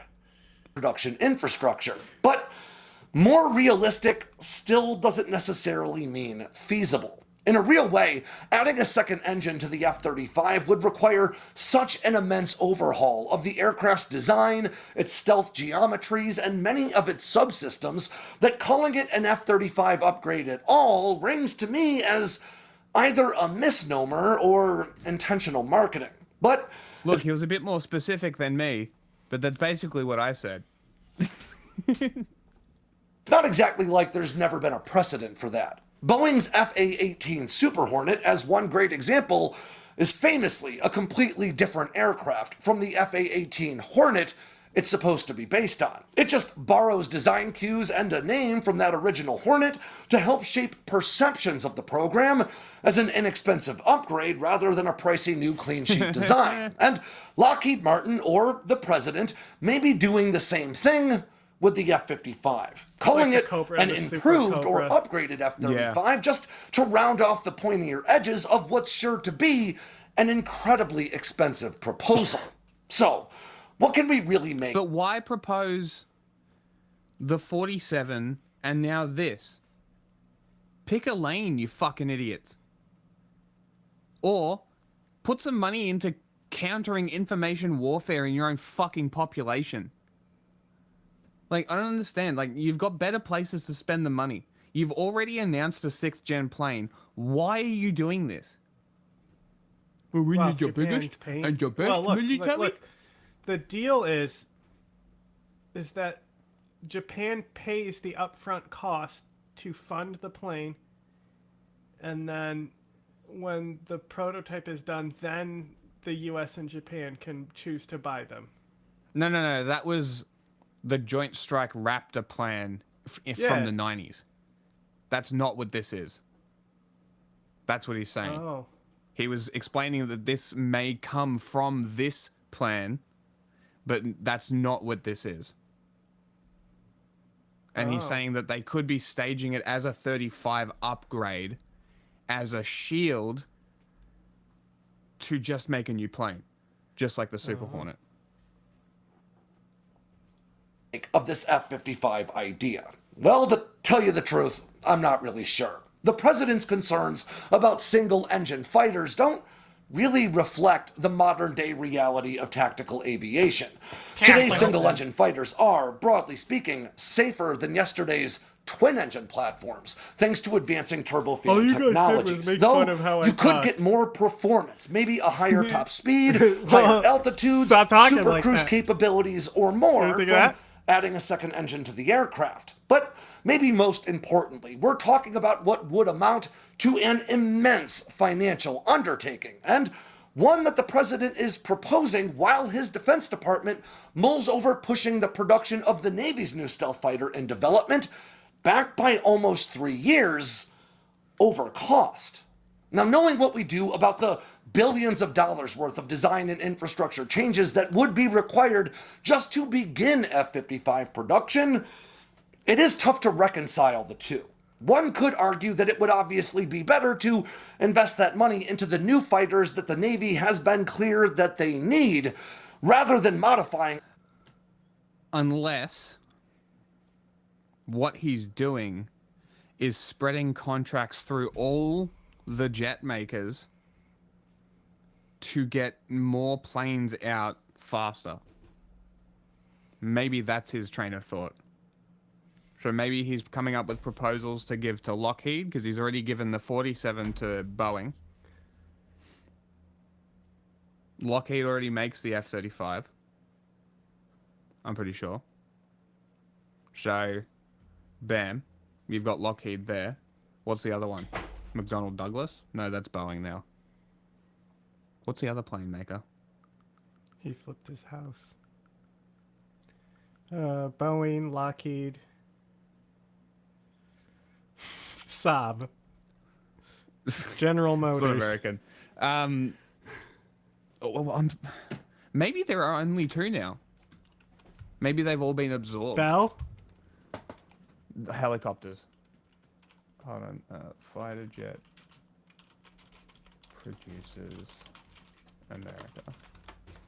Let's see. Boeing and General Lockheed. Dynamics. General Dynamics makes tanks. Northrop Grumman. They make Yes, missiles. okay. So Lockheed, Boeing, Northrop Grumman. The F-16 is made by General Dynamics. Now Lockheed Martin. Is it? Okay. Yes. So Lockheed Martin bought General Dynamics out of the plane industry. Damn, okay. General Dynamics makes engines and shit. Mm. Okay. Lockheed is an aviation company. It just makes sense to buy them out. Yeah. Yeah, and Saab is obviously a European one. Yeah, that's. I don't think. This is joking. I don't think Fairchild make aircraft anymore. Yeah, defunct in 2003. Acquired by M7 Aerospace. Interesting. They do not make anything. Why would you buy the cunts who make the A10 and then not make planes?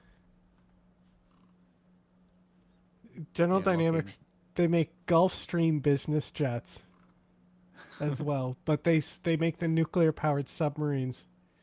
Ah, and interesting. missile destroyers, Abrams tanks, and Stryker. Okay. So McDonnell Douglas was bought out, yeah, with Boeing. Okay. So Lockheed is its own company. It's Northrop crazy. Grumman. General Dynamics does aerospace, defense, and shipbuilding. So they literally bailed land, sea, and air. This must be a profitable company. Its stock price is green right now. Makes sense. So I think Northrop Grumman is its own as They well. do missiles, I think. Raytheon doesn't used to make aircraft. No, Northrop Grumman makes the B-21. Oh yeah, they do bombers. Rockwell. That's a name I haven't seen for a minute. Defunct in 2001 as well. Okay. So they made the B-1. So who maintains the B-1 then? Probably Lockheed. Replaced by the B-21. That's sad. The Bone. Poor Bone. Yeah, poor Bone. Poor guy. Other fighters that are already in production that nobody's asked for. But hey, could a twin-engine F-55 be useful? It absolutely could. I'm just not confident that it could be done while the Pentagon also pays for new ICBMs and silos, new submarines, new aircraft carriers, new sixth-generation fighters, new stealth bombers, and more. Even with a $1 trillion defense budget, there are limits to what you can build. But hey, let's see how this shakes out.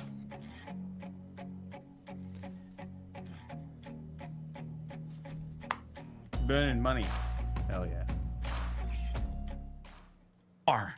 They need to provide you with somebody who believes in everything and also, more importantly, nothing. All right, before we get to that.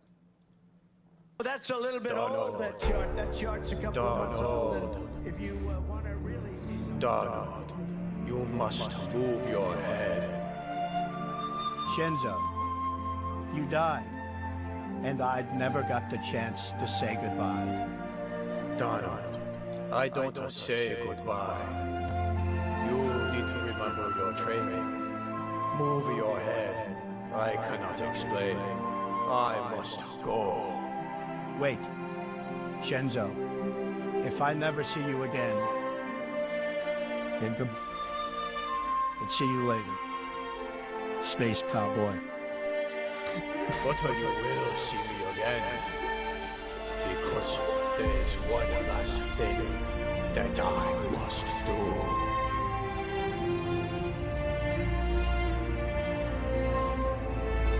What the fuck did you send me? A couple of months old, and If you want to really see something that's said, take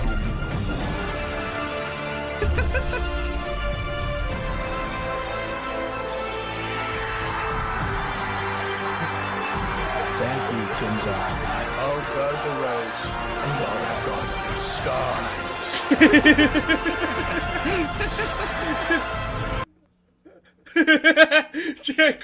Check, look.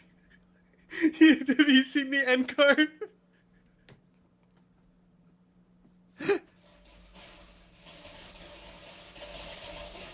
What did you send me?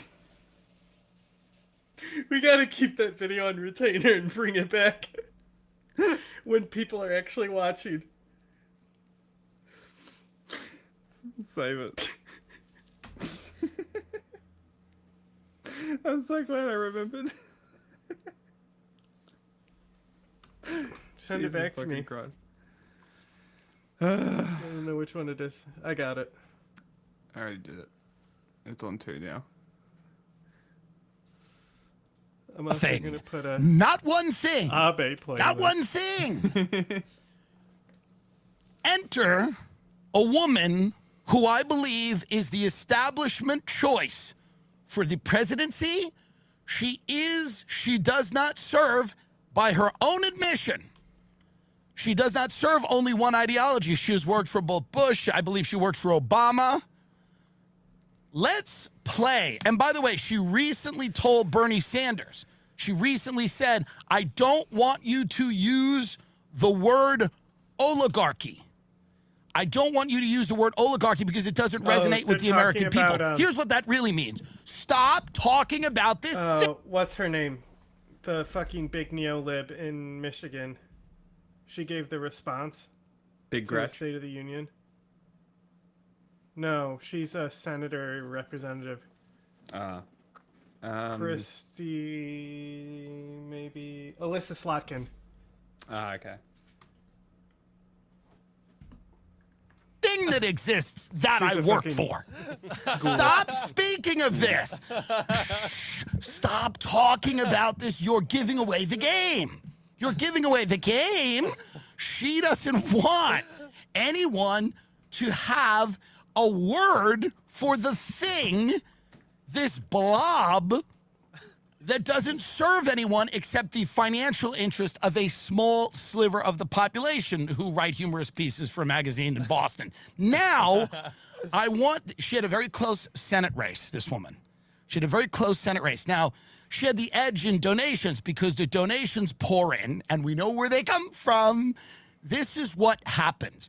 All of a sudden, someone from the intelligence community decides they actually have a passion for democratic civil engagement, and they want to be a congressman or a senator. They come from the intelligence community. They say, I'm sick of poisoning people at different embassies. I want to be in front of the camera. And they all of a sudden, this person starts to be very well funded. Like, oh my God, he's literally They start to show up out of nowhere. This bitch who no one knows about gives the speech when Donald Trump gives a State of the Union where whatever you think of Trump, he is killing. He's got a young black kid with brain cancer. He's like, you're the Secretary of Defense or whatever he did. It was killer. Now, this bitch out of nowhere is just like Barack Obama, by the way, plucked it, and Bill Clinton and George W. Bush, to be fair. I mean, he came out of what, Texas? He was, I mean, we knew his parents, but this guy just emerged. These people emerged. Now, he was the governor of Texas. He had won an election, but a lot of these people just emerge. So this woman, Eliza Slotkin, emerges. Nailed it. From the depths of Langley, Virginia, from some basement under the CIA. We don't know who this woman is. She ran a very tight Senate race. She got a lot of funding and a lot of money. And all we know about her so far really is that she's here to promote bipartisanship. And she's against wokeness. And the Democratic Party's got to, with the woke, but don't speak about the oligarchy. She's not woke, but she doesn't want you to talk about the oligarchy. So now here she's from the CIA, and she's now emerged. She's now the senator, and it was a tight race, but she somehow, all of the money started coming in, and she had these high-profile endorsements. Here is one of her campaign ads, why she's running. Eliza Slotkin for the United States Senate. Go. For me, Michigan is where it all started. No matter where I've gone in my life, no matter who I've met, nothing is more important to me than this place. His voice is just so penetrating, you know? It's like right in my ass. I just bought this watermelon. Has shifted quite a bit since I've started doing this shtick, and I thought it would be wise to do a political meta update talking about all the new emerging tribes happening on the internet. Now, obviously, a lot of this is just internet nonsense and has very little bearing on reality as it is, but things that seem silly now are probably going to be real in 5 years. Let's start with the new tribe emerging on the right. I call it post-racial fascism. This has been called a lot of things, one of which is racial depolarization, which is just the idea that you can't reliably hope for the ethnic vote to go to the Democrats anymore. Hang on. Or you can just call it fascism. Fascism is already post-Rachel. Yeah, exactly. Rachel. That's what. Rachel. It's not. It's not friends after. No, it's post-racial. Yes, exactly. Yeah, the Italians had no issues with race, I don't believe, until they got with the Nazis. It was never really a thing. I mean, they never. Well, no. Like Mussolini's response to Hitler was, "What is a pure Aryan race?" Like Mussolini saw that as silly. It was more the people in the country. Nationalism, like you are Italian, you know. Yes, it's like anyone could kind of like basically do it. You could be Italian. You just have to integrate. It was well, no, it was more than integration. You know, you had to give up anything but like Mussolini, like he was Viva Italy. Yeah. You know, and so that's the thing is that if you're Muslim and maybe you want to fucking practice your religion, that's not very Italian, right? So it's anti-culture. Interesting, yes. It's more of a cultural assimilation. A complete, total, like, that it's fascism and tokenism go hand in hand. Yeah. Nazism doesn't take tokens. No, they do not. I mean, some do, but I will have to note that for my script on modern fascism. Anyway, big with ethnic minorities, and this is weird because Trump was called a fascist I know a you've lot. seen it, but and I would like to propose that Trump actually is a fascist, but that fascism doesn't have to be racist or be unappealing towards ethnic minorities. I mean, someone like Kash Patel is actively saying that they're going to use the power of the state to persecute my political opponents. I think really this is something we're all waking up on if he's even pointing it out, right? Because they're taking, it doesn't matter, like, that's the thing with, like, Vivek. They're like, get out, immigrant. It's not American, right? Kash Patel, also Indian. His name is fucking Patel. Yeah. That he supposedly more American values. America first. Yeah, well, that's the thing, is that he doesn't go away from the narrative, right? Yeah, but if he did, he'd be ejected immediately. And that's what it's all about. He's not exactly a That's real honky. So stay with me. I know that fascism is seen as being people associated just with the are Nazis fucking, and they hating get Jews and everything with Nazis. Check this out. We were talking about Italy. Where's my thing? This one? Are you from, ma'am? Where are you from? Io sono from Italia. Viva Italia, per favore, via la luce, mezzo male, mamma mia, da maritare. Ciacinca, buah. Figlia mia, da fantasia, mamma mia, se facce tu. I can't understand her. I think she might be French.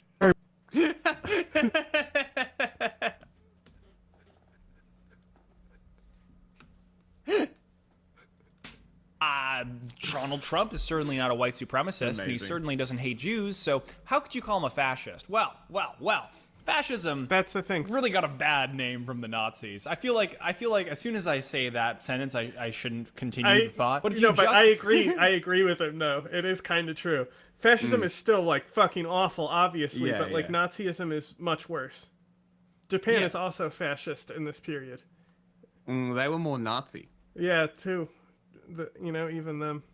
Like, they were much more Nazi. Like, the the whole Pacific campaign was purely for resources to feed the Japanese population, right? They did have a superiority complex, so... Yes, but they also so did had the the Bushido Italians. Code superiority. That's the thing, is so did the Italians. But they didn't have that racial aspect to it, where Japan Yes, but if you were Germany Italian... If you, like, if they were taking over an area that wasn't Italian, those were still inferior. Yes, Nationalism yes. first. For Yeah, Germany, it was race first, above nationalism. Like, race still matters in fascism, it just is secondary to the nationalism. Yes. And it's more to do with culture. Like, as long as you're perfectly assimilated and have given up all your culture, then, you know. But the joke is also that he said that because he knew Italians weren't white. Look at fascism as an ideology. There's nothing that says it has to be racist. Like, let me read you a quote, okay? I know I'm losing you. Let me read you a quote. Race is a feeling, not a reality. 95% at least is a feeling. Nothing will ever make me biologically I'm pure on racist the can be fucking shown to game. exist You today. see, bro? National pride has I no need of the recognize delirium of race. exactly where Benito this shit was Mussolini- going. I knew it. This quote has fucking changed my fucking outlook on Mussolini altogether, and that doesn't mean it's a positive outlook either. It's just that I never really clearer. cared about Mussolini, and then like lately I've just been like, you know, like I'm very well aware of Hitler's motivations, so I wanted to look more into Mussolini, and this quote is like, it's actually a part of a much bigger speech that is a very fascist speech, though. So this is pretty out of context as well. But that's the whole point, is that the whole point was that it was nationalism. It was Italian first. America first. Italia first. Same thing. You understand? Fascism inventor, guy that invented fascism in a basement in a garage with just a dream and a couple of guys. This is like the creator of fascism explicitly saying race is mostly gobbledygook. Really now this was shortly before he got little broed into being split- racist by Hitler. To split it, right? Because if you look at the spectrum, right, the far left are kind of the Stalinists. And the far right are more into the fasci stuff. Yeah. Not so much Nazi. They're not all Matt Walsh, you know? Yeah. But I think it's also But they all important work to distinguish They all it. work together. I think it's very important to distinguish it, because to truly understand what I think fascism especially is, now with what's going on. Yes. And where it comes from, the motivations, understanding what fascism is, not just what it has been, is incredibly important. Especially understanding that Nazism is something much, much worse. Like much, much, much worse. And as you said, it's not downplaying fascism to say that. It's just saying that out of all the evil ideologies, Nazism is pretty fucking up there. So is fascism. But, you know, Hitler ruined a lot of things. The pencil mustache, the Roman salute, fascism as a concept. Previous attempts to do any sort of white supremacy. Roman salute was never a thing until the fascists anyway. So he didn't really ruin anything. It was kind of the thing.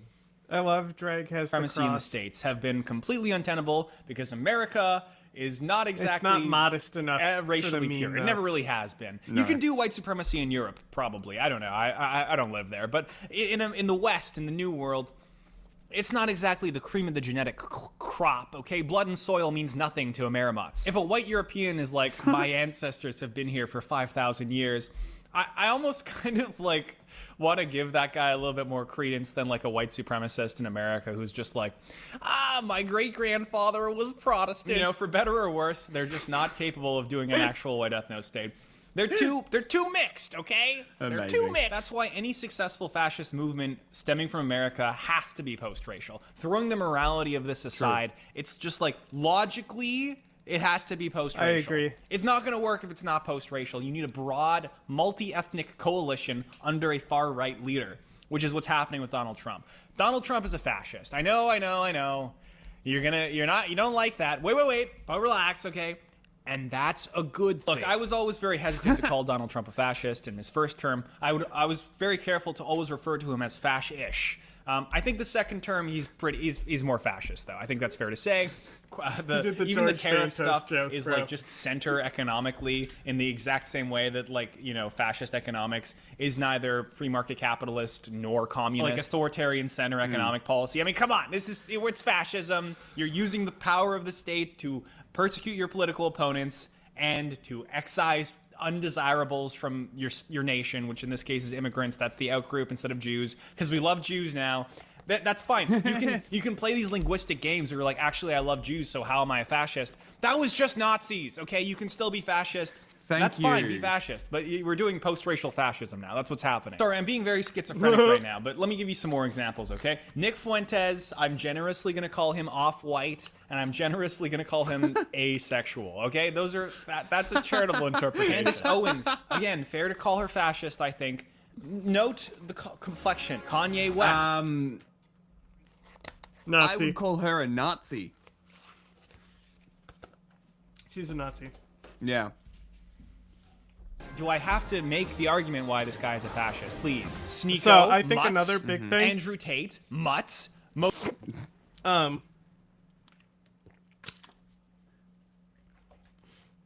While both will believe in some conspiracy stuff, fascism is more based in romantic nationalism. Yes. When Nazism is a cult. Nazism is shit. the Jews control stuff type of shit. It's an active conspiracy that rules your everyday life. It's a schizo posting. Mm-hmm. You like that schizo lady I always be sending you? What do you Which think one, about the that? clown one? No. I sent you so many videos with this lady. She's like, I'm being targeted by the microwave. Ah, that one, yeah. Yes, very funny. Dude, she's always posting. It's awesome. Most of the followers of Andrew Tate are like brown or mutts or whatever. Look, I can say it, okay? I can say these people are mutts. I'm a mutt, all right? No one's more racist than mixed race people, I know. So all these characters, Kash Patel included, they rally around Trump, who despite being the honkiest of them all, doesn't really say very much about race. He's actually a very good post-racial conduit. You know, he says lots about Chinese and Mexicans. You could probably make the argument that he is personally racist in some ways. But sometimes when he says nobody loves black people more than him, I believe him. At no point did he ever say, we're gonna build a wall for whites and the darkies are gonna pay for it. He just genuinely seemed to be going for a post-racial American fascism. But how could a white guy be actually, you know, representing a lot of the interests of ethnic minorities, such that And the black also- vote goes from 7% So Ben to 21% Shapiro, I was watching over the course of 8 years. He's defending the South African migrants. And he's Okay. like, we should be letting people that can integrate to our society better. Oh boy. Which obviously means white people, but not necessarily, right? Yeah. So, like, the broad line is the Vivek, where it's like, oh, these people like me who come over and they say, I'm part of you. Yeah. I'm a all good for one. it. I'm a good one. Yeah, exactly. Those people. Yeah. That's the ones So- that they're targeting. Yeah, and then, like, the stronger focus, you get, like, Tucker Carlson obviously doing Nazi shit. Mm-hmm. He's probably the entry past, like, I'm an idiot to I'm an actual Nazi, you know? Yeah. Like, most of his viewers are idiots, but they, like, you need to pass through him. Yeah. Anyway, check The this answer out. is simple. And almost every single person who's dumb as fuck on the internet posting fashy shit follows or reposts Tucker Carlson. This is targeted female. Who's all her, you know, she always be posting. On Orange, right by Palm.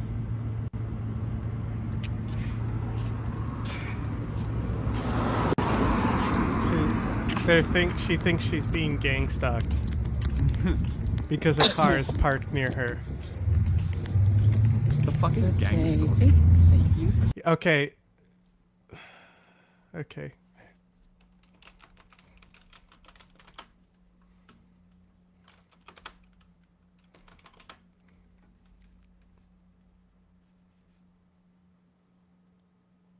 Sounds racist. No, it's oh my god, bro.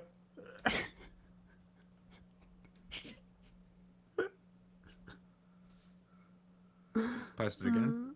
Oh my god. Thank God an actual psychologist talking about it, for fuck's sake.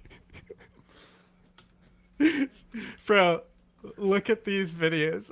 Like this, like Vice is just, this is just them filming people who think they're being gangstalked. Do gang fucking programs hire people to pursue and mistreat their victims? And then it's like the gang stalking methodology, and it's got like some weird logo in it. This one's my favorite. It's like people who are like melting and shit in the background, like the targeted individuals. Like, and then finally an actual doctor to talk Hello, about this it. is Dr. Grande. Today's question asks if I can analyze the construct of gang stalking. So sometimes with this construct, the people who believe they are subjected to it call themselves targeted individuals. Just a reminder, I'm not diagnosing anybody in this video, only speculating about what could be happening in a situation like this. If you enjoy this video, please like it, subscribe to my channel, and consider supporting me on Patreon. I'll put the link to Patreon in the description for this video. So before I talk about the construct of gang stalking, I think it's important to distinguish this construct from what's referred to as individual stalking. I guess one could use the terms regular or traditional stalking as well, although that seems a little unusual to put it that way. So the idea is that when we think of the word stalk, I thought I recognized this guy. I watched a video of his recently about the Australian chick who tried to kill her in-laws and shit with death cap mushrooms. This guy's great. we think of one person who is going after another, right? So I'm going to use the person A, person B situation. So person A is the stalker and person B is the victim. So the way we think of it is that person A is connected to person B in some way, or they used to be connected with person B.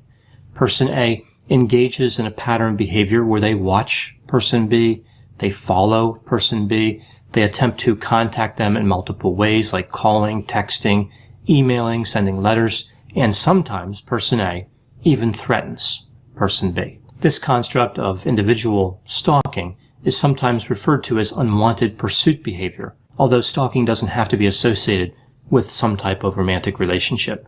It almost always is, but again, it doesn't have to be. So individual stalking is fairly common at some point in their lives. 8% of women and 2%. I don't think I told you that most recent Shion Head video talking about the Empire and shit. Guess what news source she used? It's fucking great. Mint Press? Mint Press. Fucking amazing. I couldn't Percent of men will be victims of this type of behavior. Gang stalking or group stalking is quite a bit different. It involves the use of multiple individuals to stalk, harass, or threaten a victim. The group must have at least 3 people in it and must be organized with a clear purpose. So we're not talking about stalking by proxy. So we're not talking about a situation where person A would hire a number of other people to threaten or spy on person B. Also, online bullying does not count as part of this definition. The phenomenon of gang stalking or group stalking is also reported much less than individual stalking. About 0.66% of adult women and 0.17% of adult men will have the subjective experience of being gang stalked at some point in their lives. Now, when approaching this subject from a neutral stance, like scientists would if they were conducting a study, the assumption would be that gang stalking could be real. Like there could be a lot of people out there who are actually experiencing this, or it could be, in many cases, part of a delusion. This behavior is distressing to people if it's real and if it's a delusion. I love how nice he's being about it. He's very impartial. Well, what he's been saying, construct, subjects. He's acknowledging that gang stalking is not real. Yes, but while also treating their delusions with care, as a doctor should. But what we're gonna do is not do that. Is laugh at them. Because this page is great.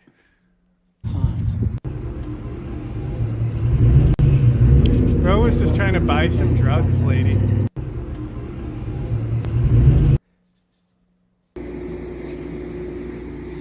Toilet paper's watching it. It's May the 15th, 2025. She got backstabbed from behind while using the toilet. Static electricity is now gang stalking. Oh my god. It's May the 15th, 2025, and this is my left hand burnt and swollen from being targeted with frequencies as I slept. Amazing. I think you maybe just slept on your arm. It's May the 15th, 2025. This Think you were walking on your foot, lady. Oh no, her feet are swollen. It's because of frequencies.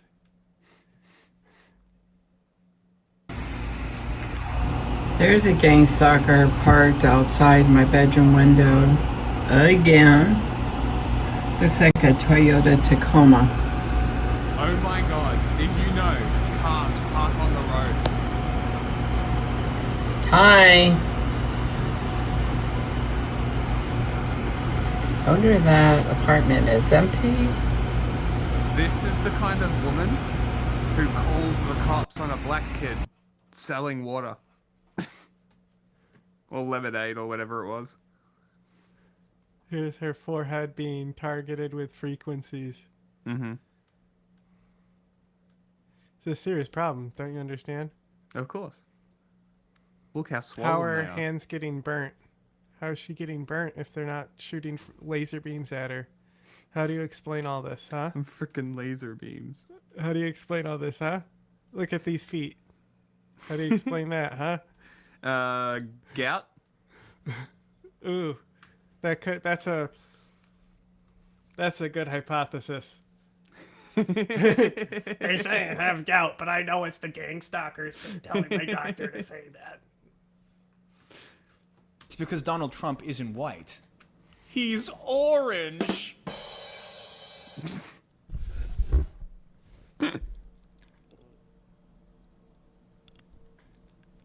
In conclusion, diversity is fascism's strength.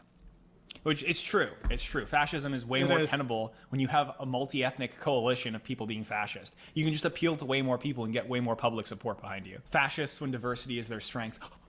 And again, ideologically, this isn't coming out of nowhere. Mussolini's The Doctrine of Fascism explicitly is not about race. It's about nation. Ideologically, those are separate sliders. Nation slider, racism slider. Separate sliders. You could be fascist and even anti-racist, like hypothetically. So post-racial fascism might actually just be a stepping stone into actual white supremacist movements. And it really makes you wonder, like, are people like Andrew Tate and Vivek Ramaswamy going to be clapping as they get pushed up against a tree and strung up? The fundamental question with post-racial fascism is how solid is a multi-ethnic fascist coalition? We have no idea. We don't know. It hasn't really ever been tried. Maybe Brazil integralism, maybe, but I don't think it's really ever been tried on this scale, especially not in such a big way.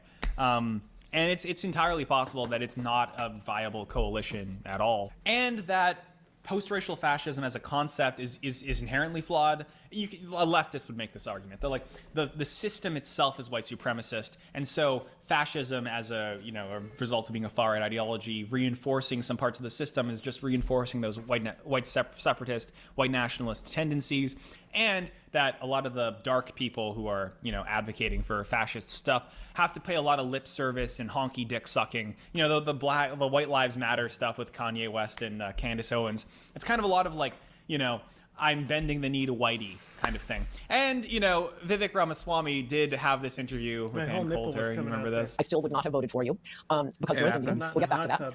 And it's directly related to what you were just talking about. The thing about nationalism, you're totally right. It is like to use the word nationalism. Oh, Hitler. And, after seeing that, you kind of have to be like, okay, well, if you get pushed up against a tree and strung up, you sort of deserve it. You sort of deserve it because a honky-ass Karen was racially demeaning you, and you're like, Okay, yeah, that's fine. You're allowed to think I could that. go through these and have, my little legal pad where I'm typing up my debate notes. How about this, though? You're Indian.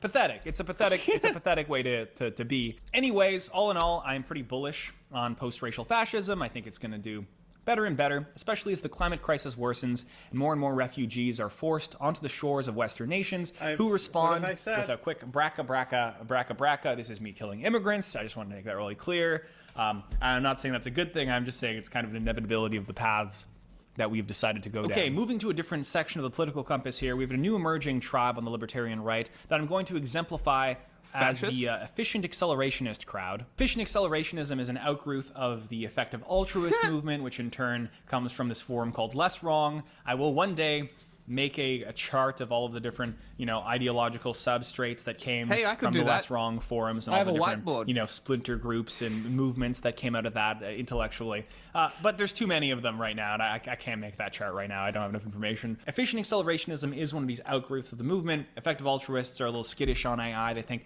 we need to regulate it. Efficient accelerationists go the opposite direction and say, let's go faster and faster. Using this group just kind of as a microcosm of the broader techno-optimist movement, which typically aligns with right libertarianism. Capital makes the AI go quicker. Efficient accelerationists are one of the very few truly optimistic tribes emerging right now. They're super optimistic. They're hope core. They're happy pilled. And I've always viewed the efficient accelerationist optimism as a little weird when you start looking at it deeply, because accelerationism didn't emerge over the last 5 years. It's been around for like 20 years, and it's made by this guy Nick Land, whose vision of the future, and this is where accelerationism comes from, is not optimistic. I mean, it's optimistic if you're if you think that reality progressing quicker and quicker until we get to a post-human singularity where... Do you think it's coincidence that the libertarians... That would be so cool to hit a post-human singularity, though. Yeah. I just know that it's not going to happen through capitalism. Isn't it funny, though, that the right libertarians kind of circle all the way back around to the same base ideology as people like, who are the accelerationist Nazis? Order of 9 Angles isn't accelerationist, are they? Yeah, so are the base. Okay, yeah, okay. So, all like, the terrorists, groups like that. All terrorists are accelerationist. Okay. So, like, groups like that are accelerationists, the right libertarians are circling all the way back around. I said my whole nipple came out again. That's all right. And I said it's not a hot tub stream.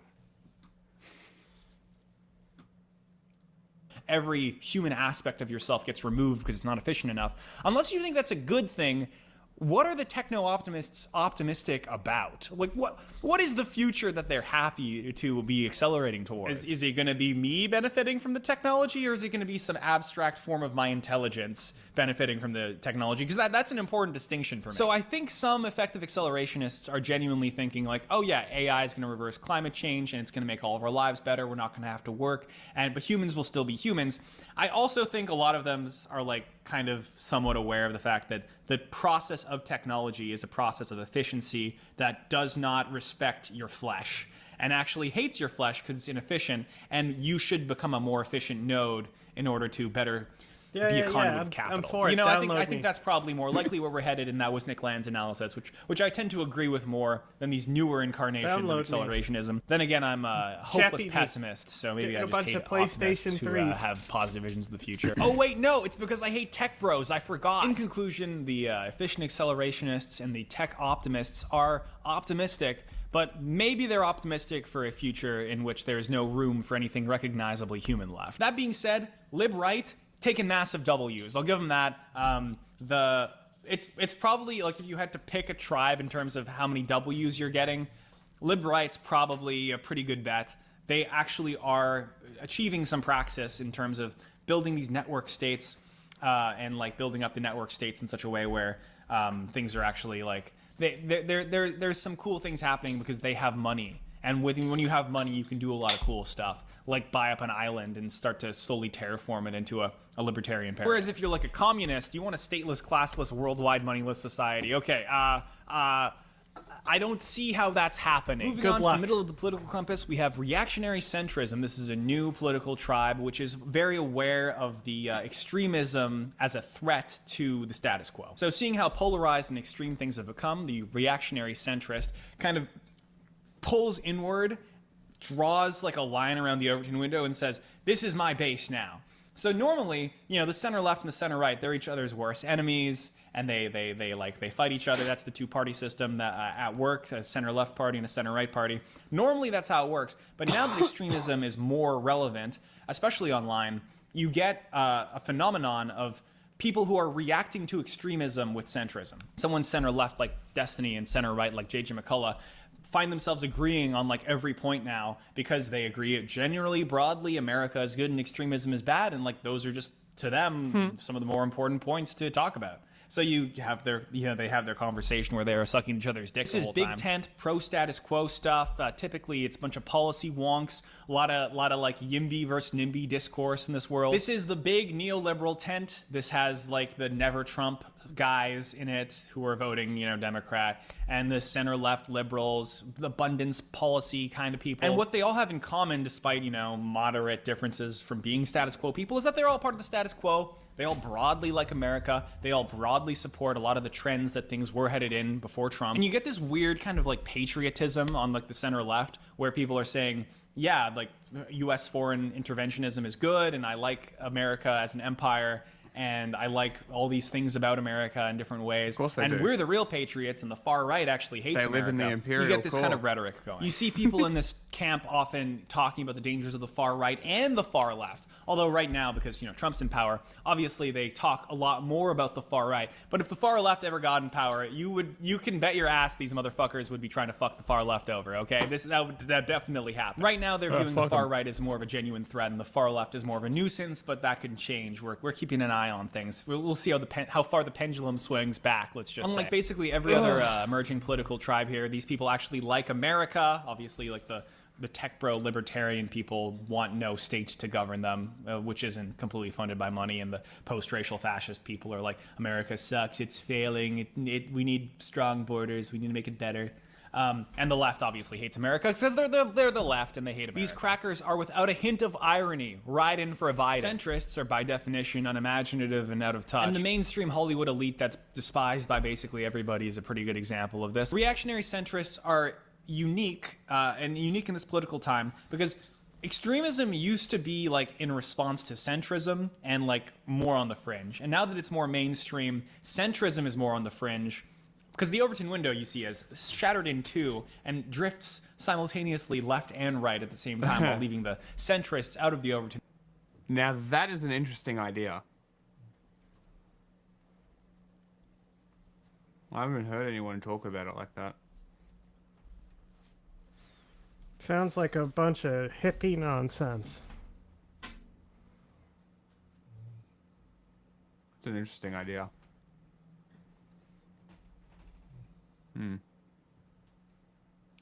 Curious. Window. So basically, it's a reaction. It's them trying to grab both sides of the Overton window as it's, falling in either direction, pulling them apart, and they're just trying to hold it together. But this is kind of the first time where centrism becomes in reaction to the excesses of both sides. And that can only happen when both sides are gaining in power. So good job, extremists. Massive W's. And the reactionary centrists typically fight for the individual's right to be more or less politically unconscious and just sort of enjoy their society passively without having to be a communist or a fascist or some shit. Okay, moving on to the left side of the political compass, we have the balkanized left. Vosh, Hassan, Hawes, H3. What do all of these people have in common with each other? That's right, they all hate each other. This is partially because they're all streamers, and streaming is an inherently degenerate medium, which forces you to become isolationist and anti-human and hate everybody. That's just objectively true. But also, it's kind of a microcosm of people. Left-wing infighting. We continue to see a balkanization pattern on the left, all these different disparate groups spiraling off into infinitely small subgroups. Left-wing infighting is nothing new, of course. There's been infighting on the left as long as there has been a left. And I will also say, there's infighting on the right, too. A lot of leftists think that the left is the only place with infighting. But that's because they're on the left, and they don't critically examine or inhabit right-wing spaces. When you're in right-wing spaces, you see there's plenty of right-wing infighting too. I will say there's probably more infighting on the left because ideological purity is just more important to leftists. But like, I mean, and also most right-wing infighting is calling each other Jews. But there's all kinds of different disparate factions here. You know, there's the woke left, there's the woke left that's not really leftist because they're actually just woke liberals. There's the post-woke left. There's the anti-woke left. There's the anti-woke left that's so anti-woke that they somehow became capitalist and now in no way resemble a leftist in any shape or form. Of course, that's not including the 1,000 tanky islands of the Maoists and the Stalinists and the DPRK supporters and the ultra-leftists.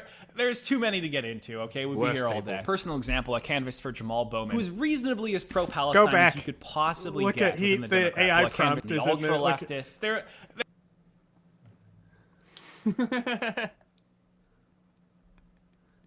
That's awesome. There's too many to get into, okay? We'd be here all day. Personal example, I canvassed for Jamal Bowman, who's reasonably as pro-Palestine as you could possibly get within the Democratic Party, you know, allied with people like AOC and stuff. And even he was protested by further left Palestine supporters who protested him instead of the Zionist candidate he was running against, who was getting like $20 million of Israeli money. They protested the guy that they could... Yeah, they're paid. It's inauthentic. They're not real. These people don't exist. It's like all the pro-CCP people that show up to protests. They're paid. They're not real. Nobody's pro-CCP. You know, affect more because he cared about them more.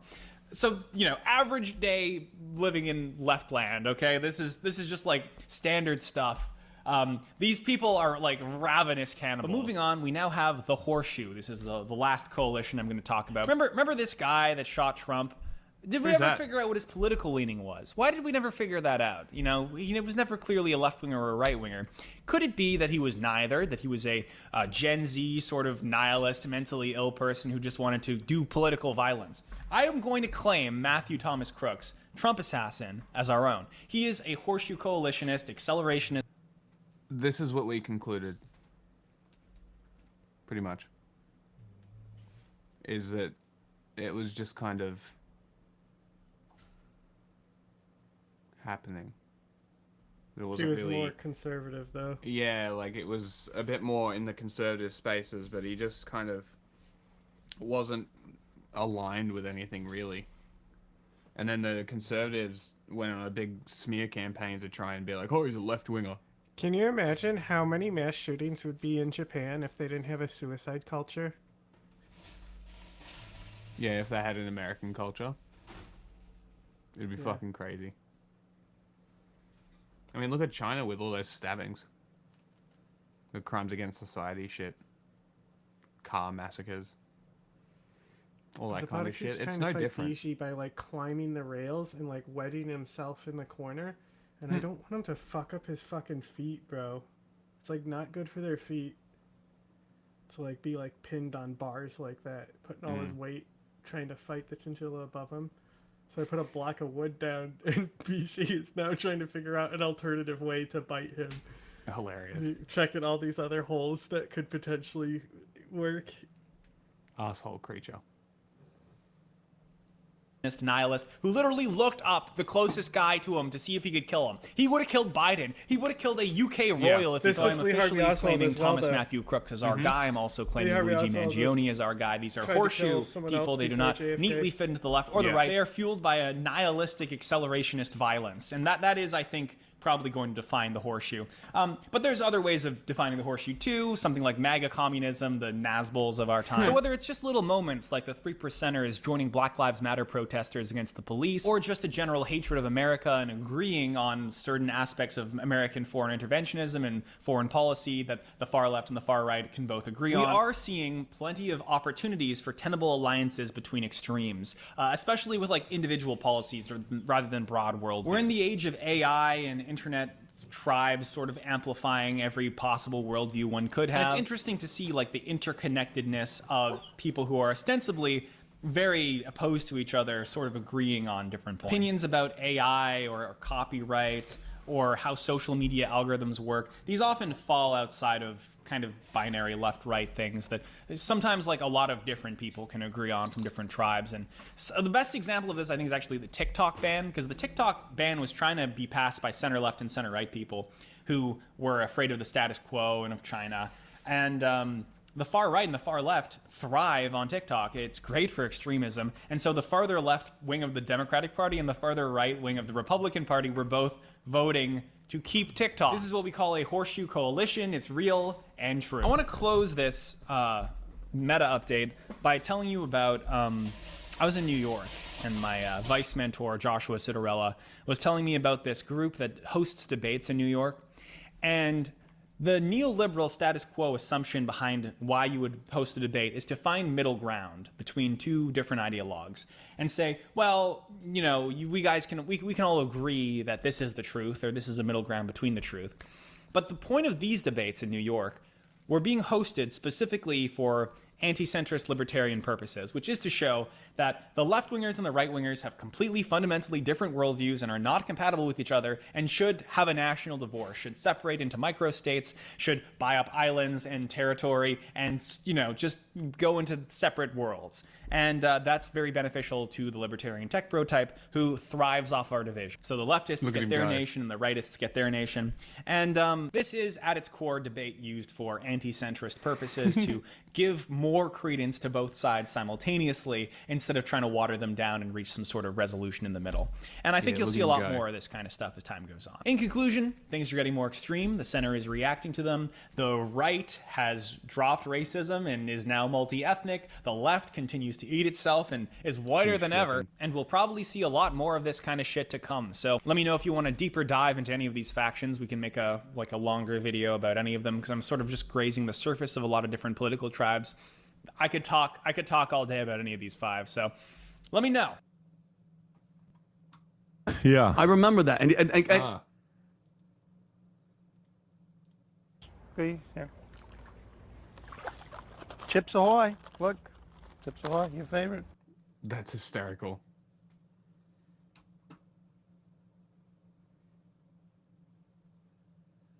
Pizza. There we go.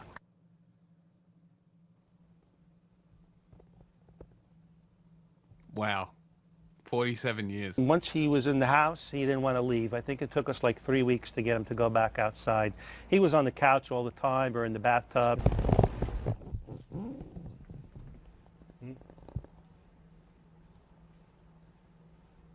Once we received the complaint about the alligator in the backyard, we started our investigation.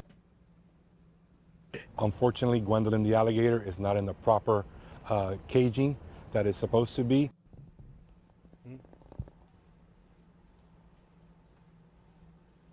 You ready for some more cookies? Look at that. Are you happy, little alligator? Yeah? Jesus Christ. Just get it a bigger fucking enclosure. Fox News alert. Homeland. American. Bro, I love the fucking Fox News alert. It's my favorite news alert sound. It just gets me so excited for dumb shit. Joining us now is Kat Abu Ghazaleh, and I apologize for mispronouncing your name. I hope to get it right now. She is a candidate for Illinois' 9th House District. Good morning to you. Thank you for being here. Yeah, thank you for having me. And no worries, happens all the time. I think it's interesting you're jumping into this race. I'm curious, Kat, what motivated you to run?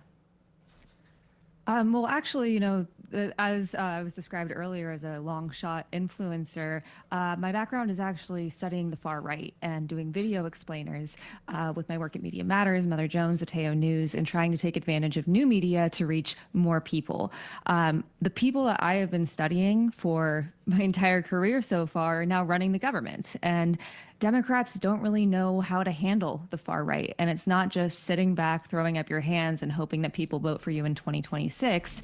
It's loud public opposition and trying to reach your voters and protect them every way you can. I just feel like Democrats aren't doing enough, and I know how this environment works.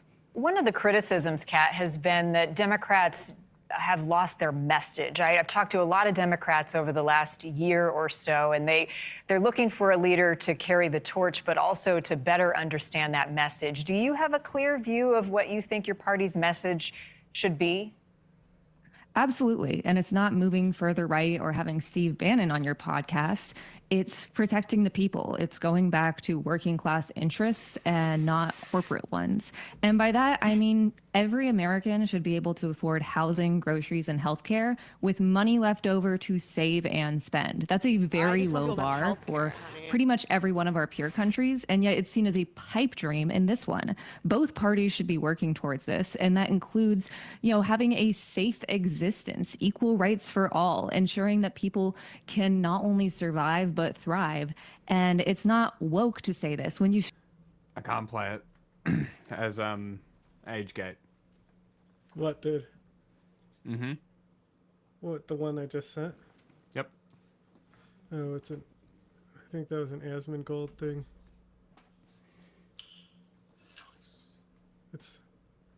Wait, the CBS thing? Yeah, the alligator. Emotional support alligator. Mm-hmm.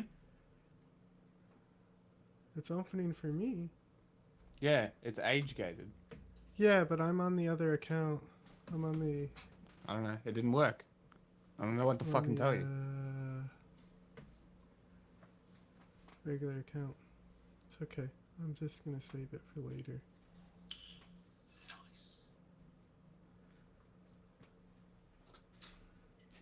Just the thumbnail was a guy hugging an alligator. Bothering him. Like in its arms, like with his head next to his fucking throat and head. Yeah, you're gonna die.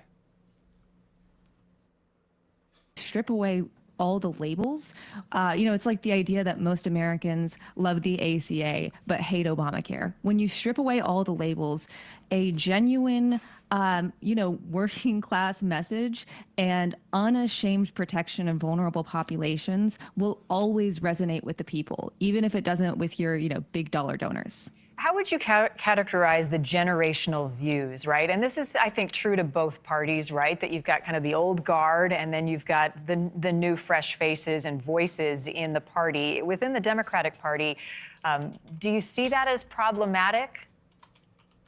I wouldn't say it's problematic. I think one of the big problems here is that because a lot of our Congress in both parties is kind of stagnant, we've had people in here for a very long time, a lot of our lawmakers don't have the same experiences as a lot of us. They didn't go through school shooting drills in school. They haven't had to worry about out-of-pocket medical costs. And then when it comes to politics, they're working from an outdated playbook. Trump threw it on its head. Every political figure, popular political figure since 2000 has been someone who's bucked the norm on both parties. And this playbook that a lot of Democrats are working from is from like 2005. It's 2025. We have different types of media. We have a very diverse electorate. And so many people are just yearning for sincerity, for someone to stand for something and not just adapt to whatever consultant says this issue is most popular today. People are looking for strength and compassion. And that's something that isn't super, you don't really associate with politics, but that should be updated to today. That should be something we associate with politics. It should be about the people. Yeah, strength and compassion, right? Those are characteristics you want. But to defend the old guard, some would say they've been around a long time. They see how things work and they have survived kind of the ups and downs, the cyclical effects of politics throughout Washington, D.C. And it might be helpful that they've got that experience. Look, they've survived, but a lot of America hasn't. And, a huge problem of this is because we're focusing on the people in power and not the actual voters. The word primary is seen as a bad word. And I think every primary should be competitive, including the one I'm in. I have offered to help people that want to run against me to get set up. And it's just, it's one of these things where what are we doing if we're not actually trying to foster democracy? And if the old guard or the old playbook has survived this long, it's not working on the macro level. It's working for their job security. But if it was truly working, if what Democrats were doing was actually helpful, Trump wouldn't be president right now. And that's just the fact. We don't have either part of Congress. We don't have the Supreme Court. We don't have the presidency. And if the Democrats' plan in 2024 worked, campaigning with Liz Cheney, if that worked, we wouldn't be in this mess. Yeah, need something different. And real quickly, before I let you go, Kat, right now we've got a long way to go until the next election, and messaging and messenger will be part of that conversation. Who would you like to see right now, today, given the status of things, lead your party? Oh, that's easy. AOC is packing stadiums, even in red states, ones that she doesn't even represent, on the other side of the country on her Fight Oligarchy tour with Bernie, because this is a powerful message. It resonates with people. And if Democratic leadership refuses to recognize that, it's a detriment to the party. And she's obviously resonating with Americans right now. All right. Appreciate your time. Good luck in the primary, Kat Abu-Ghazaleh. Thank you so much. Thanks for having me. Ladies and gentlemen, in this video, I'm going to be doing a deep dive on Osama bin Laden's motives. We watched this one. Sad. Ben Shapiro has been having a... Shut up, you cockroach. Now to the shocking video from New Mexico showing police officers disarming two young boys. Go ahead and put it down for me, okay? You're not in trouble, but you have to drop that and come talk to us, all right? Authorities say this video shows the standoff between New Mexico sheriff's deputies and two young boys. Just put it down, babe. In February, police were called to an Albuquerque home where investigators say they found the 7- and 9-year-old boys brandishing a loaded gun. Very cool. Flagging his brother and everything. Very cool. The officers say one of the boys tried to pull the trigger multiple times, but the gun malfunctioned. Police fired a non-lethal round in their direction. Malfunctioned. Drop it! Causing the boy to point the gun towards deputies. Moments later, officers rush in and wrestle the gun away. Authorities say state laws prohibited them from arresting the children or removing them from their mother's custody. You gotta watch they say the boy's video. father, They're giving the who is cops so much currently in credit jail, here. owns the gun. I want to hear who owns the gun, though, at the end here. She just said. Yeah. And could face charges. It comes as officials are or removing them from their mother's custody. They say the boy's father, who is currently in jail, owns the gun and could face charges. It comes as officials are concerned over a rise in guns at schools in the area. Albuquerque Public Schools report 13 guns have been confiscated from school grounds this school year so far. Police say they've been called to that home more than 50 times, adding that the boys have a documented history of family trauma.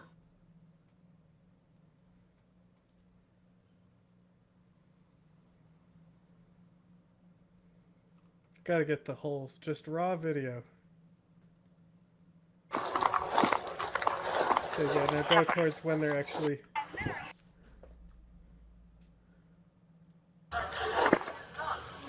Hey guys. And 394 has eyes with the drone. It is going to be... Just go ahead and drop that. Put it down, babe. Go ahead and put it down for me, okay? You're not in trouble, but you have to drop that and come talk to us, all right? See if there's a magazine inside the magazine well. Put it down, baby. They're playing with the gun back and forth. It looks 3D printed. It does. The one in the blue is trying to take it from the one in the orange. Put it down, baby. Just drop it, buddy. Put it down, babe. You're okay. Put it down. And now the kid in the blue and green has a firearm. I need you to put it down, baby. Let's not do that, bud. So you don't even realize there's a drone watching them, dumbass Let's not kids. do that. Let's take our hand off, buddy. Let's put it on the ground. He said he has his hand on the trigger. Hey guys, put the gun down and come 394 has talk a to shield me. if you do need one. Someone else come back Put the for gun it. down and come and talk to me. It's okay. You're not in trouble, buddy. Just put it down, babe. Then we'll show you how. I know. Can you put it down for me? Just put it down. You're not going to be in trouble, okay? Just put it on the ground, bud. Come talk to us. You're not in trouble. 394, who has it? Can you put it on the ground for me, bud? The one in the blue. One of the blue and the green. It's going to be in his It's going to be in his left hand. He does have his finger on the trigger right now. Hey! Put it down! Put it Don't down, do buddy. that! Put it down, baby! Come on! It's coming up to you guys! Okay. Eugene! Put it down! Honestly, if the gun fired, I feel like they would shit their pants and throw it. Or drop it. Babe. 341. Yeah, back up. Can you lift? You all 40 on that side? If so, I would go ahead and 40. Fuck, I don't want to do that. Yeah, my wing porch north. Just wait, wait, let's go. Shut up for a second. Put it down, baby! Come on! It's coming up to you guys! Hold on. Okay. Eugene! Put it down, babe! 341. Yeah, back up. Can you lift? You all 40 on that side? If so, I would go ahead and 40. Fuck, I don't want to do that. A 40? What is that? My wing porch north. Just wait, let's try to keep talking with them. Wow! Watch the torpedo coming up. I know. Eugene, put it down, babe, okay? Can you put it down for me so we can talk? Can you do And that now he's for holding me? his hand over the barrel. Because you're doing a really good job right now, so if you could just put it down, I would appreciate that. Which one's Eugene? He has the firearm upside down now. He's no longer got his finger on the trigger. You move up. Hear that? They even said that. Try to knock He's it out of holding his air arm, barrel. and then we can move up.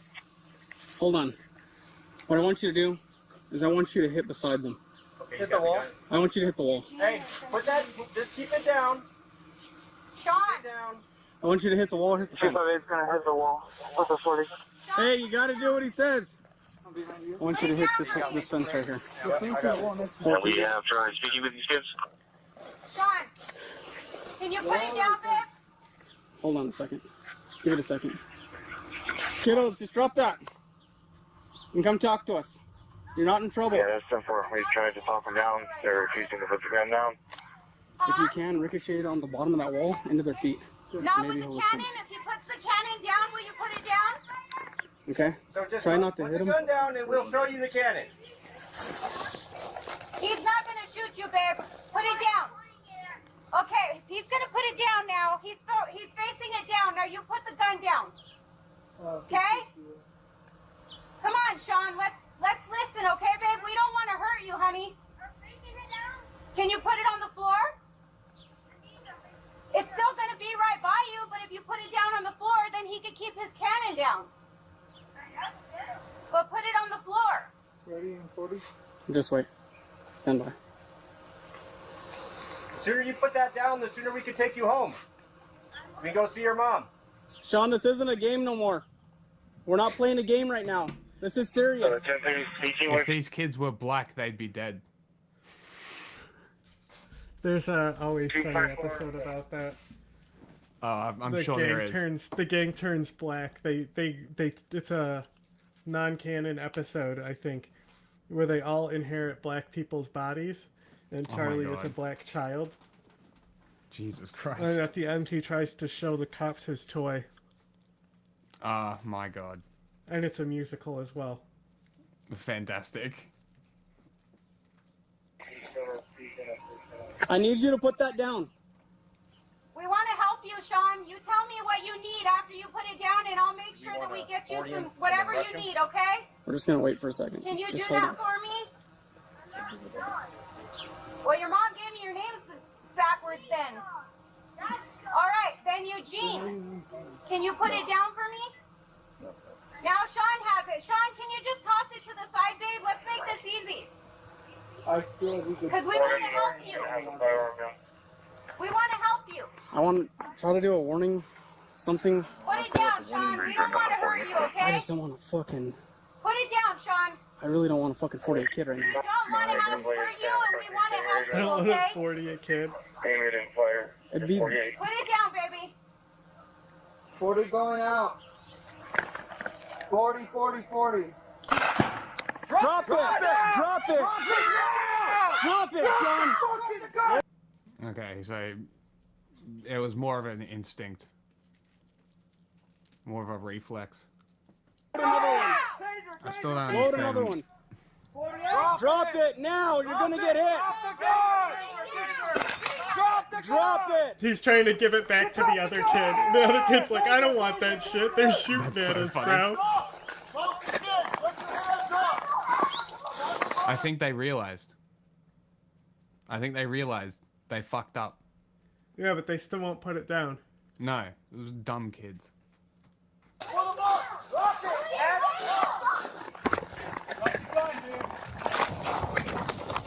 Drop it now. Drop it, both of you. I don't even have the gun. I don't have the gun. That's my favorite thing is the kid saying, I don't have it at the end. Like he's innocent. Like classic little kid move. Yeah. You're 100% correct. They're giving way too much credit to the cops. They could have ended that very quickly. Yeah, just fucking put a shield out. Yeah, exactly. Send dogs. It's the fact that it's sheriffs and they managed not to kill somebody. I know, crazy. Actually, never mind. I don't want to watch this fucking Asmongold video. Fuck this guy. You can go watch the original Ben Shapiro one. Ugh.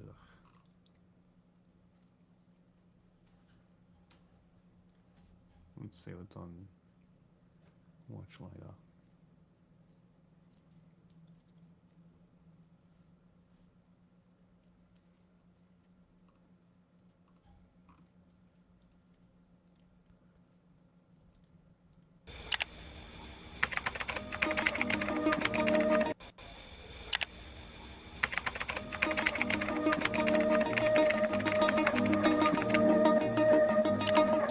Time to listen up, you silly liberal fruitcakes. To be white is to be a striver, a crusader. We should call trans women she.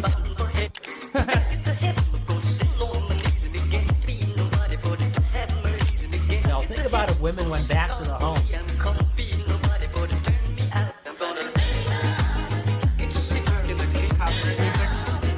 Music?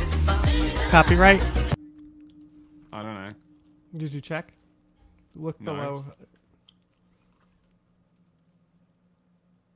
It is. I know that band. They're a good band. Okay. You ever listen to them? No. They're like swing, but like new EDM interesting. swing.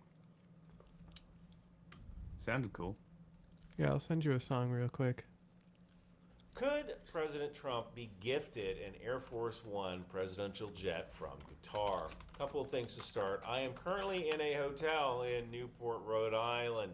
I'm at a China conference at the Naval War College, meeting a lot of interesting people, including Sal from What's Going On with Shipping, who is way more famous than I am.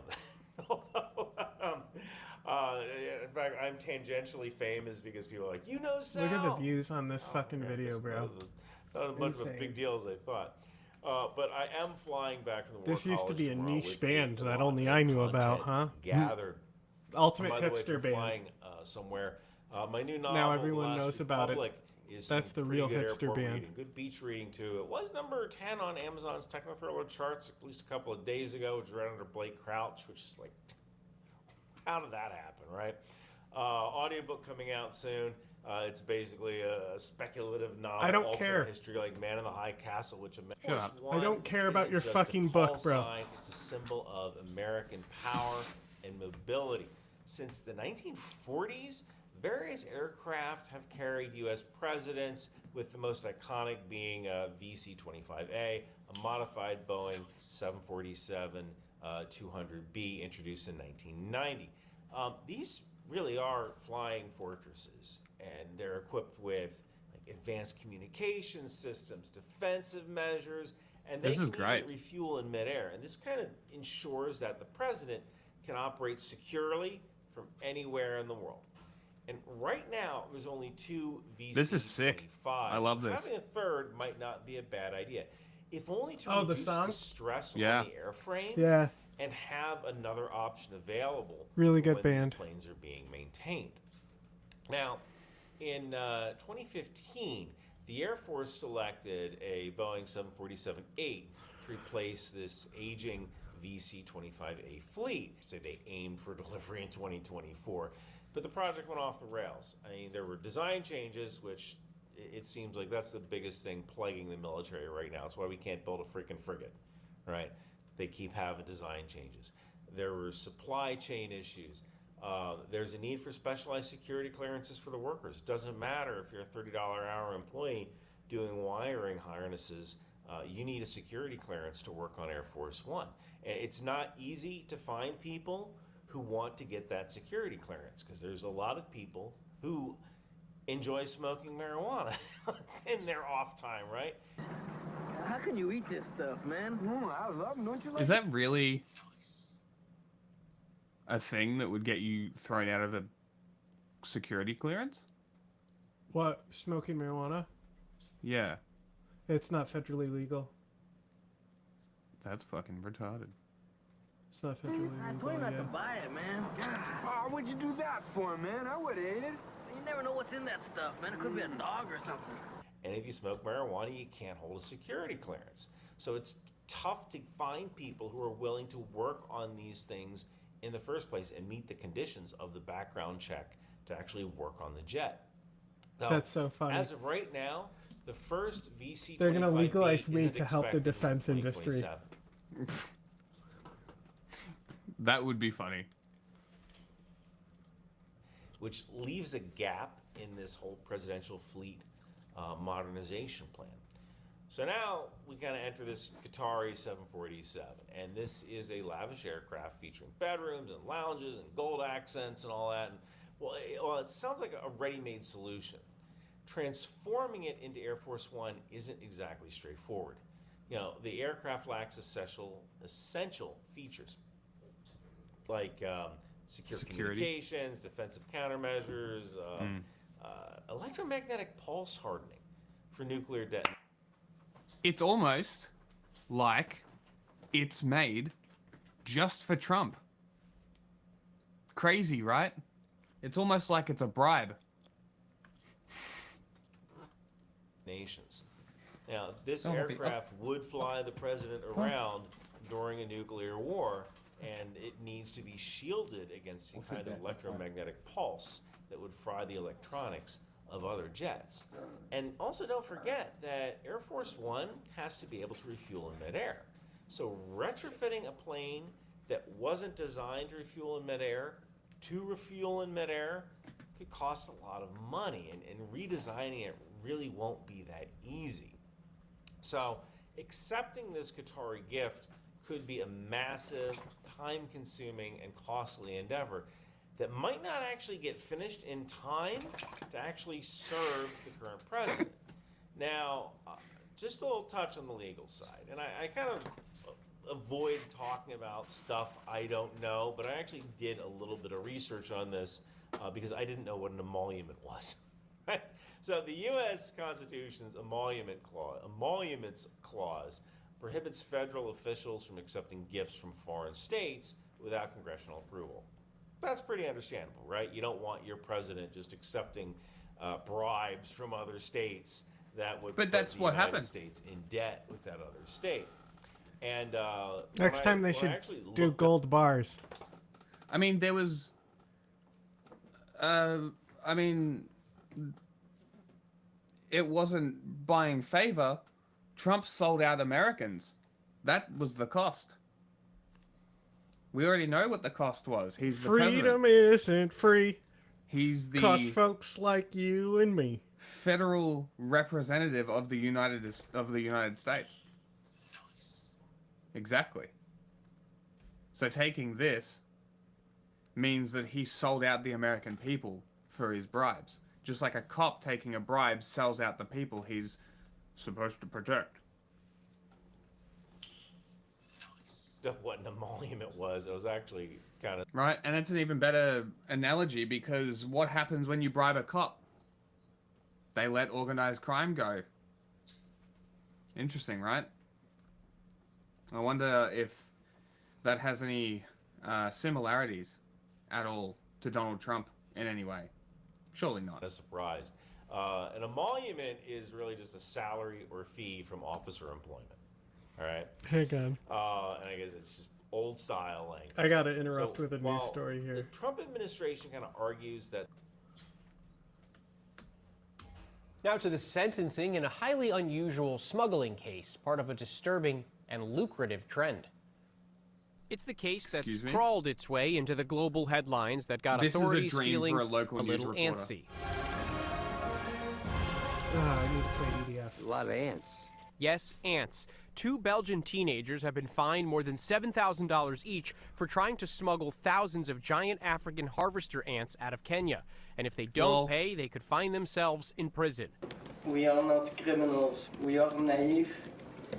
And I just want to go home. The 19-year-olds claim they were collecting the ants as a hobby, but authorities say the ants were actually destined for Europe and Asia, where hobbyists are willing to pay more than $200 for a single queen ant. Experts say these ants help aerate soil and spread seeds, playing a crucial role in the local ecosystem.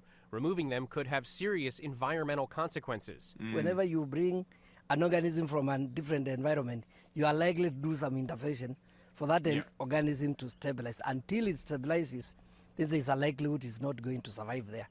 It's the latest in a string of bizarre smuggling busts. A man in China tried to smuggle more than 100 live snakes, stuffing them into his pants. 2 German nationals tried to smuggle more than 200 tarantulas out of Colombia. And just last week, this man was caught smuggling parakeets stuffed in his boots at the U.S.-Mexican border.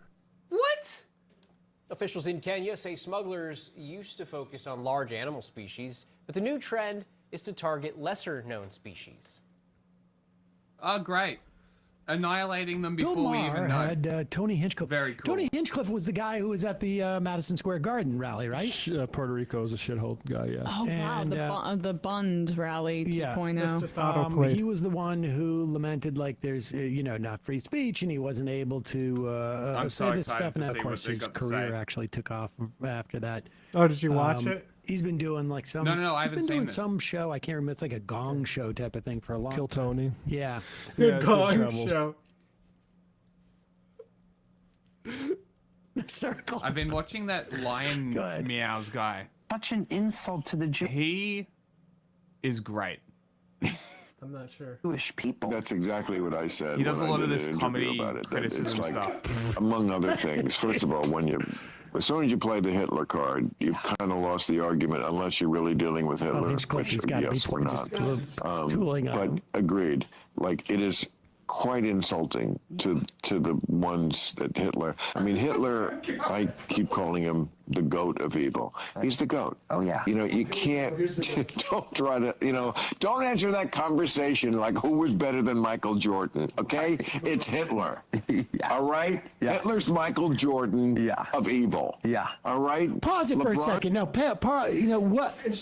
what's interesting is that Bill Maher is making an analogy. Now, do people think that Michael Jordan was Do you know about the... Larry David wrote a parody article about Bill Maher meeting with Donald Trump. Oh, no.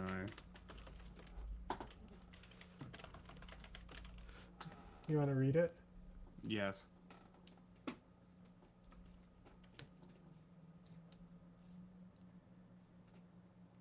Make the AI read it.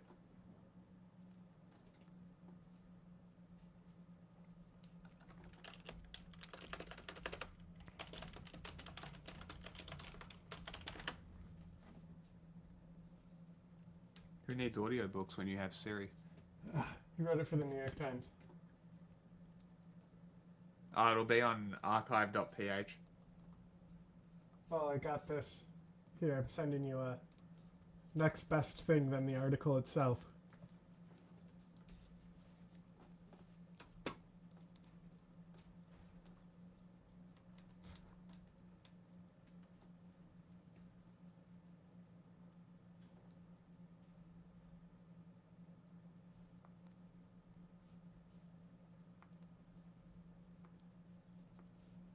So good at basketball that he was as evil as Hitler was evil?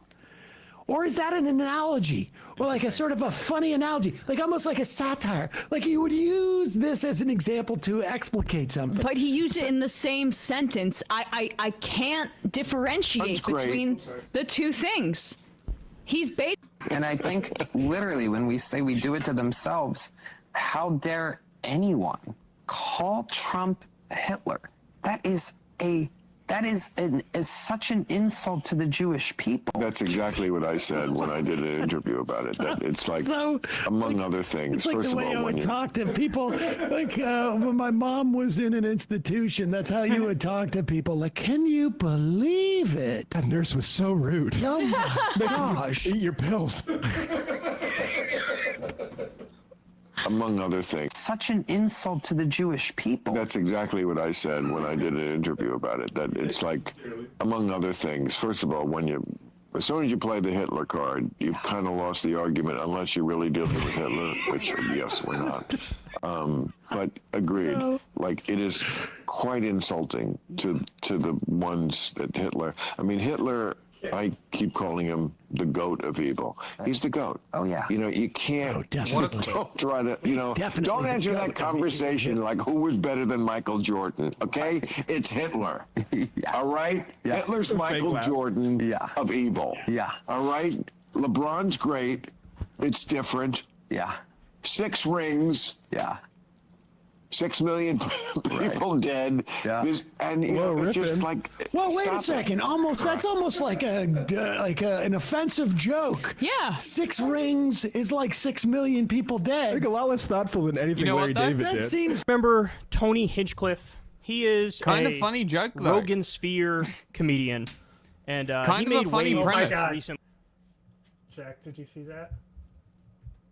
What a great video intro. This is how intros need to happen. So do you guys remember Tony Hinchcliffe? He is a Rogan Sphere comedian, and he made waves recently when he was at... Jesus, that's... Stinky's got her squish toy behind me, and it's making weird noises. Anyway, he was at Madison Square Garden, and he did the Trump rally, and he very famously made some jokes that got... some pretty big headlines. So he said something about there's a float. This is making me respect Kyle so much. He's sitting here playing tug with his dog while still reading the news and shit, you know? True. On a podcast, or they'll pretend like, me and Rogan and everybody in Austin's a bunch of Nazis and all. You just have to agree with everything they say, or you're not part of the club and all this crap. Like, that is absolutely true. Look, so I'm a guy. funny. I've been on Rogan Hold 5 or on. 6 times. It is absolutely true that they have this hermetically sealed right-wing bubble now. Funny. Where the only way that he's saying this, because he 100% has been watching these videos coming out from so many channels, calling him, his show, the Rogan Sphere, all of these people, calling them all out for degrading comedy, and I bet you it's digging at them. They don't talk about it very often. They rarely bring it up, but I tell you what, it's digging at them.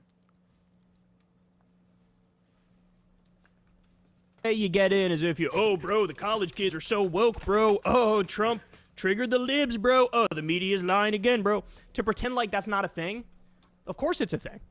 Of course it's a thing. God bless people like Anthony Jeselnik, who roast the shit out of the Rogan Sphere. Tim Heidecker.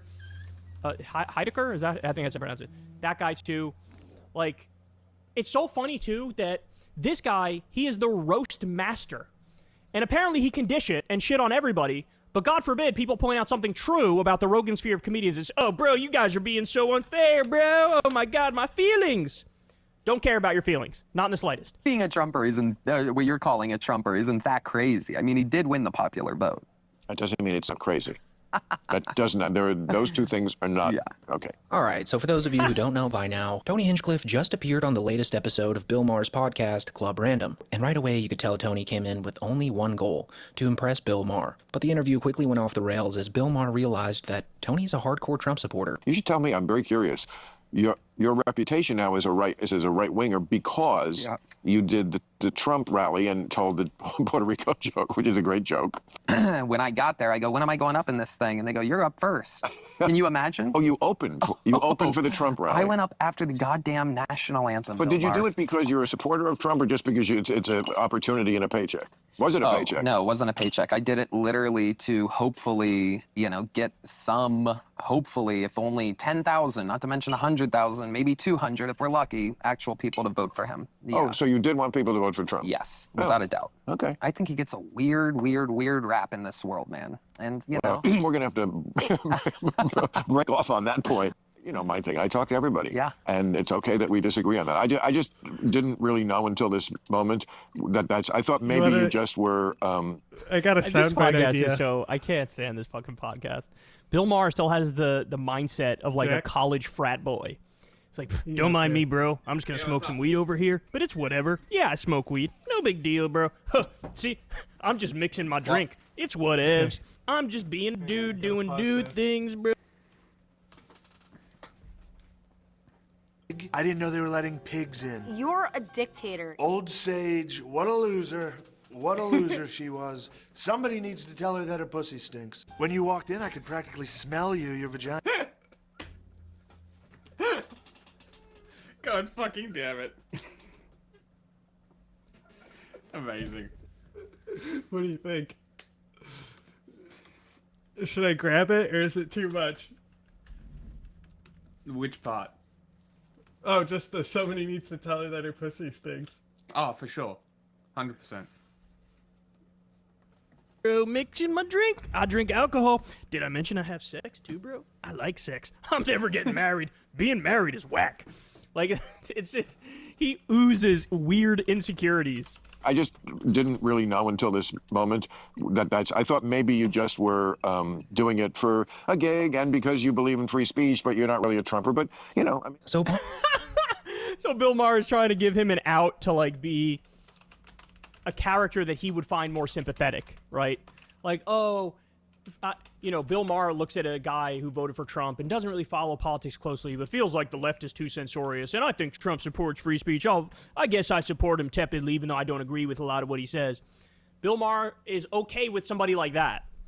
But if you're actually like a rah Trump guy, then he's like, ooh, right? And so he tried to give him an out, and Tony did not take the out, and he was like, yeah, I love Trump, and I voted for Trump. Realizing that Bill Maher isn't exactly vibing with his political worldview, and maybe even looking down on him for it, Tony Hinchcliffe suddenly goes into full-blown damage control mode. And in Tony's case, that means pulling out the wildest, most revisionist spin you could imagine. Because with a straight face, Tony tries to argue that he, Joe Rogan, and even Elon Musk are not far-right figures, which Bill Maher immediately shuts down. And this is the thing, because I would argue that we're more center than left or right.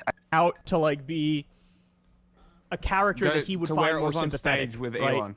Like, Bill Maher looks at a guy who voted for Trump and doesn't really follow politics closely, but feels like the left is too censorious, and I think Trump supports free speech. I guess I support him tepidly, even though I don't agree with. I have to edit this soundbite anyway. Okay. Pudding. It is we're at 6 hours, so this could be the last video. Send.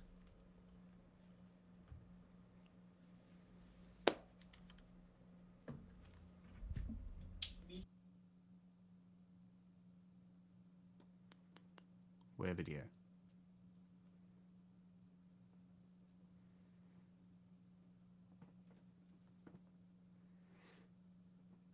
You gonna send it?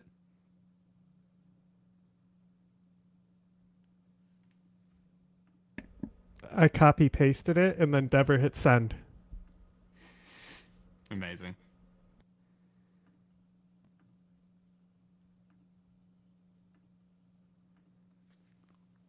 Hinchcliffe, he is a Rogan Sphere comedian, and he made waves recently when he was at Jesus, that's Stinky's got her squish toy behind me from podcast. Bill Maher still has the mindset of like a college and told to impress Bill Maher, but the interview quickly went off the rail. Thing, goddamn. Was it a paycheck? No, it wasn't. If only. Yeah. Oh, so you did want people. And yeah. I thought maybe. Bill, bro, I'm just mixing my drink of like a college frat boy. No, being a dude doing dude things. I'm never getting married. Being married is whack.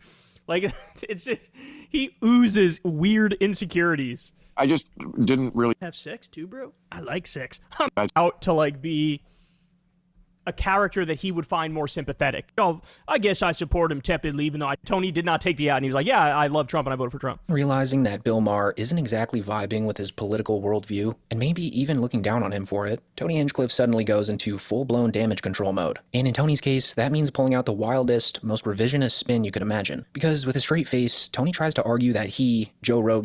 Okay. It's funny because that's not Elon Musk.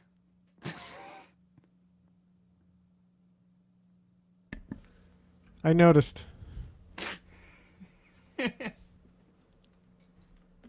even Elon Musk are not far-right figures, which Bill Maher immediately shuts down. And this is the thing, because I would argue that we're more center than left or right. I think you'd probably be shocked to know how Elon at least said from my AFD perspective. was a centrist party.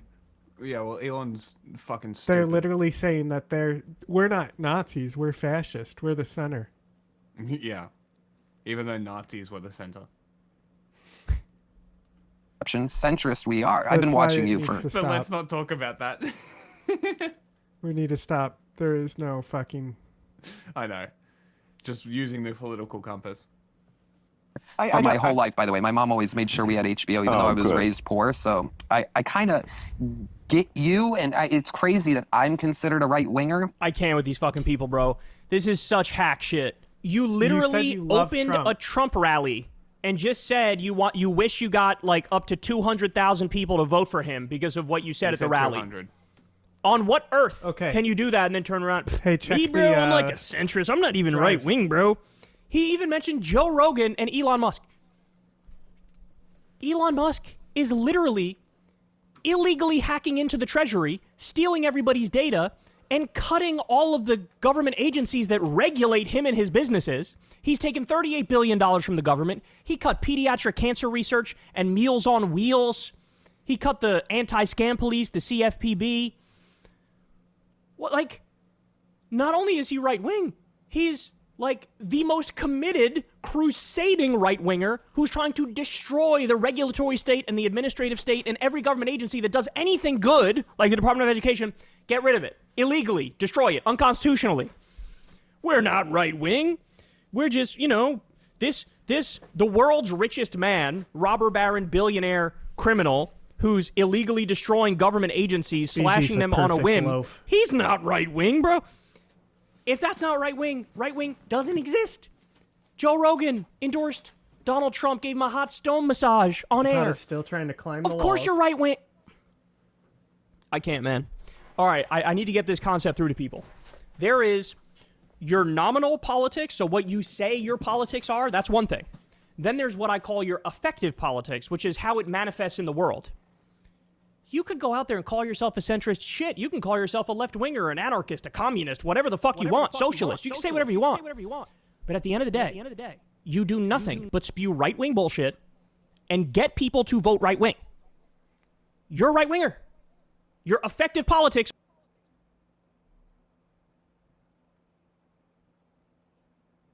are right-wing politics. I hate this fucking... Me, bro? I'm just a... Yeah, I support Adolf. Who doesn't support Adolf? But, like, I support him really, like, centristy, That's what I'm saying, bro. That Rogan is, or that Elon is, and these people... anybody, I'm sorry, but anybody who is a Trumper, it's a different mindset that, he'd have to be extremely different to get me over there. Right. And he knows that. I mean, a lot of this stuff is just way too insane and too far out. So as you just saw here, Bill Maher did not let that nonsense go unchecked. And that's where the tone of the whole conversation changes. Because you see, Tony thought Maher was going to embrace him. He thought they were going to fist bump over hating cancel culture and ride off into the sunset as edgy truth tellers. But instead, Maher drew a line with Tony, basically saying, you can be a Trump guy, that's fine, but don't sit here and act like that isn't what you are. Okay, but... being a Trumper isn't... what you're calling a Trumper isn't that crazy. Yes, it is. Yes, it is. Yes, it is. Yes, it is. Yes, it is. Yes, it is. The people who support Trump are either out-and-out fascists or they just like his vibes and overlook the fascism. Both of those things are not acceptable at this point in time. We're talking about a guy who killed an increase in overtime pay for millions of people. he killed the $15 minimum wage for federal contractors that Biden put in place. He opposed the PRO Act. He opposed a minimum wage increase. He destroyed the NLRB with anti-union assholes who are going to destroy working people in this country. Like I said, they destroyed the CFPB. He outsourced 200,000 jobs in his first term. He killed 115,000 factory jobs in his second term by freezing funding for the IRA, the Inflation Reduction Act. His tax bill raises taxes.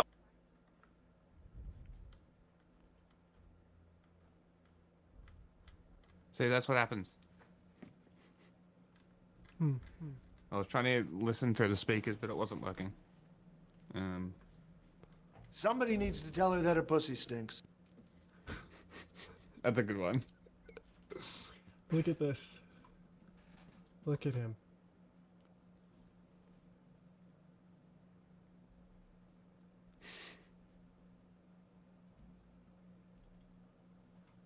Actually, hold on. This might work. You could just bump him right out of a I throw bread knickers pan. into the oven. Get her crushed! Right. That's what it was. I was like, what the fuck is nickels? Isn't he beautiful? Loaf. Why his ears do that? Those Somebody ears are in needs to nap tell her mode. that her pussy stinks. They put their ears in nap mode Oh, do when they? they're actually asleep. Ah. They can, a lot of prey animals can sleep with their eyes open. Interesting. So they kind of have a stasis mode where they shut their brains off.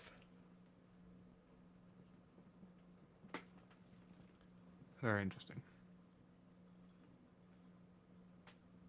But you'll almost never see On the bottom, Zapata with his 95%? ears his ears are almost always deployed if he's out. He'll Oh, only really? put his ears in nap mode if he's hidden. Interesting. He's too anti. Yeah, he's scared of everything. And cuts them for billionaires. Like, we can't fucking play this game anymore, bro. There is no more this. Yeah, bro. It's not that crazy, bro. The guy tried to steal the 2020 election. He tried to overturn. He did the fake elector slates. He was charged with 91 crimes. On what planet can... Did he get Bro, charged? It's like not a big deal, bro. It's not that crazy. Is he guilty? To support the guy Is he who, in his jail? first term, 2.3 million he people president? lost their health insurance? Yeah, it actually is.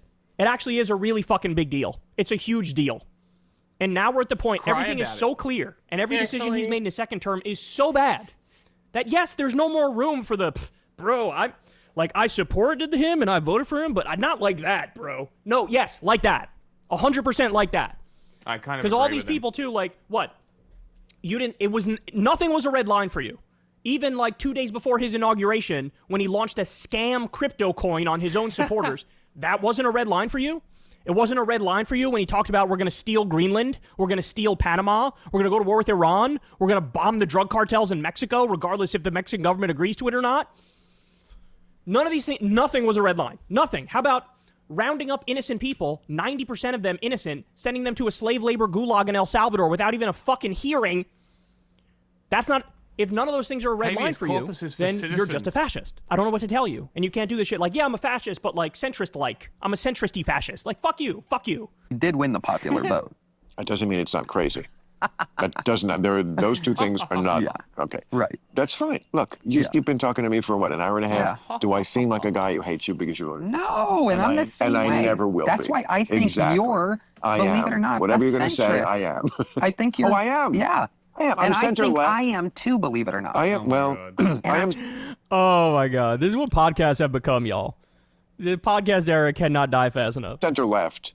To me, a Trumper is far right. There are old school Republicans. They are hiding right now, but they do exist. That's center right.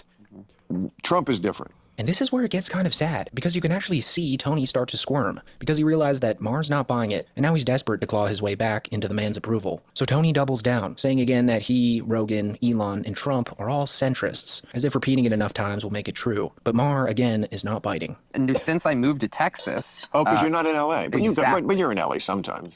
Sometimes. But what I've learned is that, especially after the rally election debacle and everything, is that the farther left, even though they don't make it their identity or maybe talk about it on stage or whatever, the farther left people, comedians really, you know, they'll just talk shit on a podcast or they'll pretend. Your whole thing is talking shit. You're the roast comedy guy. And now all of a sudden talking shit is bad when it's a left-wing comedian who does it? God, I can't stand these people. Oh, I cannot stand these people.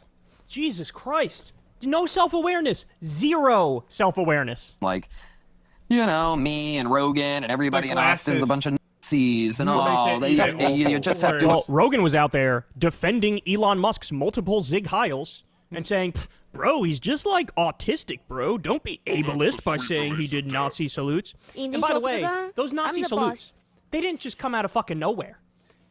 Elon is a guy who had been replying to actual Nazis on Twitter, saying to them, you have told the actual truth. There's been tremendous evidence for a long time. The dude is a flat-out eugenicist. He was raised in apartheid South Africa. To him, it's like, yeah, that was based. With the Nazis. So, but of course, Rogan has to fucking cover for his billionaire asshole buddies, you know, horrifying politics. What? And so he ended up humiliating himself trying to do it. But now you get angry when people say you're Nazis. Like well, maybe don't defend the guy fucking Zig Heiling on stage multiple times. Oh my God. Agree with everything they say, or you're not. Like you literally wouldn't be able to tell. I'm with the Nazis. How about that? Like, great. I don't even remember what the original is, but I can Nazi here. See, everything's too quiet now. It used to be loud. It's like they all got quieter. I don't know how to control the sound. I don't think there is an option. The only way has been to blow them out. Yeah. I love Hitler. See? See how blown out that was? I forgot we had that one. It literally sounds like a robot saying it. That's fucking hysterical. That's great. I love Hitler. I'm going to use that one so much more. I mean, I really don't know which of these Nazis to support. They're both pretty good options. This is our Nazi page. See, the drag ones are so quiet, though. Yeah. They're, like, original ones. I'd rather be a social justice warrior than a piece of fucking shit. Yeah, because I remastered You almost call me whatever the everything. fuck you want. At this point, I don't give a shit. Long on chili sauce. You know John Cena follows us? You should follow us too. Nobody's watching. I know. Nobody's watched this whole time. Not part of the club and all this. It is an off-day stream. Nobody watched yesterday either. Crap. Meanwhile, again, Reposted to YouTube. it's like we're all pot-smoking, pro-choice. If you're going to call us far-right crazy people, you have to realize we're all formerly registered Democrat voters, and so is Rogan, and so is Elon, and so is... Post-racial fascist. It's called being a grifter. As Dreg said. Trump. Keyword. Former. Former. Not current. You just said how much you love Trump. Everything Trump is doing is flat out fascist and a robber baron coup. But I used to think this, and this, and I used to... Formaldehyde face. You're just a fucking Republican fascist who also likes to smoke weed and thinks abortion is okay. Whoop-de-frickin-do. Congratulations. stupid or are you think you're deaf? special for that reason? You think that makes... Oh, therefore, all my horrible opinions get a pass. No, fuck off. All these people are famously old Democrats. Okay, but that's not where we are now. They're not Democrats now. And I understand why the Democratic Party gives them the heebie-jeebies. Bill Maher has, like, the kid gloves on for this guy. It's kind of funny. That's different than being all in on Trump, which they are. Then Bill goes on to clown Tony a little. He points out that he actually got a sit-down dinner with Trump, while Tony, the guy who opened for Trump at a rally, didn't even get a handshake. Yeah, because Maher also is a cuck. he's doing this thing now where he's like, who, me, bro? I'm just a centrist. I just like having reasonable conversations, bro. Like, you're never going to get me to stop talking to people, bro. We got to stop hating each other, bro. But you know that's bullshit, because Maher hates people to his left. Maher shits on what he thinks are the far left all the time. So he's fine sitting down with Trump. He's fine having a drink with Trump with shits and giggles and chuckles that they have. Poggers. But would Bill Maher sit down with somebody to his left who's a critic of his? No. He famously doesn't even allow anybody who made it on the internet, he doesn't allow them onto his show because he looks down on them. So I'm all about conversations unless it's conversations with people to my left. The idea of like, you can't criticize that I visited the White House and ran cover for the Trump regime. Of course we fucking can. Because it's bullshit. The idea of I talk to anybody is such bullshit. Is Maher running to have a conversation with a serial killer or a child rapist or a Muslim fundamentalist or a Stalin-defending communist tanky or some former friend of his who betrayed him and stole money from him and stole his girlfriend or a violent paranoid schizophrenic or a cult leader? There's a million people you wouldn't fucking talk to, but you do talk to Trump. And the reason you talk to Trump, because you actually do kind of agree with him on some stuff. Constitutionally incapable of not Don't you, Shut the Bill? fuck up. You're like, oh, the wokesters are so bad, bro. The pro-Palestine people actually love terrorists and love Hamas, bro. So he like tries to trains. downplay his power level of, is like, oh, I don't support Trump. But you functionally helped him. They played you like a fucking fiddle dog when you went there and you helped them so that they could turn around and go, even liberal Bill Maher says that Trump is okay, bro.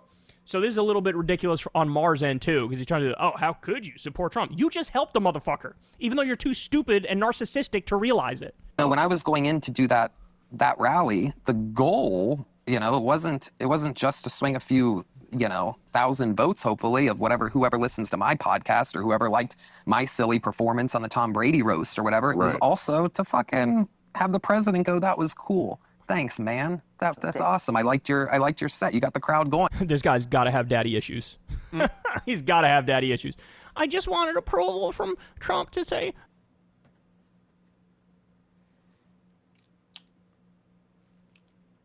You know what's funny?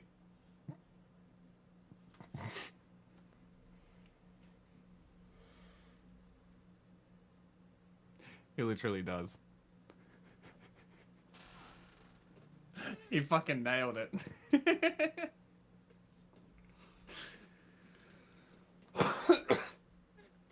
Granted, I don't know how much of an issue it is, but it could be a coping mechanism, and that's why he jokes about it so much. But he talks about it quite liberally. He was raised by his single mum, and his dad lived down the fucking road from him or some shit. Tony? Yeah. I don't know much about him.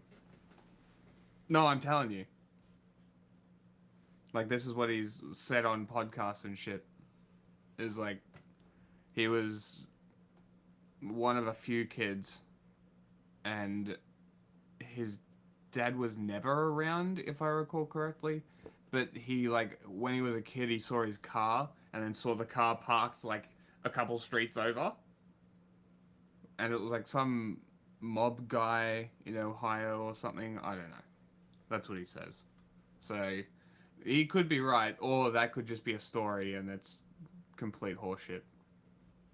Who knows? But if the stories are to be believed, then yes, Kyle is 100% correct. Hey, man, that was really cool, man.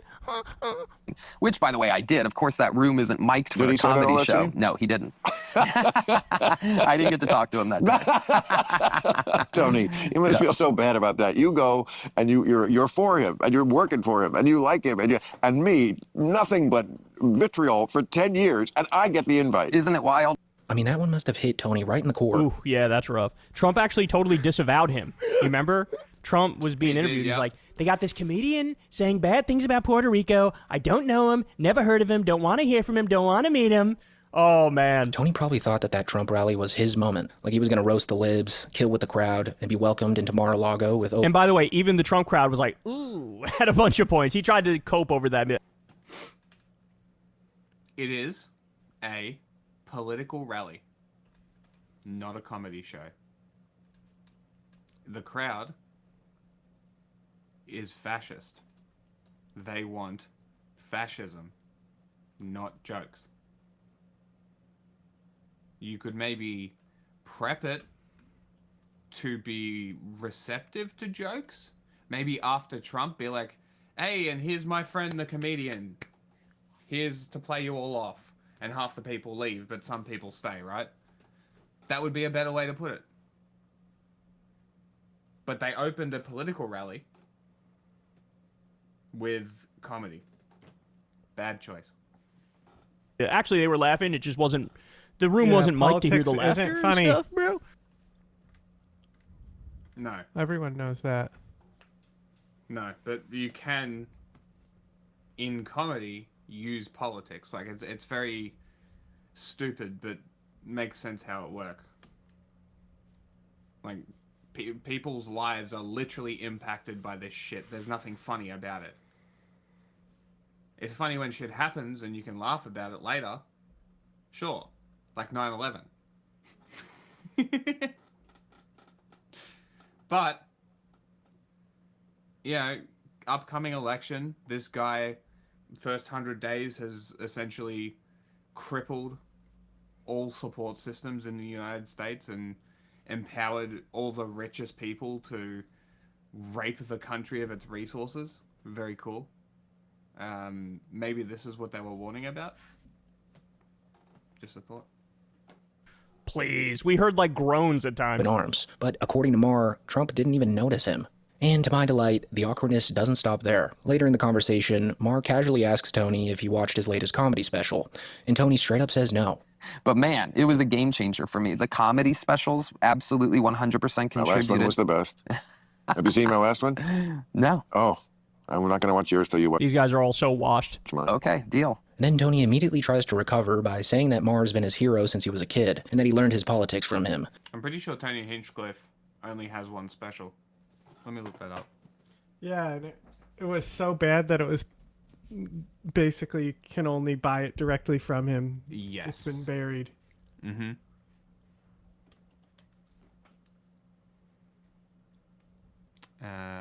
Yes, it was a single one. And I believe Joe Rogan only has a couple as well.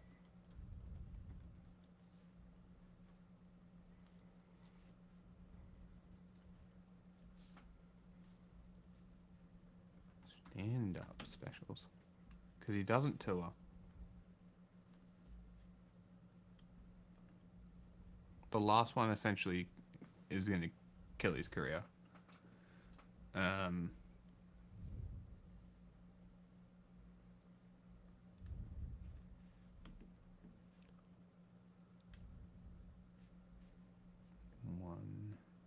two, three. Liberal. Four specials from Rogan.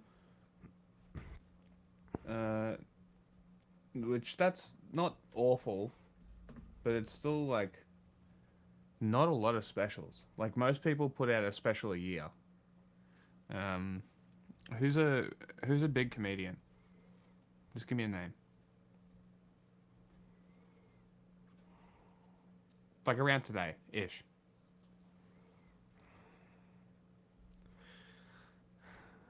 Lot to help you. You're the guy. It's know. like, hey, Jack, give me a terrorist. I'm blanking. Give me a terrorist. Give me a terrorist. Funny guys with Khalid Sheikh Mohammed. Not a terrorist. What? What? Khalid Sheikh Mohammed is absolutely a terrorist. Comedy. Thinking of Abu Zubaydah? No, I was just joking. He's also a terrorist. He tried to kill the Pope. He's just wrongfully imprisoned.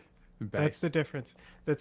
Like I said, we want to talk about this guy with the MS-13 tattoos on his fingers and stuff, right? Maybe if y'all stuck up for Abu Zubaydah, we wouldn't have gotten here. Maybe. Okay? Because you can do the he's a wife beater, he's this, he's that. Abu Zubaydah tried to kill the Pope. I would say that's Charge him with a crime. They can't because they have no evidence. Because they tortured him? Yeah, right. He's going to get off regardless. They can't. Get off. They're never letting them out. No, of course. Okay. Louis C.K. has 5, 10, 15, 20 specials. There you go. Let's see. What about anyone who's a podcast guy right now? Podcast like, guy. Okay. Tom Segura. Segura has heaps, actually. Because he does Netflix stuff? No, he's been doing specials for ages. Who's the annoying guy who doesn't listen to his guests and keeps Bert? pushing drugs on him? Just take this nicotine, man. Schultz. Andrew Schultz, yeah. How many he got? Okay, so Tom has only been active since 2014. He has 5 specials as well as 2 albums. So 7. And he's been active for... Okay, through COVID, didn't do much. Hasn't had one since the last one, which was 23.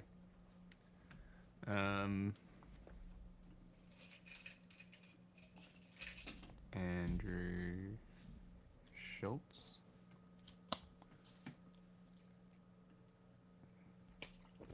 Comedy specials. Schultz has 4. And they're all terrible. Yeah, they're not very funny. Honestly, I don't find them very funny. Who else?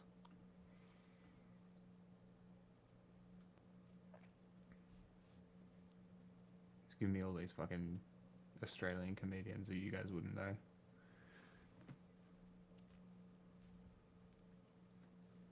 Bill Burr. Perfect.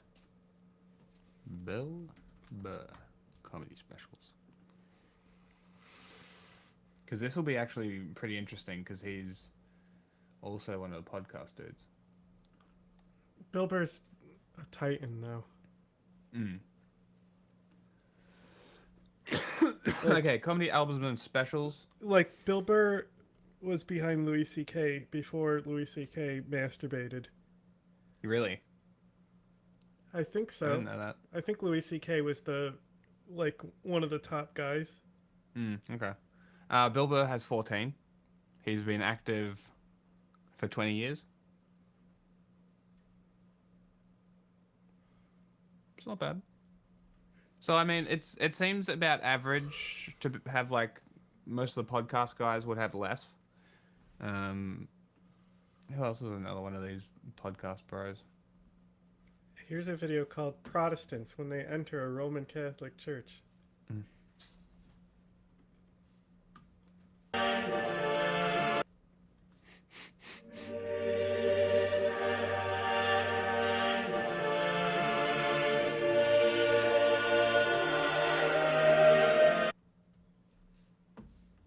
That's it. Theo Von comedy specials. I don't think I've seen one.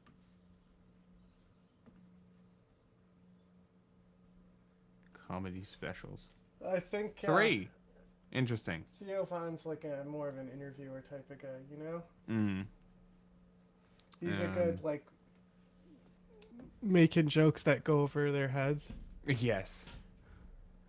Like, he says one with Joe Rogan that's so funny. There's so many with Joe that go right over his head. All right. Dunsky. What? Who are we talking about? What's his name?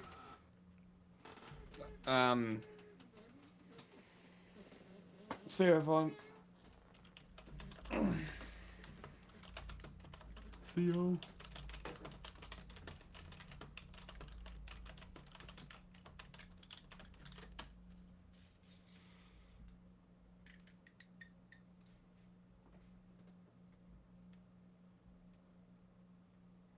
No, this is just a compilation. I was looking for a written list. You know? What are you looking at? Just like jokes that go over Joe Rogan's head. Ah, okay. But it just came back with a compilation. Well, that'll work.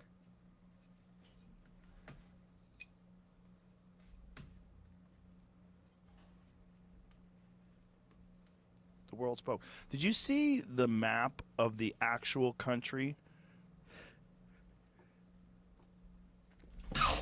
That's you. Like how many places seen it actually before. voted red? Oh, no. I don't know if I saw that or not. It's struggling to pay for bills and groceries. Talk to anybody who's trying to buy a car. The economy is bananas right now. It's sketchy, very sketchy. And a lot of it is... People are robbing each other on Facebook Marketplace. A lot of it is recovering from COVID, I'm sure. There's probably a lot of blowback. But if you're queer or non-binary... This is the one. Now you're in a protected group. My buddy's queer, actually. Nice. What does he have to do to be queer? Nothing. He's cool. He doesn't... No. Yeah, he didn't not that send you one. an email update or whatever. He's just... Did he update his Twitter pronouns? No, he's just like a... Sleep. The night of the election, I could not sleep. I got home, I was wired. Did you jerk off or not that night? No, I just sat in front of the TV. I was watching professional pool. It's really interesting. He used to keep his notes in his hat. Oh, that was a good move. Pretty They had cool. big-ass hats back then. That head wallet, baby. He had That's that a bitch good on him. move. That's yeah. a good move. It's like Especially credit cards behind your phone. Piss themselves. I know guys who've shit themselves in the UFC. Uh-uh. Multiple guys, yeah. It breaks my heart. I believe Tim Sylvia shit himself. In Libya, when we took down Libya and the rebels killed Gaddafi on television, did you ever see that? I didn't know. It's one of the most terrifying What channel videos. was it on? But Libya became, for a while, give them the minimal amount of food and water. They work in Amazing. horrific conditions, and they live in complete abject poverty. But they're treated better than the people in Gaza, though. Perhaps. Well, they're all getting poisoned. They're all getting poisoned, pulling that cobalt out of the ground. Yeah, but still, they're getting lunch, I bet. Not a good lunch, I would imagine. Either way, yeah, paid for them being there. So Who gets paid? The private prison. There's contracts with the state. Like it's like a summer camp or something kind Well, of I thing? don't know who gives the contracts, but no. None of those were the thing. He makes a pun at Joe Rogan, and Joe Rogan doesn't even blink on it. No, because he takes himself so seriously. That's why he's not funny.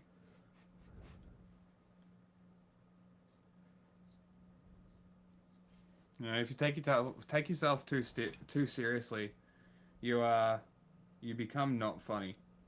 That's why I'm fucking hilarious.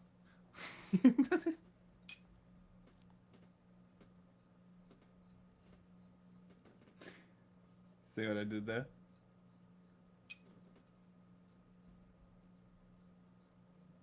Sterling. I think we're done. He says, I need to find this first. Okay.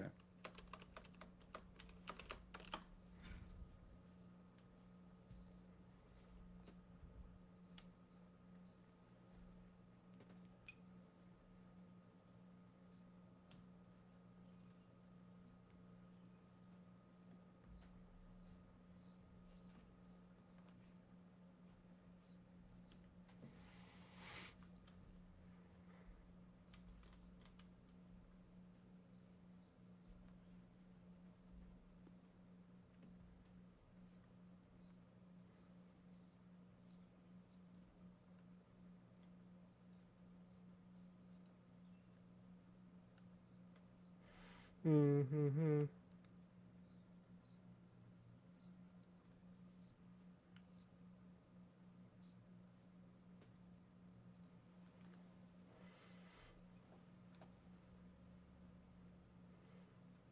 He says something. Like, I think they call him something. The ferret is the limousine of rats. That's such a good one. That is good.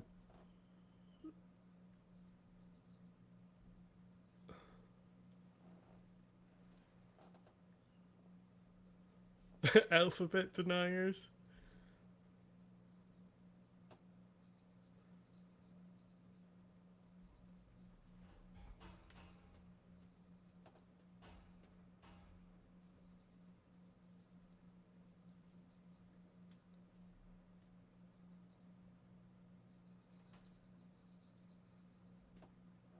It's like, I think they call him fascist or something.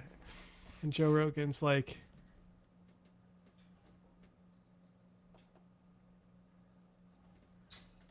What, he starts talking about how they're not fascist? no, that's not what it is. It's a different thing. Then Theo just looks so defeated that he didn't get the pun. I would too. Especially if Joe Rogan's supposed to be a comedian. Be funny.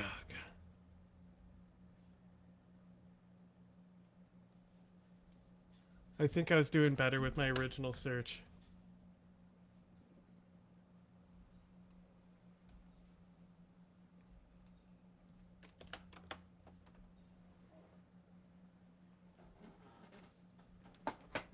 Let me just look on YouTube. That's probably what I'm doing wrong.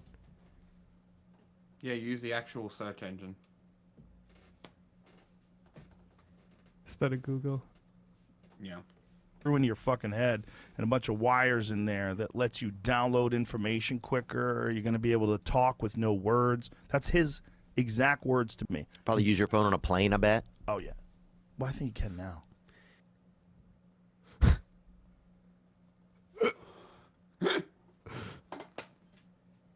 God damn it.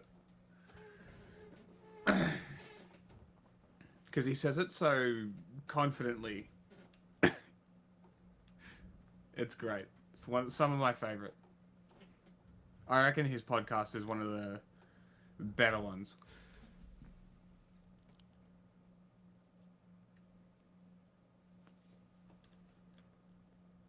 I'm drinking like Monster energy drinks sometimes, which are piss magnets. Yeah.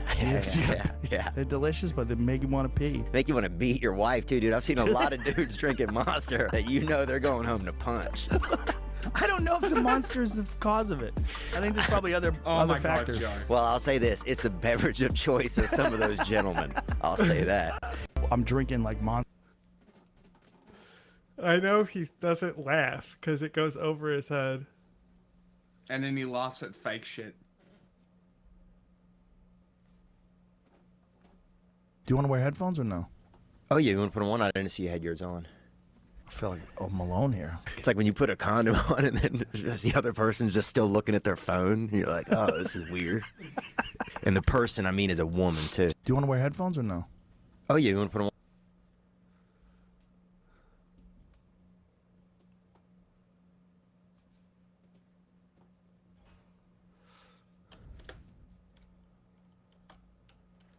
Theophan. I'm just going to put Theophan over Which Rogan's one is head. it? Jesus Christ. I can't find it, bro.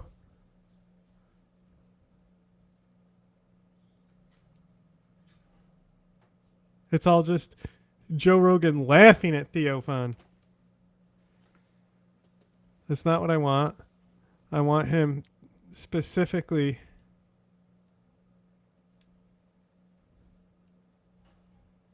talking over him, where he doesn't even like listen to what Theo's saying.